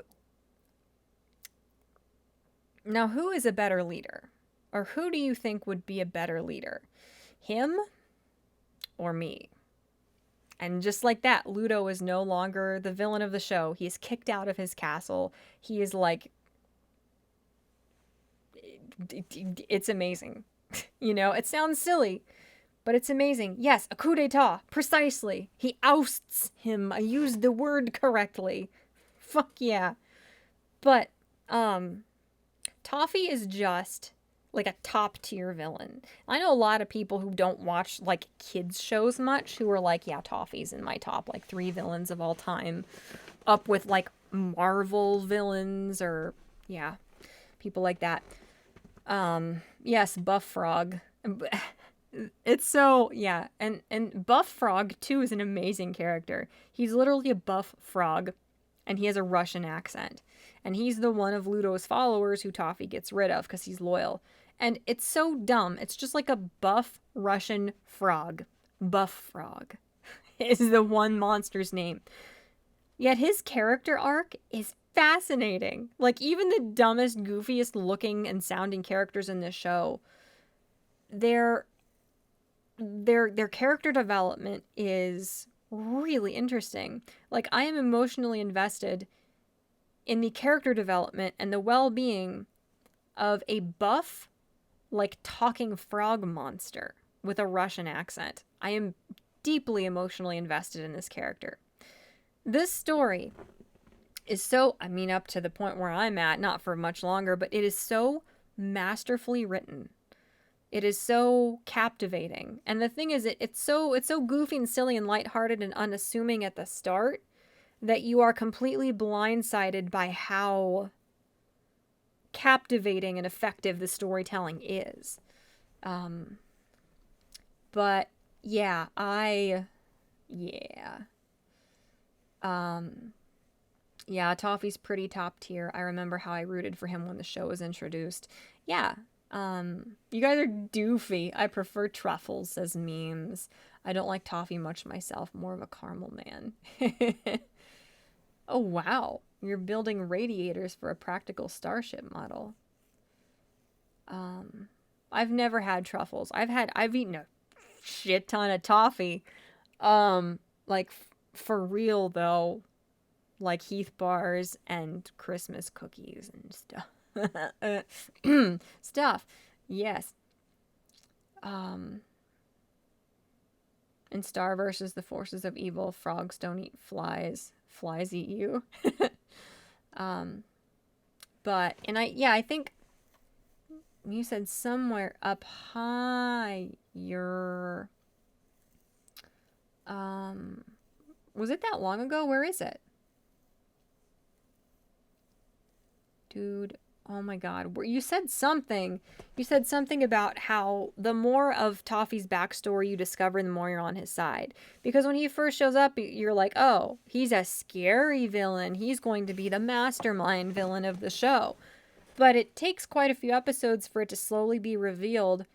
Everybody in Muni, except for the royalty, are destitute and starving to death and filthy. They massacred the monsters who lived there and painted them as these evil monsters who are incapable of being decent people. And, like you slowly begin to realize over time, as Star begins to realize, things aren't the way they seem. Things are not the way my parents and our lineage says they are. You begin to realize that, even though Toffee is this like badass, genuinely frightening villain, there's a lot to be sympathetic toward in regard to him. He hates magic users. He hates not necessarily the Mumins, because the Mumins are, I believe, just the humanoid looking people who live on Muni. But he has a vendetta against the Butterfly family, because Star's last name is Butterfly. Her lineage is like the Butterfly lineage, who are the primary magic wielders among anybody on Muni, right? I think, and Toffee's vendetta against magic users is it's pretty sympathetic the more you find out. He's really cool. I like him. Yeah. Remember that time Toffee laughed profusely at Star? Yeah. And then immediately went serious. Yeah. It's so disconcerting when he like breaks character and shows any kind of emotion.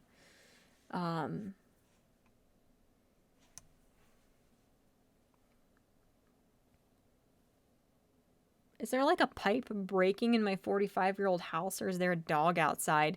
That's like the caliber of faith I have in my house not falling apart. That's how well I can gauge what I'm hearing in the middle of the night. It is 3:14 a.m. Yeah. There's a species of frogs that breaks their paw things to expose their bones, and they use their bones as claws. That's pretty cool. And sounds uncomfortable and kind of like Wolverine-esque. Little Wolverine frogs. Yeah, Jimbly said, and that whole corn thing, I don't even remember that, but I think it was a huge part of the class difference in Muni. I think the monsters wanted the corn. Yes. Yeah, it's like they use the illustration of there are these cornfields that are protected from the monsters who are all like basically living and hiding on Muni.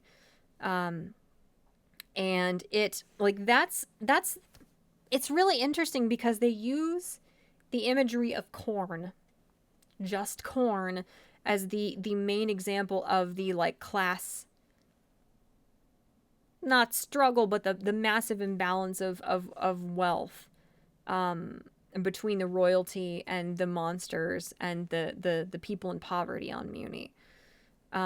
It's a whole theme, and there's even an episode earlier on where like corn on the cob is used symbolically, and it sounds so silly, but it's like you just have to see the show to understand it.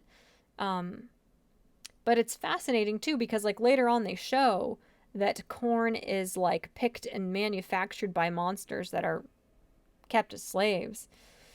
And it's all for the humans, you know. And this is all stuff that you see from the perspective of the monsters, and that's another cool thing. The show begins to follow all these different sort of orbiting minor characters throughout the show.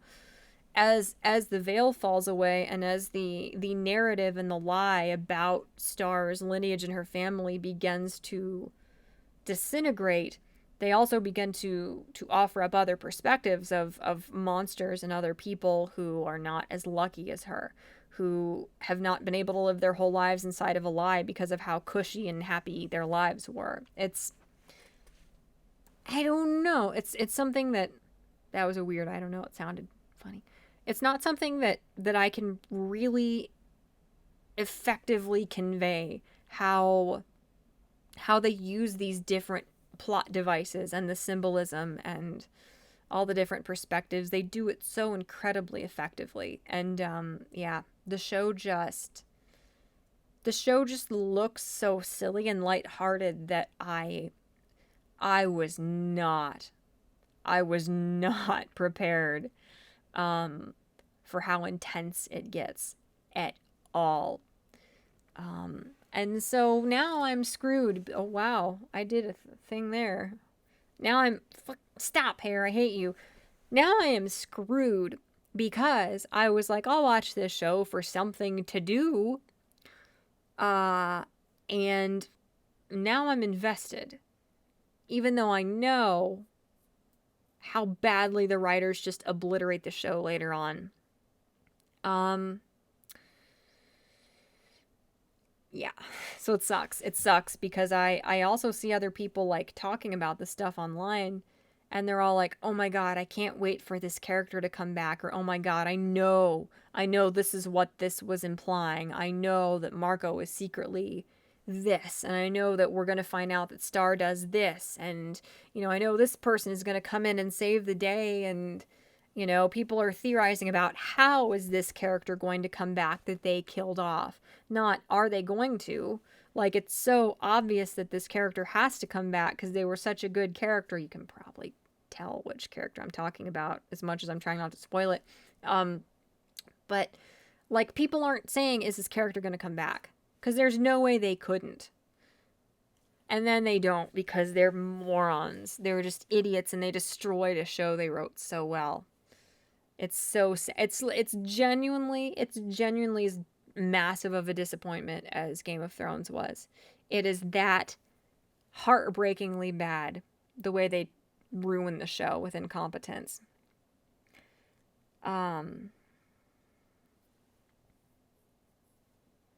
nose is itchy.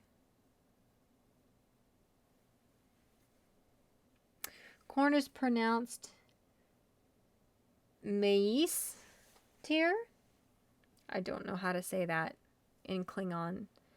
The maize or the maize, I don't know how, I'm sorry, makes sense since corn was, it's maíz in Spanish, and it's maize in some language. I don't know. A story with nuance? Exactly. Do you like interdimensional sci-fi shows? Race asked. Hunt down Galador, Defenders of the Outer Dimension. I will. I'll Google that after the stream here. I'll have to look into it. Yeah, Jimbly said, doesn't even matter if we spoil at this rate. It ended, and it ended badly. I don't think it matters much at this point. We could probably sum up Toffee's entire existence pretty quick, because you're remembering more plot. And I never mentioned the significance of Star's wand and its powers needing to be used against Toffee in the end, lol. Yeah. Some of the details I don't know since I haven't gotten there yet. I know a lot of it, but there's a lot I've forgotten from the reviews I've watched, but I don't know. There's so much potential in the writing. I know bad shows deserve to be spoiled, but it's not a bad show. It ended horribly, but it started out like unbelievably phenomenally. Like better, infinitely better writing than even the best of Steven Universe. Korn is amazing. Shame on you, Spinal Tap. Yeah, that's the overall point here, I think. Can't call Star bad, and it has a lot of potential. It does, and I think I've seen people, like, wishing there was a final season. And I've seen petitions for, like, give them a TV movie to conclude things, or a final season, but the problem is I don't have any faith in the writers. That's like if the same people who, like, wrote Game of Thrones into a flaming pile of garbage in the ground, if you gave them 5 more seasons, would you have faith in them? I wouldn't, you know? And I don't have faith in Darren Nefsey. Is that the lady's name who made the show? I don't have faith in the people who made the show to make a good show. And the thing is, like, these people wrote a phenomenal start to the show, but you cannot do this stuff unless you have plans. Unless you know what these little hints and implications you're sneaking in mean, don't put them in. You cannot just throw things in there and be like, oh, well, we'll have a team of writers 3 seasons from now to be like, go back through and take notes of all these things and be like, how do we factor this back into the story? You can't do that shit. You need to know, you need to know what you're doing. You need to know what the things are that you're hinting at. You can't just later on down the line be like, oh, well, I don't know what that meant. Or, oh, we're just going to say that this thing that we implied and made everybody know was the truth without outright saying it. We can't just be like, oh, no, well, that wasn't real. Or, oh, no, this... Like, a bunch of the characters have these symbols on their faces. Like Star, the main character, has hearts on her face. And all of her family, all of the butterfly family, her mom and her ancestors, all of the, like, queens or princesses who came before her in her lineage had, like, hearts or moons or these different symbols, like these glowing magical symbols on their cheeks. And there's a point during the series where Marco has, like, I think moons on his cheeks, like glowing moons, and some like dramatic moment, it's like a life or death moment or something, Marco actually has these glowing moons appear on his cheeks. So everybody's like, that means Marco is actually a part of the butterfly family. He's not a human. He's not from Earth. He's somehow part of the butterfly lineage, like Star is. And then at the end of the series, when people are asking the writers, what the hell did any of this mean? You just gave us all these massive hints and implications, and then you never addressed them. The writers were like, oh, well, it's exposure to magic. It doesn't mean anything that Star and her ancestors all had these glowing symbols on their faces. It was just exposure to magic. Despite the fact that a shit ton of Star's friends on Earth are exposed to her spells constantly as she's doing magic around the house, they never get those. There are people who have been in, like, literal, like, pools of magic and they don't get those. So it's like they're just lying. They're just, like, lazily cobbling together explanations for things that aren't true. Like, when your fans know the canon and the lore better than you do as the writers, you're doing something horribly wrong. Like, don't bullshit your fans who made your show a roaring success. If you don't know what something meant or you drop the ball on it, don't just lie. Don't make something up at the last minute and be like, oh, well, it was just if you were exposed to magic a lot, you got these symbols. Bullshit.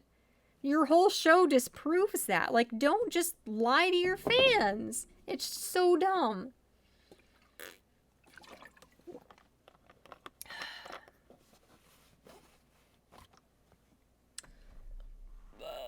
Ugh.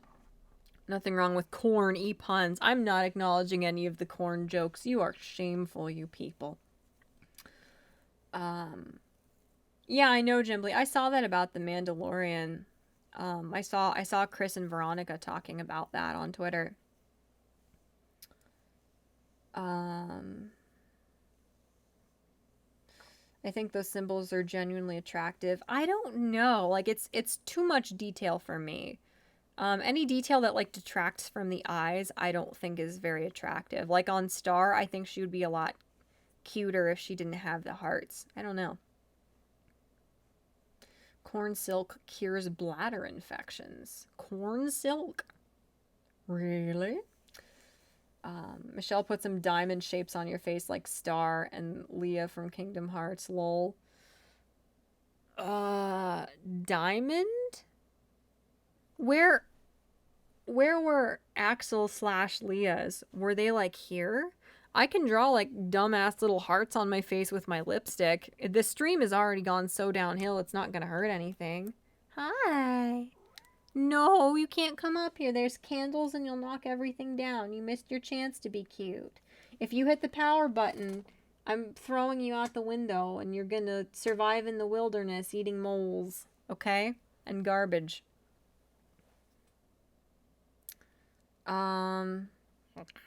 I need to buy more of these before they stop selling them. This is a good lip color.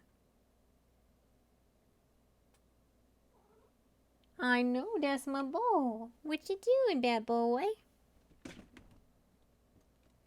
Scrabbling noises. Backdrop undulates. That's a good sign. He's fine. He's going in the window. What's happening? What the hell's going on?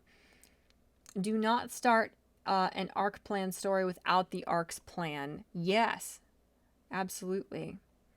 She has hearts on her face, but is called Star. It is weird. It is weird. And her mom's name is Moon. But does Moon have...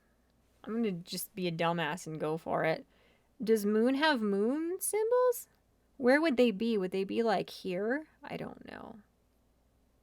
Oh, that's, like, slimy and gross. You can't even see anything in the reflection of that, like, thing.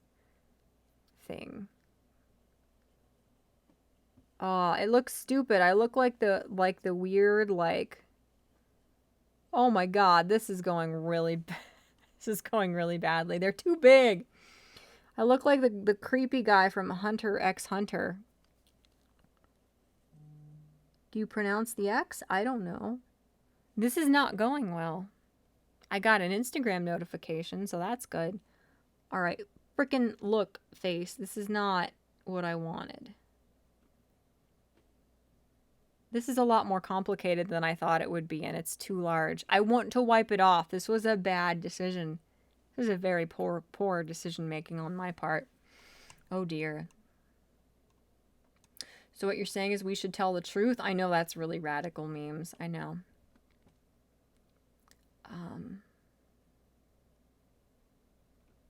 Why did it jump? I dug up an old playlist. It has all the episodes of Galador. I sent it to you on Discord. Thank you. Under his eyes like a mime. It's not endearing when it comes out this badly. It is not endearing. I can just restart on this side. Draw over my painful pimple that came up in like 3 hours. Never go full alinity.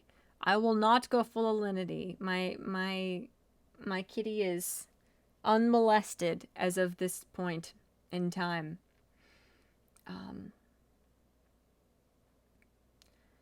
A cat, the world's most impressive killer, Michelle. What you doing? What you doing, little booty man? I know.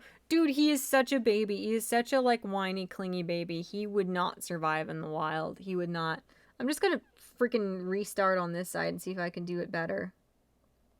I'll actually outline it with the side of the lip crayon shit. This is a really dumb, bad idea and a bad stream, and I'm sorry.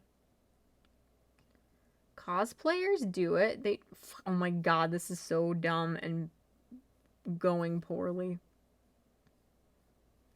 A cosplayer? I am not. That is one creative outlet that I have not. I know. Well, see, that one looks bad. It's being orbited by my giant ass pimple. That one looks better. This is a terrible idea. See, now it doesn't. Now it looks like just a slop of color on my face. If only I had makeup removing wipes down here, I could rectify this. Shit, man, it's too late now. It just is what it is. Smells minty. Okay. Do I have any makeup I could use to rectify this disaster? Maybe.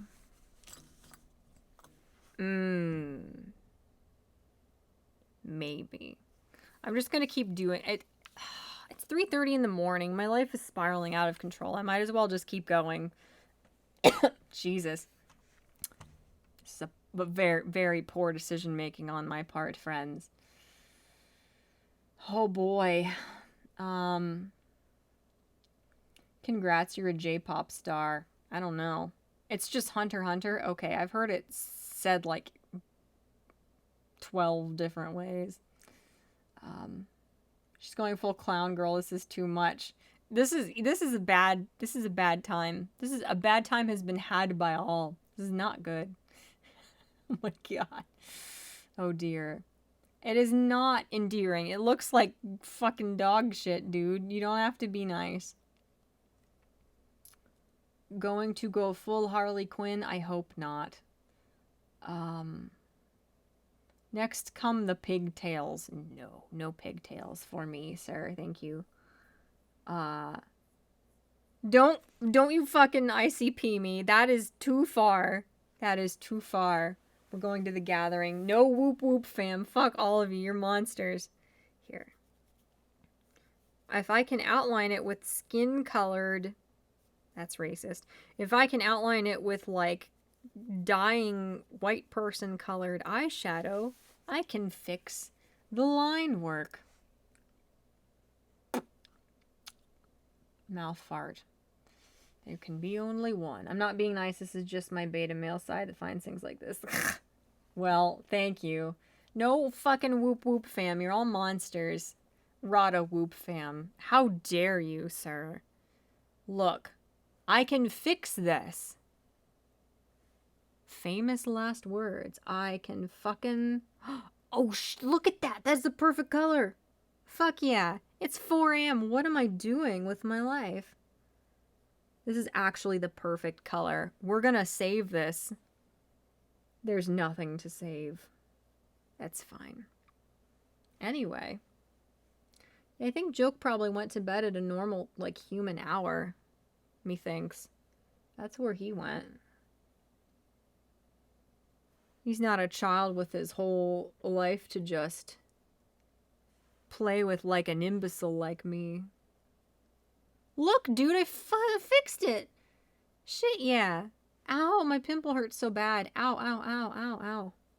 Okay, do you guys ever have, like, the kind of pimples? I'm just gonna fix how horrible my, like, under eye darkness is. Do you guys ever have the pimples that, like, pop up so suddenly that they stretch your skin in, like, a matter of hours and they're super sore? Have you guys ever had those? I have them right now. Come take a spin on the carny ride. I don't want to do this. Magic everywhere in this bitch. Help! What would you do if Toffee randomly said rada rada in the middle of the fight against Star? I would just have a stroke and die. Oh, that is not hyperbole. We are playing the game of the internet, I guess. Why everybody does the magnets line at once? Dude, I'm not a juggalo. Everybody shut the hell up. Horrible. Then he pulls out a chakram like Leah's. I would have a stroke for sure. Yeah. Magnets are attractive. No, you're shut up with the ICP. You guys are monsters. I'm being cyberbullied by my only fans in the world. My only friends. Oh, well, that was just a little too much there. I will fix that. I will add more lip color to my face. like the imbecile that I am.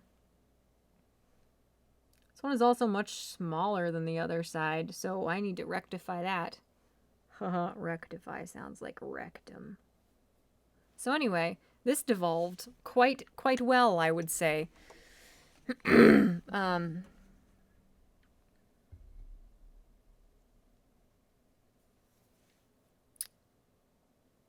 I need to go to sleep. I don't know what I'm doing. Could go for a Faygo right now. You people are incorrigible. I've never used that word before in my life. Let's fix this one. Can't be done. Sorry to tell you, me. Can't be done. So this stream that is a freaking disaster. I just wanted to talk to you guys a little bit about this children's freaking show called Star versus the Forces of Evil. That's not a good. That's no, not good. Because it's a fantastic show, and I was completely blindsided by it. How good it is. All right, that's not bad. Oh, it's bad. Oh, it's bad. Oh my god, this is so stupid. I remember when ICP wrestled in the WWF. I don't remember that. Star versus the Dark Carnival. You're stupid. You're so stupid. Weren't we talking about toffee frogs and corn girls? Essentially, yes. Alright, let me see if I can fix this. I'm stunned at how good this color works. There's no logical reason why this shouldn't be working as it is. But, you know, it's okay. But yeah, it's I was just freaking blindsided by how good of a show it is. Marco is adorable. He's such a charming, endearing character. Star? I don't like Star. I don't dislike Star. That's they're completely asymmetrical, but it could have been worse. Whatever. Stop, little fluffy brush. Go where you're supposed to go, dude. I could just make my makeup darker. I don't know why I wouldn't. Everything's just gone to hell already. Whatever. But like I don't hate Star as a character, but I certainly don't like her either. She's not the most unlikable character, but as the series goes on, she definitely becomes progressively less and less sympathetic of a character. And I'm dreading when I get to where they just completely break her character entirely. They even go so far as to use really, really weird, kind of creepy, like, adult fanfiction-y tropes to force Marco and Star together. There's this thing called the blood moon, and the blood moon, like, whoever it glows upon, and it only, like, does its glowy-ass moon shit, like, once every 667 years. Whoever it, like, shines down upon, are, like, destined to be in love forever. So Tom, the underworld guy, tries to get it to shine on him and Star because he wants Star back. And he's also very threatened by Marco and doesn't want Marco to get Star. Well, Marco shows up and the blood moon thing shines on Star and Marco. So it's basically like this like weird curse thing out of their control is like dooming them to be together. And curses and stuff like that are used in, like, fantasy world stuff all the time. But that doesn't make it any less, like, non-consensual that they're now being forced to fall in love. And that's a weird thing during the show, too. Like, yeah, they use tropes like that all the time in cartoons, especially, like, fantasy castles and knights and monsters and princesses. You know, like, I think people overanalyze that stuff and get a little too up in arms about it and upset about stuff like that. When it's just tropes like that are used in cartoons, it doesn't have to be like this creepy thing. There. Kind of tried to powder the rest of my nose to make it all look like one color. It didn't work very well.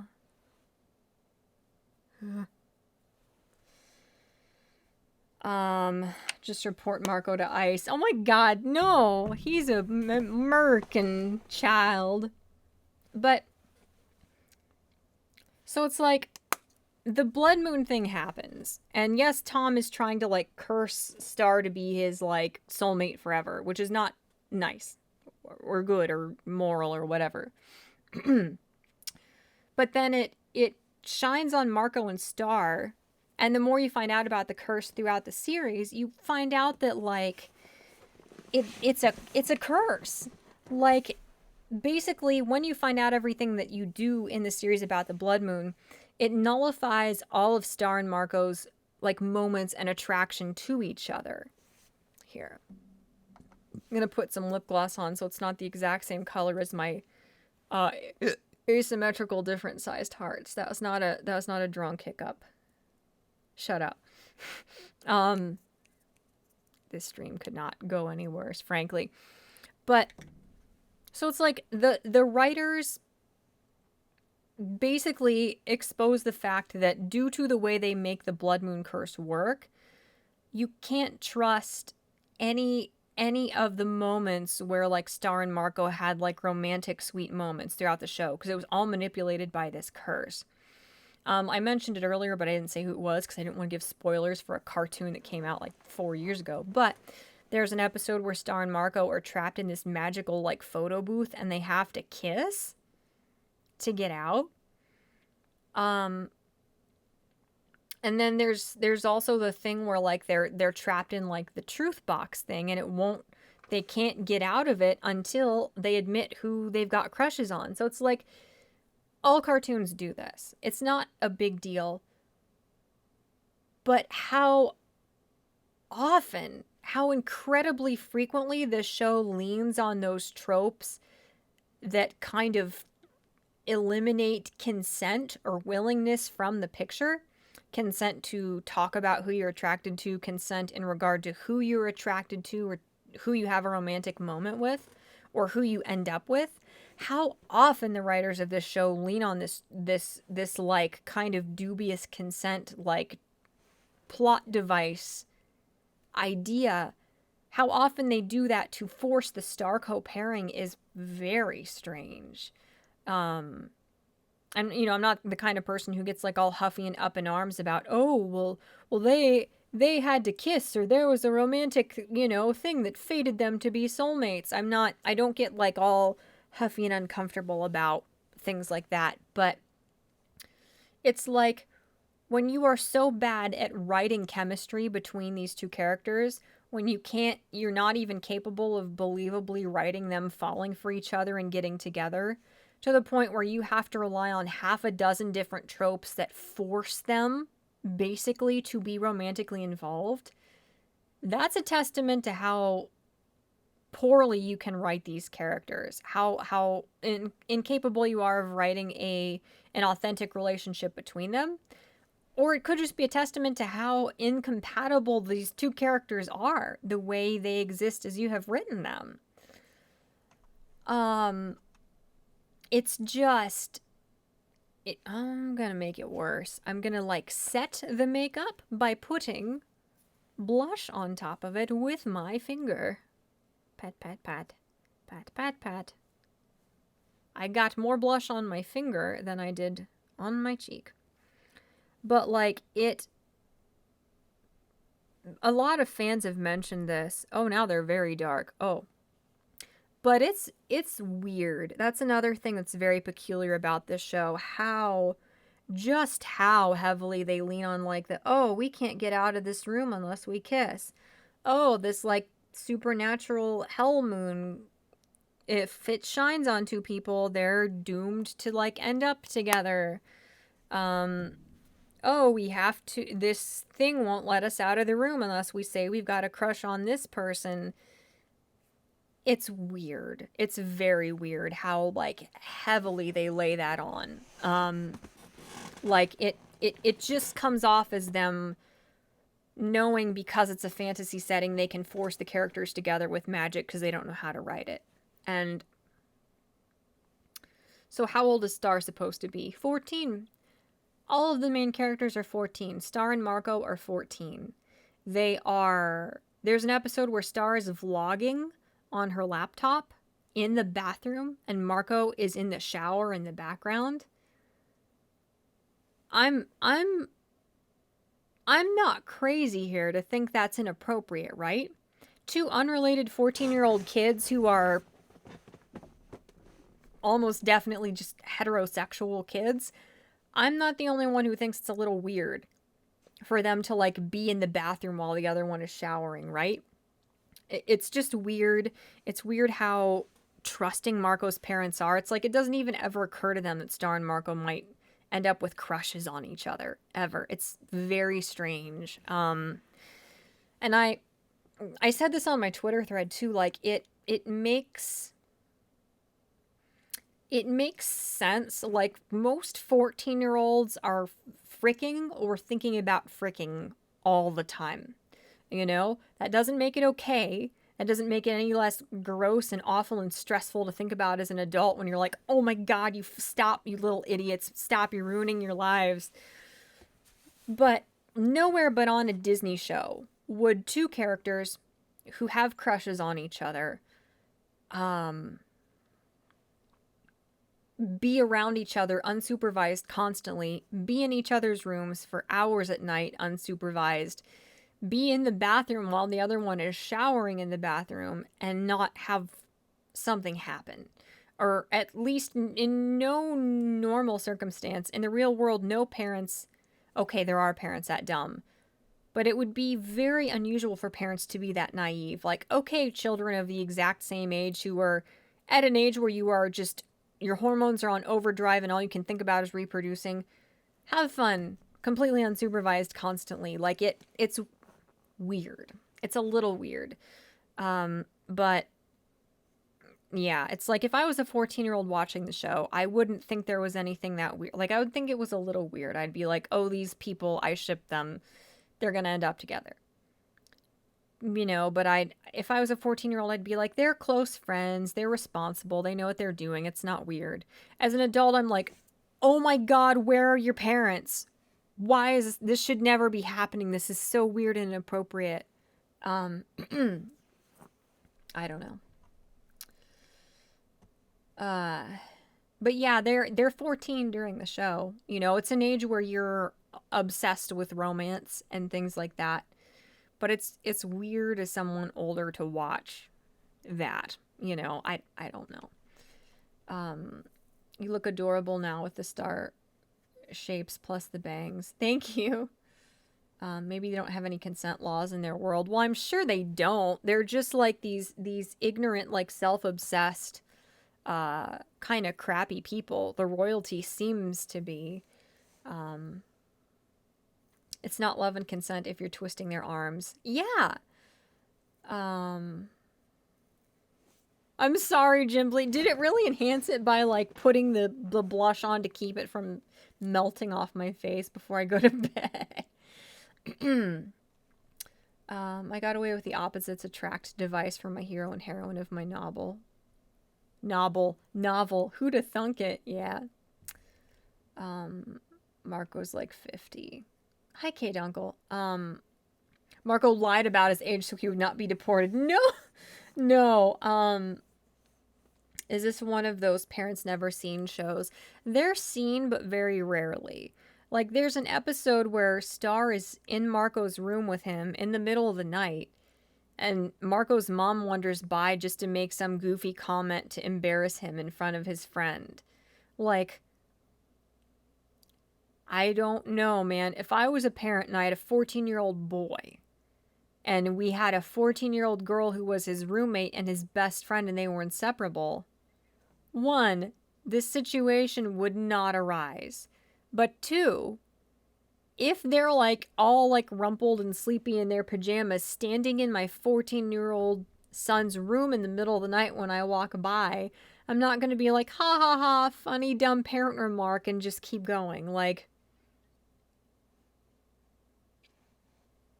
no. I don't know. I mean, yeah, Marco's parents are kind of treated like idiots in the show, but it's peculiar. Yeah, was adding 14 plus 30 something for some reason.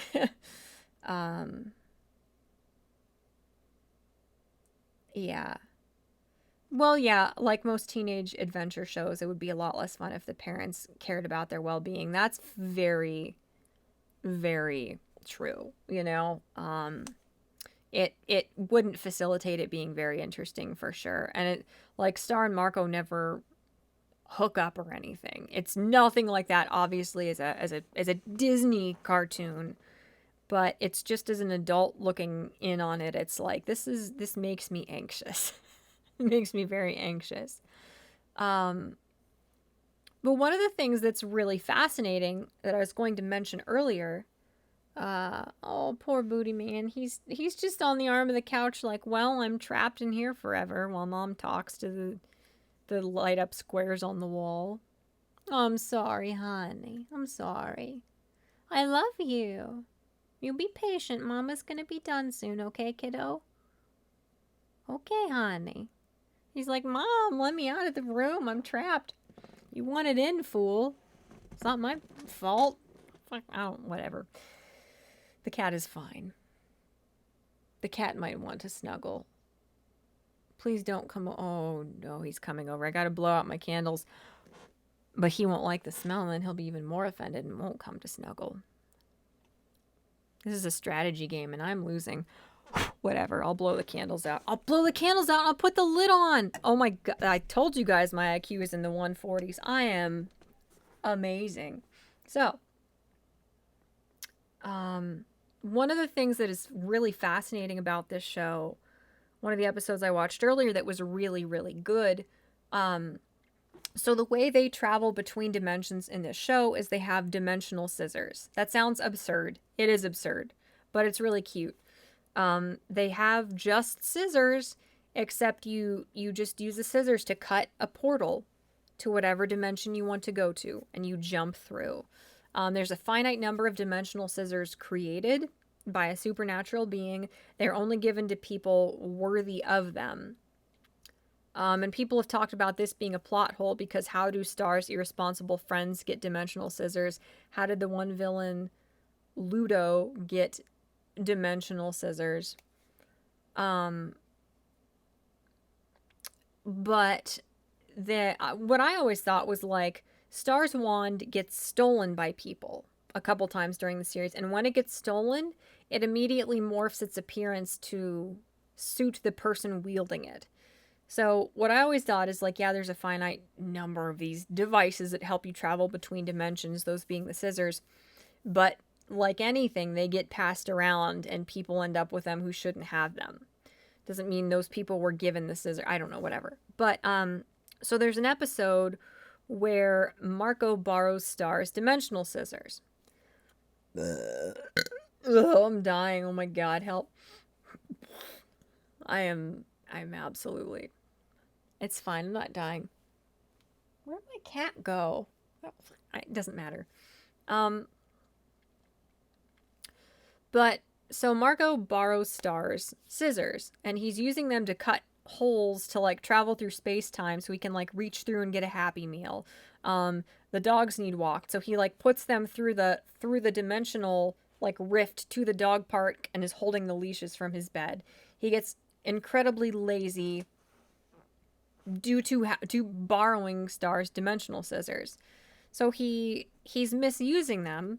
So the supernatural being, her name is Hekapoo, who created the scissors, basically like creates a portal into Marco's room and like, I believe drags him into her dimension and is like, okay, who are you? Why do you have these scissors? I didn't give you these scissors. This is not, you shouldn't have these and you're abusing them like crazy. How did you get these scissors? So because Marco's not supposed to have these scissors, the being who creates all of the dimensional fucking portal scissors, Hekapoo, she takes them. And she's like, if you can get these scissors back from me, you can have them and leave. And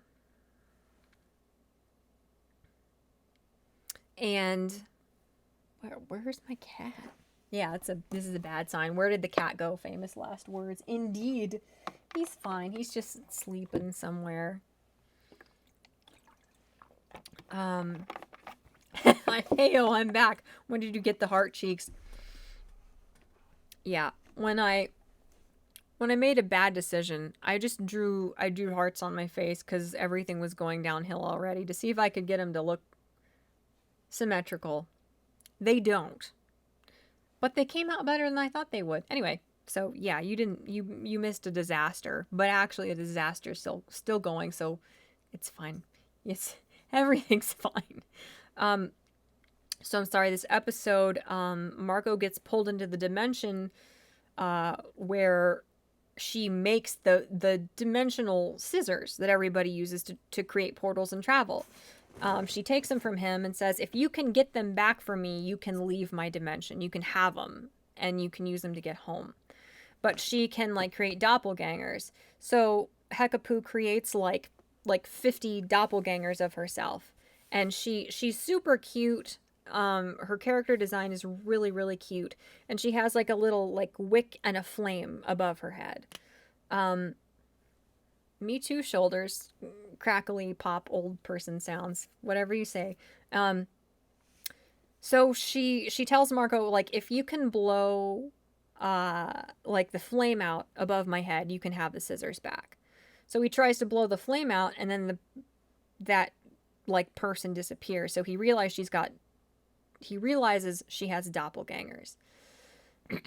So then there are, like, 40 of them, and he has to, like, catch them all or catch up to all of them and blow out the like flame above all of their heads until he finds the right one. And once he blows the flame out that is above her head, that's part of her character design, then he can have the scissors back and go home. And at some point during this episode, Star goes into his room and she's like, can I have my scissors back? And there are like 50 portals open from his bed where he's just lazing around reaching for things. And there's one like flaming molten colored portal that Hekapoo used to pull him into her world because someone was misusing the scissors. And she's like, shit, this is really bad. I have to go retrieve Marco and try and explain why I have these dimensional scissors that I shouldn't have and plead to have him to take him home.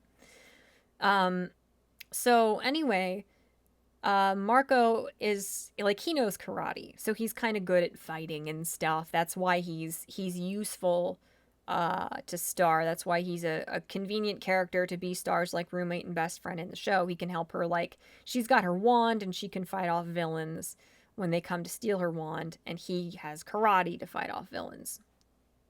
Whatever, you know?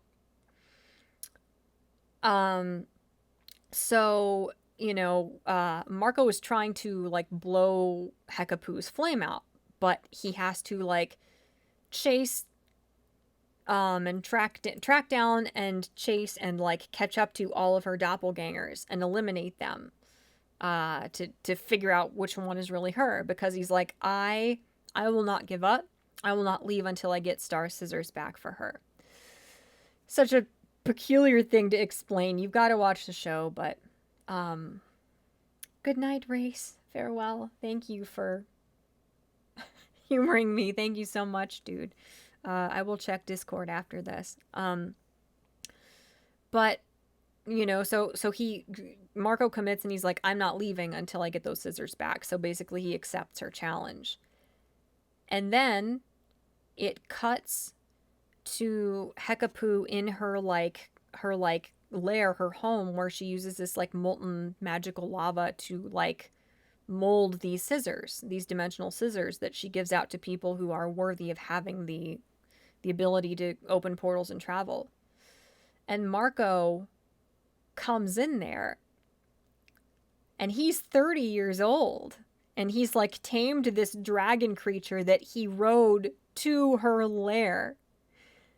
And he walks up to her and he like blows out her wick and she's like, "You finally found me," or something like that. And he's like, "Yep, you know, you narrowly escaped me at this location or something, you know, but I finally got you." And she's like, "Yep." And she hands him the scissors. So Marco is 14 and he gets dragged into Hekapoo's world.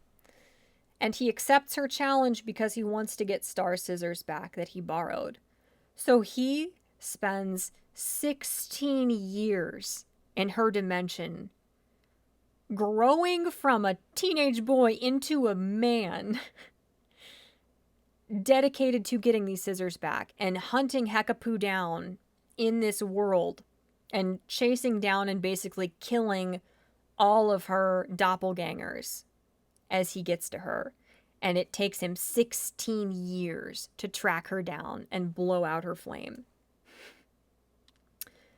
Which is a fascinating, it's just insane. Because like out of nowhere, you're just blindsided. All of a sudden this like giant dude with a six-pack who's like 6 feet tall, just all of a sudden, you know, Marco's in one scene and 30-year-old Marco, 16 years passed just between scenes, out of nowhere. And this has never happened before. You're just blindsided by it, by the 16-year time skip out of freaking nowhere. So he has been chasing Hekapoo, this character, she's adorable, for 16 years. It has been 16 years since he saw Earth, his family, Star, his school, technology, anything. He's been in this like Mad Max wasteland for 16 years. He grew into a man, a 30-year-old man in this wasteland.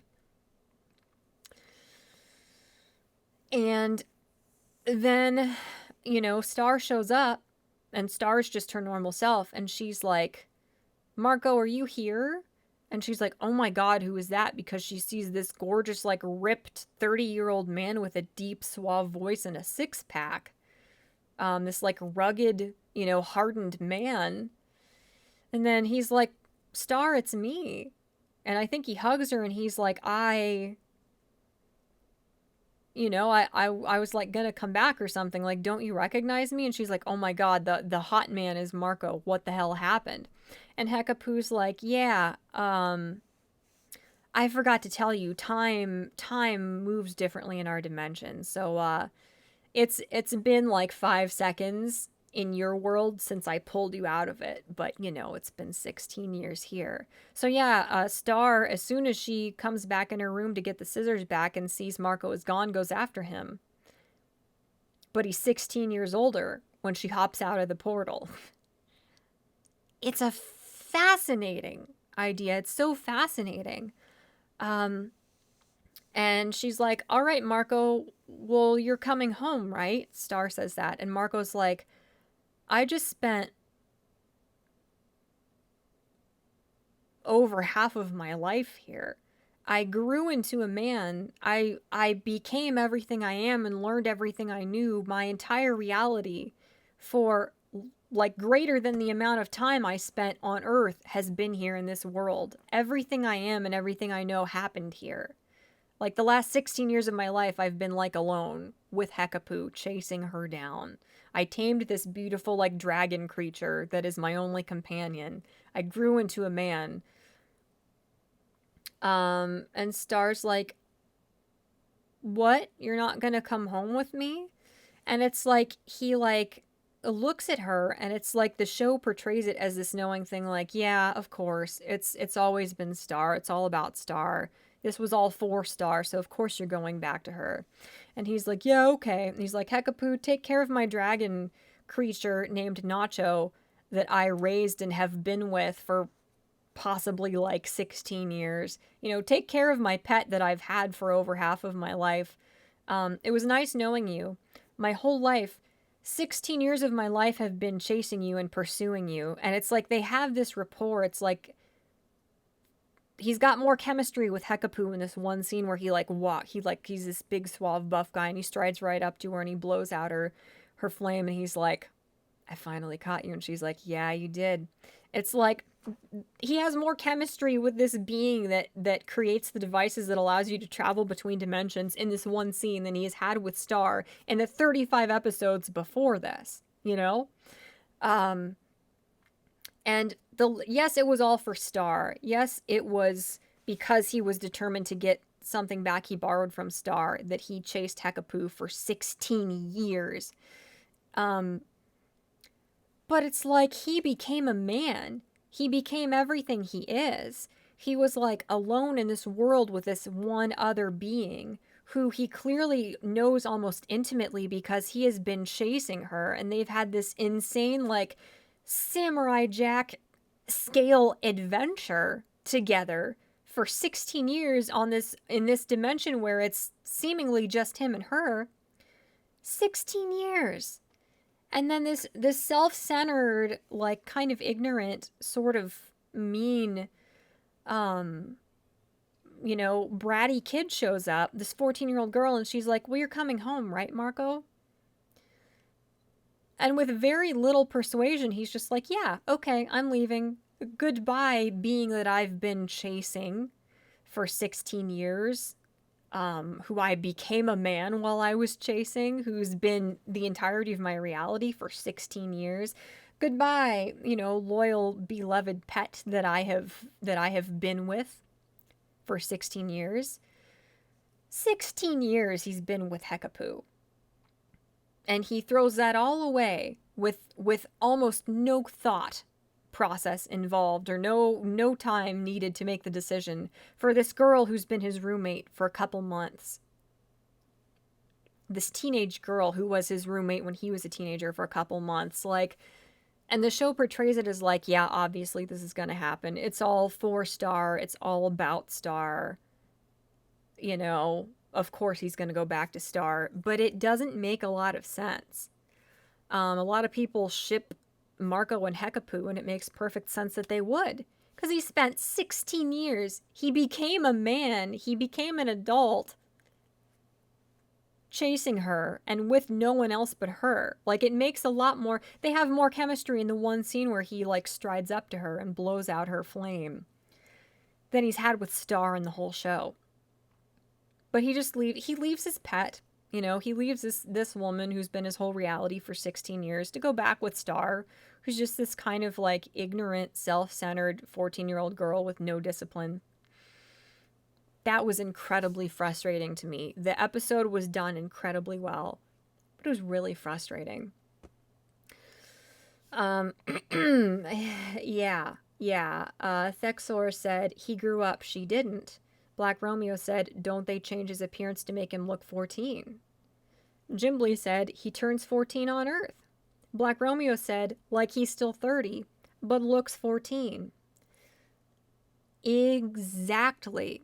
And this is something else people are really uncomfortable with in the fandom. So Marco, he just throws his whole life away and goes back with Star to his world, to Earth.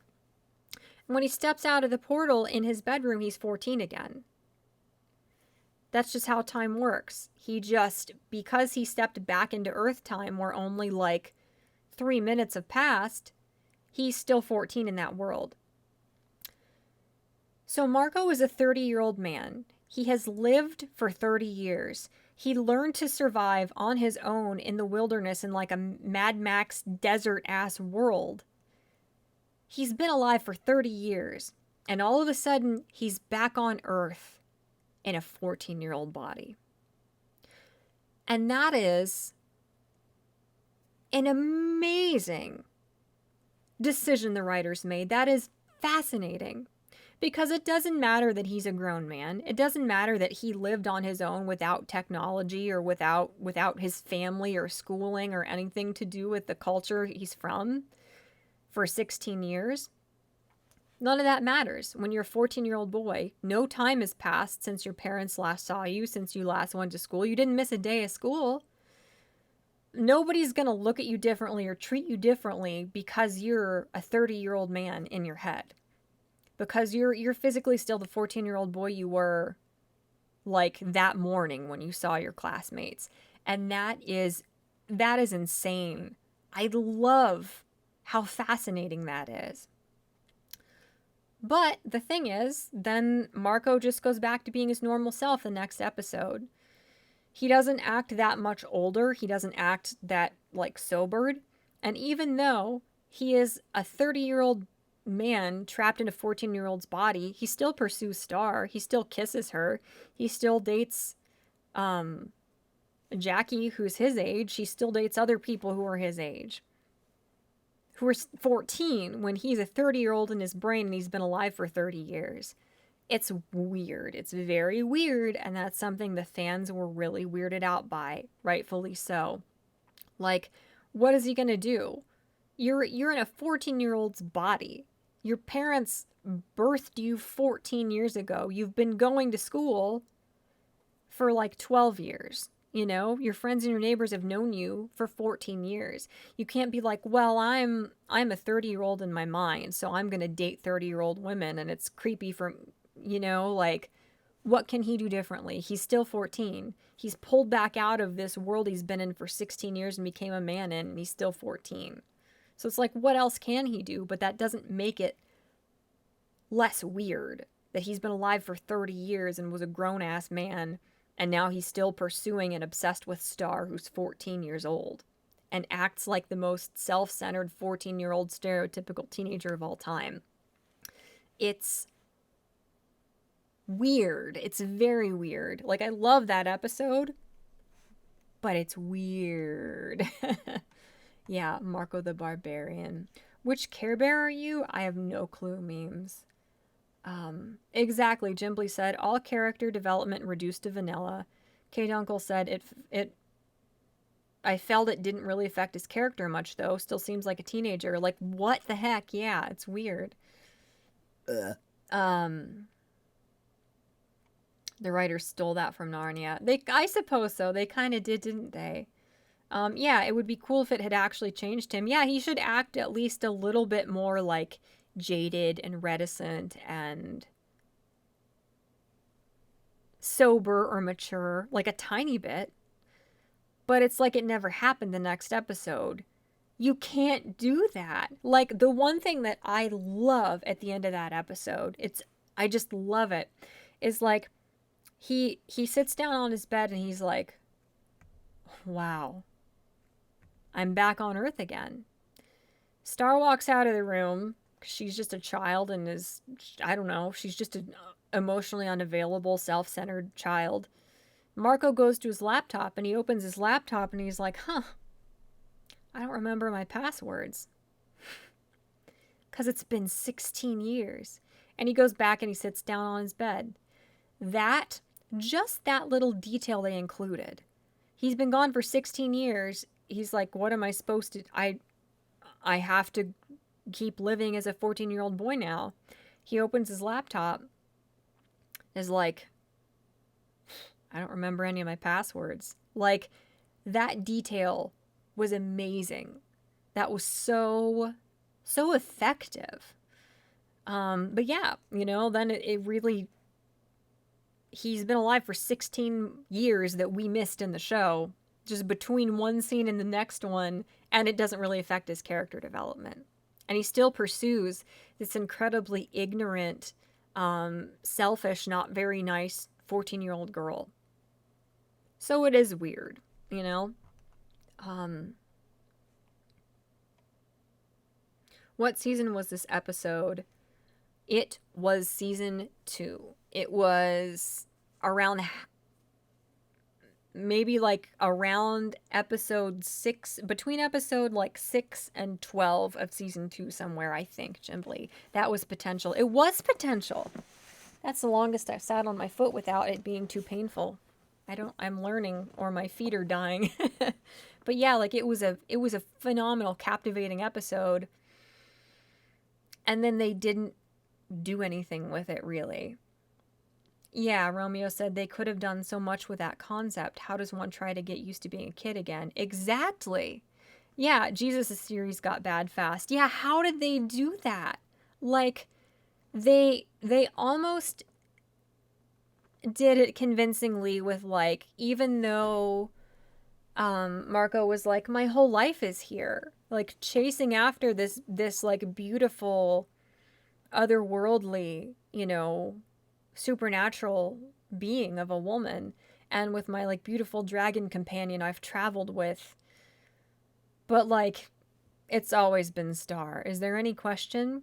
I I devoted myself to spend as long as it took to get the scissors back because of Star. Like, they almost did that in a meaningful way to like help hammer home the idea that it's always been Star, really deep down, but they didn't follow through. They didn't effectively convey that, even though the potential was right there for them to do so. Yeah, hell, can you even do that? Not really. Yeah, exactly, Jimbly, exactly. Worst written show ever. Yeah. But that's one of the most recent episodes I've watched, and it's just, I don't know. It's just frustrating. I don't know. I'll probably talk about this a little bit more on this channel because I've got half the show left to watch, but it's like, yeah. Yeah, Assassin said, this sounds like it could have been part of a prophecy. The warrior from the outer world will something something save us from villain. Yeah. And then the one last thing I will say, because it's gonna be 5:30 in the morning before I go to bed, and this is insane, is that the dumbest thing, like, the writers had so much potential, but the dumbest thing. Nope, wrong side. Yeah, right side. The most mind-numbingly stupid thing the writers did is they kill off the main villain, who turned me into a scaly. They kill him off in season 3, episode 1. None of you freaking care. Who am I trying to protect from spoilers? The show ended in like 2018, whatever. They kill him off, and then they decide to have a different villain every season. So the two villains, basically, Ludo and Toffee, that they built up, Ludo had an insane character arc. He went from the goofiest, dumbest, most annoying Disney Channel villain ever. His character development blindsided me. It was so good. And Ludo, one of the damn coolest villains ever. Again, from a Disney Channel show. What the hell? They basically scrapped them. In the last season, you see one episode of Ludo. He's like living with his family. Like not like his children, like he's living with his parents and older siblings or something on some other planet, and they like run by him in some chase through dimensions. That's all you ever see of Ludo. And Toffee, they just kill Toffee off. And everybody's like, when is he coming back? Not like, will he come back? When is he coming back? Because there's no possible way for the show to be good. You built up this insane villain. There's no sensible reason whatsoever to kill him off ever, ever. But they kill him off. They do away with the two fascinating villains that made the show what it was, that made the show worth watching. Toffee was the reason thousands of people watched this show at all. Because he's like something from another world. He's like he walked in from another show. He's so different and compelling. And then they're like, we're gonna have a different villain for the last 2 seasons. We're gonna have a season 3 villain and a season 4 villain. The dumbest idea I have ever heard of. Why? When you built up the stakes and made it so unbelievably intense and suspenseful and gripping in the first 2 seasons, you built these villains up to be some of the most compelling, fascinating villains on TV in a kid's cartoon. And then you just throw them away and you have a different villain for every season remaining. There's no more effective way to like obliterate the stakes and make them 0 If you have a different villain for every season, you know the villains are only going to last a season. Like, why would you do that? Unless you introduce a new villain every season and they build up and they contribute to the overall story. Why? It is the stupidest idea I have ever heard. No one in their right mind would be like, we're going to kill off the two villains we have built up that everybody cares so much about and is obsessed with and theorizes about. That is a huge part of the reason the fandom is even active and exists for this show. And we're going to have a different villain for every season afterward. The stupidest idea. The number one fastest way to make your show worthless, pointless, destroy anybody's investment emotionally they had in this show. It blows my mind that at least two adults who wrote as good of a show as up to this point made this decision. And the villain for the last season, her name is Mina. They introduce Mina in season 2, and she is the most annoying, irritating, unlikable, insufferable character of all time. I hate Mina. Mina was in one 15-minute episode, and I almost couldn't sit through it. She was so stupid and annoying. Just knowing that they make her the villain of season 4, the big bad guy of season 4, is so mind-numbingly stupid that I don't even want to watch it. The dumbest decision these people could have possibly made. Just sheer, utter incompetence. Blows my mind. Oh my god, Cheesy Tits, I love you. Hello, what are we talking about, and why do you look like you've been to a child's birthday party? Oh my god, I don't even know how to explain. I look this way because I was... No, there's no way to contextualize. I tried to make myself look like the main character from the show I'm ranting about because the first 2 seasons are the best television I've ever seen, and the last 2, the writers dropped the ball. Probably worse than Dexter did and almost as bad as Game of Thrones did. Like, that spectacular of a failure on the writer's part. And that's what I'm mad about and talking about. Jimbly said, didn't they use Toffee for a weird plot point with the wand or some shit? Like a finger was all that was left when Star's wand exploded. Which, by the way, you never explained the wand. I don't even know how to explain the wand. I'll have to, once I finish the show, if I can do that without killing myself, I'll probably do another episode and explain more in depth. You mean kind of like how they killed off Han Solo for no viable reason? It really is. How spectacularly the writers dropped the ball with Star Versus. It really is like Star Wars scale potential being just shattered into a million pieces. Like, how do you take something as iconic and like generation, century defining as Star Wars and destroy it the way it has been destroyed? Star Versus had the potential to like completely dwarf like Steven Universe and Gravity Falls. It was so brilliantly written. It could have made those shows look like shows that lasted a season that barely anybody watched.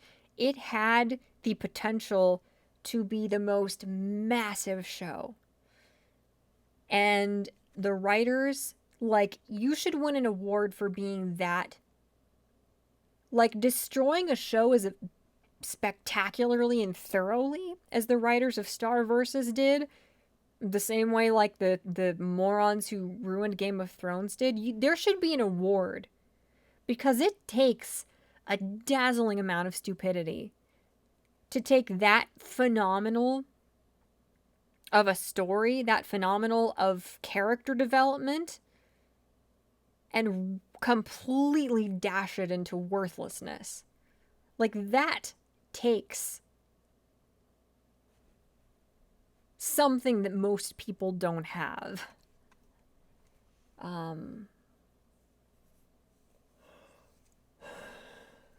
Yeah. That is why they call it jumping the shark. Yeah. Well, K. Dunkel said Buffy always had a big bad each season it can work. I do think they were planning on bringing Toffee back, and I think things just got really sped up. The problem is that, at least according to Blue Order in his video, they knew from the get-go that Disney was only giving them 4 seasons. So there's very little excuse for them to have budgeted their time as poorly as they did with the storytelling. Let me just tell you guys, this show went on for 4 entire seasons. They built up for a season and a half Jackie and Marco getting together. And then I don't think Jackie dumps Marco till like in the middle of season 3. So it's 3 seasons of Jackie and Marco being together. There's at least half of a season of Star getting back with Tom. They had 4 seasons, and they knew from very early on that all they were getting was 4 seasons. They could have gotten 30 seasons if they had played their cards right. It wouldn't have taken, as masterfully as they told the story, as much of a fanatical cult-like following they got, as well as they handled it, it would not have taken much for them to have gotten more seasons.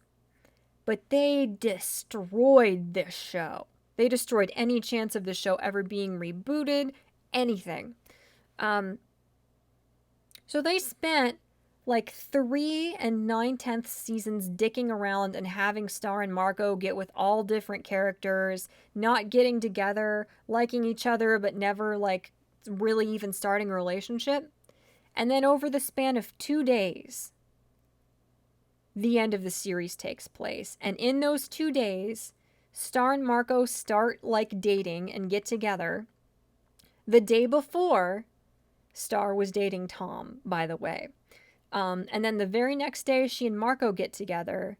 And then I think the timeline is the very next day, she and Marco are willing to die for each other and never see their families again.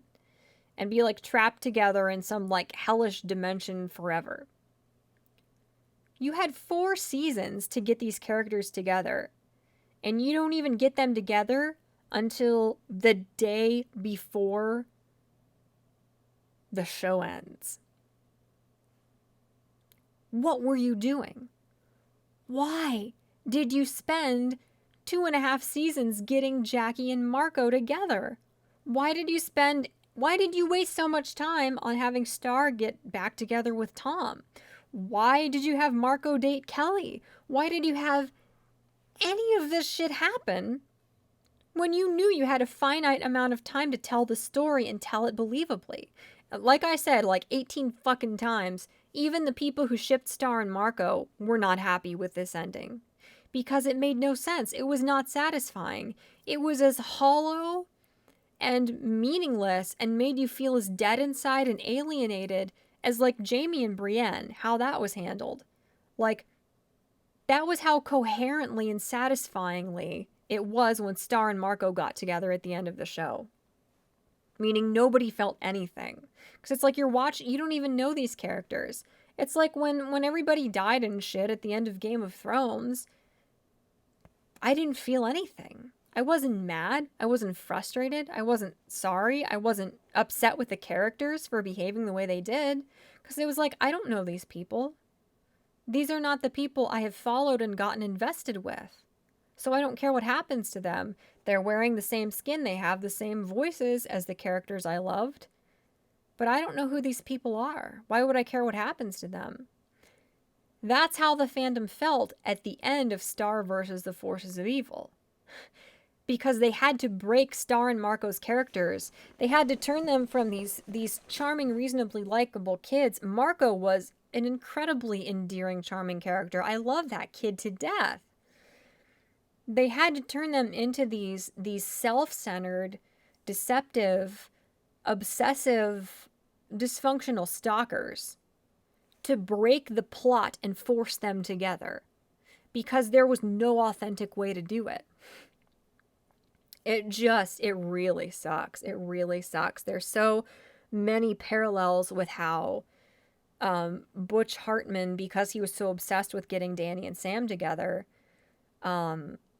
his show was destroyed and basically got canceled because he drove off the one writer that made the show good. He was willing to destroy this show that brought so many people so much joy, that could have been like generation defining shit, because he wanted his endgame ship and would not sacrifice that for anything, even if it meant, like Danny and Sam, they didn't act like themselves. They acted like these bizarre, impulsive, childish assholes at the end of Danny Phantom. That is so similar to what happened with this show. Like Star and Marco, it's not Star and Marco who get together at the end. They're not acting like the characters you fell in love with and watched grow for the first 2.5 seasons. It's so sad. Yes, I have been ranting for 4 hours, cheesy tits. Yes, I have. And oh my god, yeah.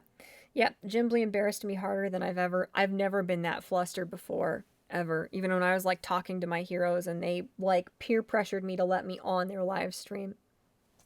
Yeah. God, Toffee. I'm glad we got off the Toffee topic it was pretty, oh my god, what's the word? Uneventfully, yes. Yeah, Star versus seasons 3 and 4 sounds like Highlander the Quickening. And K Dunkle, I don't know that beyond a shadow of a doubt, but I trust Blue Order, and that's what he said in his video. Like, people found out later on that they knew they were only getting 4 seasons, and they still managed their time that badly. Exactly. Destroyed potential is the thing that these things have in common, cheesy tits. And it's just, I don't want to end the stream on, like, degenerate, scaly horniness, but we might have to, huh? Shit. It's just funny. It's just funny because that's 2 shows that Michael C. Hall made that the writers just drove into the ground. You know? Is it a curse? It has nothing to do with him. He's super talented. Then again, it's like, you didn't have to hire, like, all of the most expensive celebrities in the world to voice your characters. Like, Michael C. Hall as Toffee. Oh, yes. Yes. Good. Yes. Very well. Nice. Yes. I like that. Don't change his voice. But, like, did you need Michael C. Hall to voice one of your villains? Did you need Alan Tudyk to voice one of your villains and the main character's dad, the king? Did you need Jeffrey Tambor to show up like every 10 episodes to voice Glossaric? Did you really, really need people that costly to hire for so many of your roles? Like, I feel like you could have used those resources on maybe hiring on a new continuity checker to hold your fucking show together. You know? But what do I know? I've never made a cartoon, so I don't get to say. I know. Assassin said, I cannot take a villain named after a candy seriously. Like Emo, Vader, or Bleach Blonde Gay Vampire. Nail from Buffy. I know. I know, but yeah. Yeah, it's like, when I heard people in the reviews talking about Toffee, I'm like, what? Why did you name your villain Toffee? And then, yesterday, I got out the Christmas cookies I brought home and I ate all of the toffee. To have eaten toffee. So, I had a change of heart. You people are monsters. Yeah. Thexor said, end on a high note, list off your favorite parts. Black Romeo said, of Toffee. Yeah. Jimbly said, list off your favorite Toffee body parts. Oh my god. And the saddest thing is when Thexor said that, that's what I thought before anything else. Oh dear. Oh dear. Why are you imbeciles sitting around listening to me yammer about nonsense for 5 hours? People are nuts. Here. I need to... This looks really weird because it's ever so slightly lighter than my skin. So my, like, cheeks look fake where the powder stops. Help! Whoop, that's not what I wanted to do. There, it's a little better. But it's got this weird, like, flat spot on my nose that makeup won't adhere to either. Why am I doing this? It's 5 in the morning. I'm a failure. Can you guys tell that I don't go back to work tomorrow? I'm gonna need a couple makeup wipes for this madness. Ah, well. It is what it is.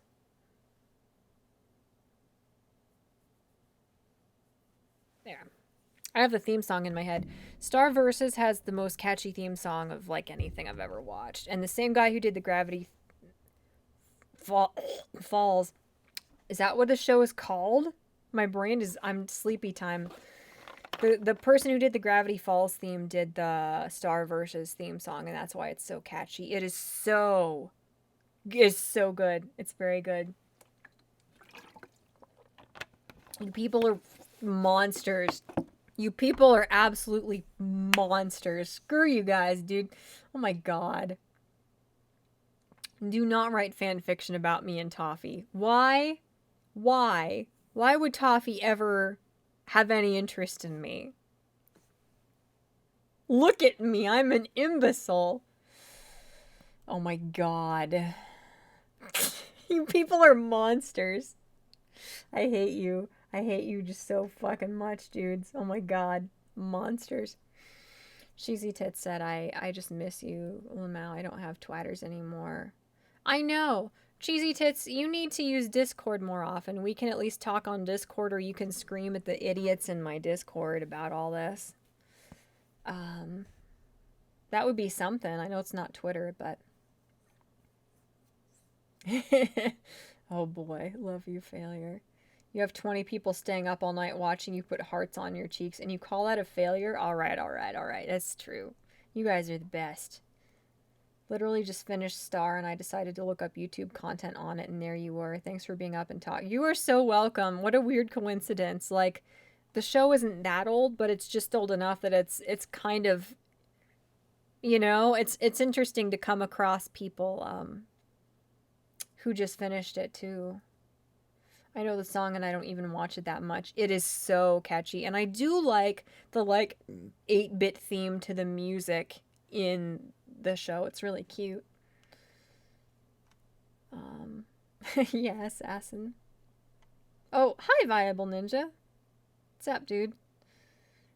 Exactly. 9:30 in the morning, I'm watching a crazy lady go crazy. Not sure what this is, but I'd be tempted to pay. Why are you so hard on everyone when it was me 99% of this whole stream? Exactly. Because you fools. Because all of you monsters are making fun of me about fucking Toffee. We don't want that. I don't want to talk about it. I'm not a scaly. I'm not a degenerate. I don't know what you guys are talking about. I don't. I have no clue what. It's lies and slander is what it is. I ship it. How dare you, sir? And or madam. Oh my god. Yeah, Cheesy Tits, I don't really know how to use Discord either, to be fair. Like, there's a messaging feature, and, like, in the channels, you just type stuff, and then everybody in the channel can see it. I don't know. But if you're comfortable trying it, fucking Jim, please stop. If you are comfortable, like, trying it, I would recommend it. Like, it's not Twitter, but at least we can talk a little bit on there. It just makes me mad that, like, you were calling out a racist, but you said scary no words to a racist. So you got kicked off Twitter. That's real nice. That's really, really nice. You're eating breakfast. I should be eating breakfast, but I'm going to sleep till like 11:30 and then wake up and be like, I did not just dream about Toffee. I'm going to live in denial. I'm going to take a cold shower. I'm going to not be ashamed because there's nothing to be ashamed about. And I'm going to go about my day not being a degenerate scaly. At least I'm not a furry. A scaly's like slightly less creepy. I'm not fucking Alinity. My cat has not been molested. my cat, that cat is obsessed with me. That cat is the most gentle, loving, sweet baby in the world. Like, that cat is obsessed with me. He snuggles. He, like, climbs up and, like, hangs onto my shoulder and rubs on my face. The one fucking video where I joke about Alinity being a scumbag and, like, abusing her animals, my cat tries to scramble away from me on camera like fucking Chris Chan's cats. I don't molest my cats. I'm not Shane Dawson, I swear. I'm not a furry. I'm a scaly. No, fuck you, I'm not a scaly. That was not real. That was the product of sleep deprivation. I'm not a scaly. Right, yes. I'm watching the feedback. It's like a minute behind, so I just watched myself flail. That's very silly. I hate you guys. You're bad people. All of you. You all get punished. It's socialism here. Jimbly does the bad, and you all get punished for the bad. No. If you write fanfiction about me and Toffee, that's fucking hilarious, and you better actually send it to me. Assassin said, note, I am not making fun of you, Elf Maiden, just because you like a show. Thank you. Assassin gets good boy points, and the rest of you do not.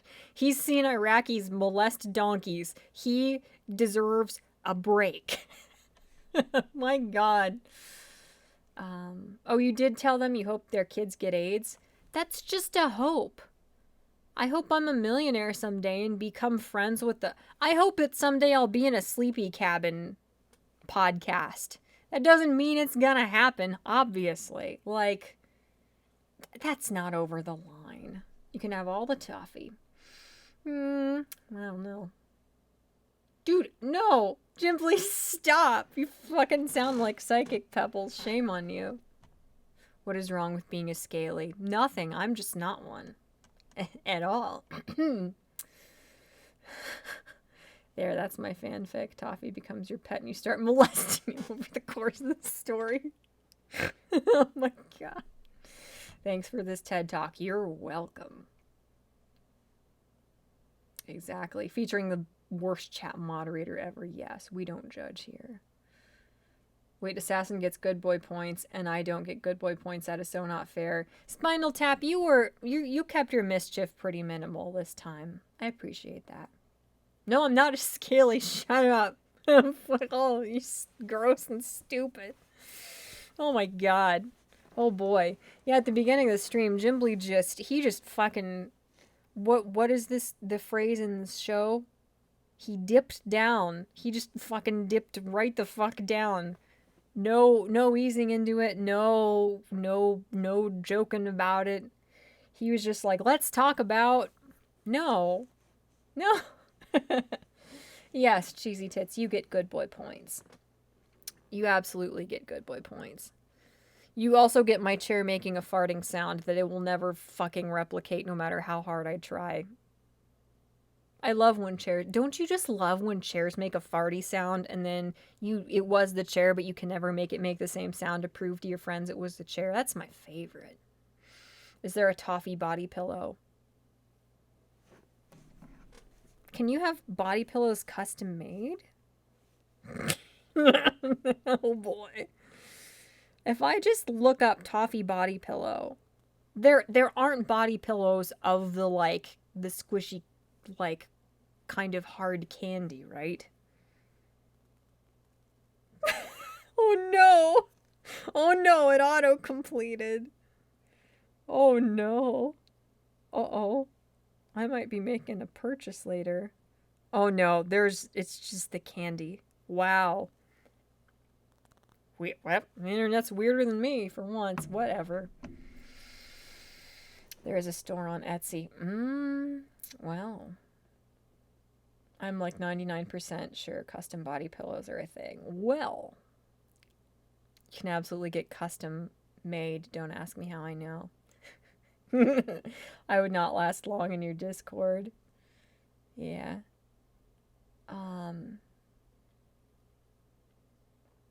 think people on Michelle's Discord would hate me more than on here, lol. My Discord is actually, I mean, do you guys know who Satchmo and Manly Chicken are? Because I think you guys would be tame compared to their mischief. Satch, when you get him going, he is just exhausting in the most endearing way. Do I get the good boy points? Yeah, you do, Diogenes. You do. Okay. Okay. You guys can go to bed. I'm gonna go to bed. I'm tired. Buy food, eat breakfast, go to work, bed your wives, whatever. They are your level, Jimbly. They are. Absolutely. Satchmo is the one who made the, like, hour-long Christian documentary that has, like, 2 million views. When he was, like, 15 in high school, he made it. He is insanely talented. And Manly is actually a Newgrounds guy. Sort of. Yeah. So they are insanely creative in the most exhausting, alarming way possible. You guys are nuts. Y'all need to calm down. All right. Yeah, Viable Ninja, you're allergic to weebery. I don't know. We're kind of weeby, not really, but whatever. Okay. Yes, good night, Diogenes. Good night, Jimbly. Go take a cold shower in holy water. Thank you. Yeah, shut up, Thexor, but thank you. You're allergic to weebs and furries, but yeah. VGC Sachimo is an adult. Yet he's an adult. I think Satch is 21 now. Satch is in his 20s. He's a good boy. He's definitely an adult by now. What?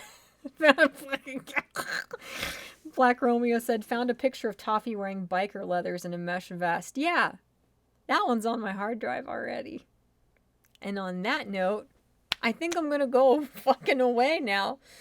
Thank you guys so much for watching. Oh my god, you are the silliest, funniest, most likable people I have ever met. And I've met a moderate amount.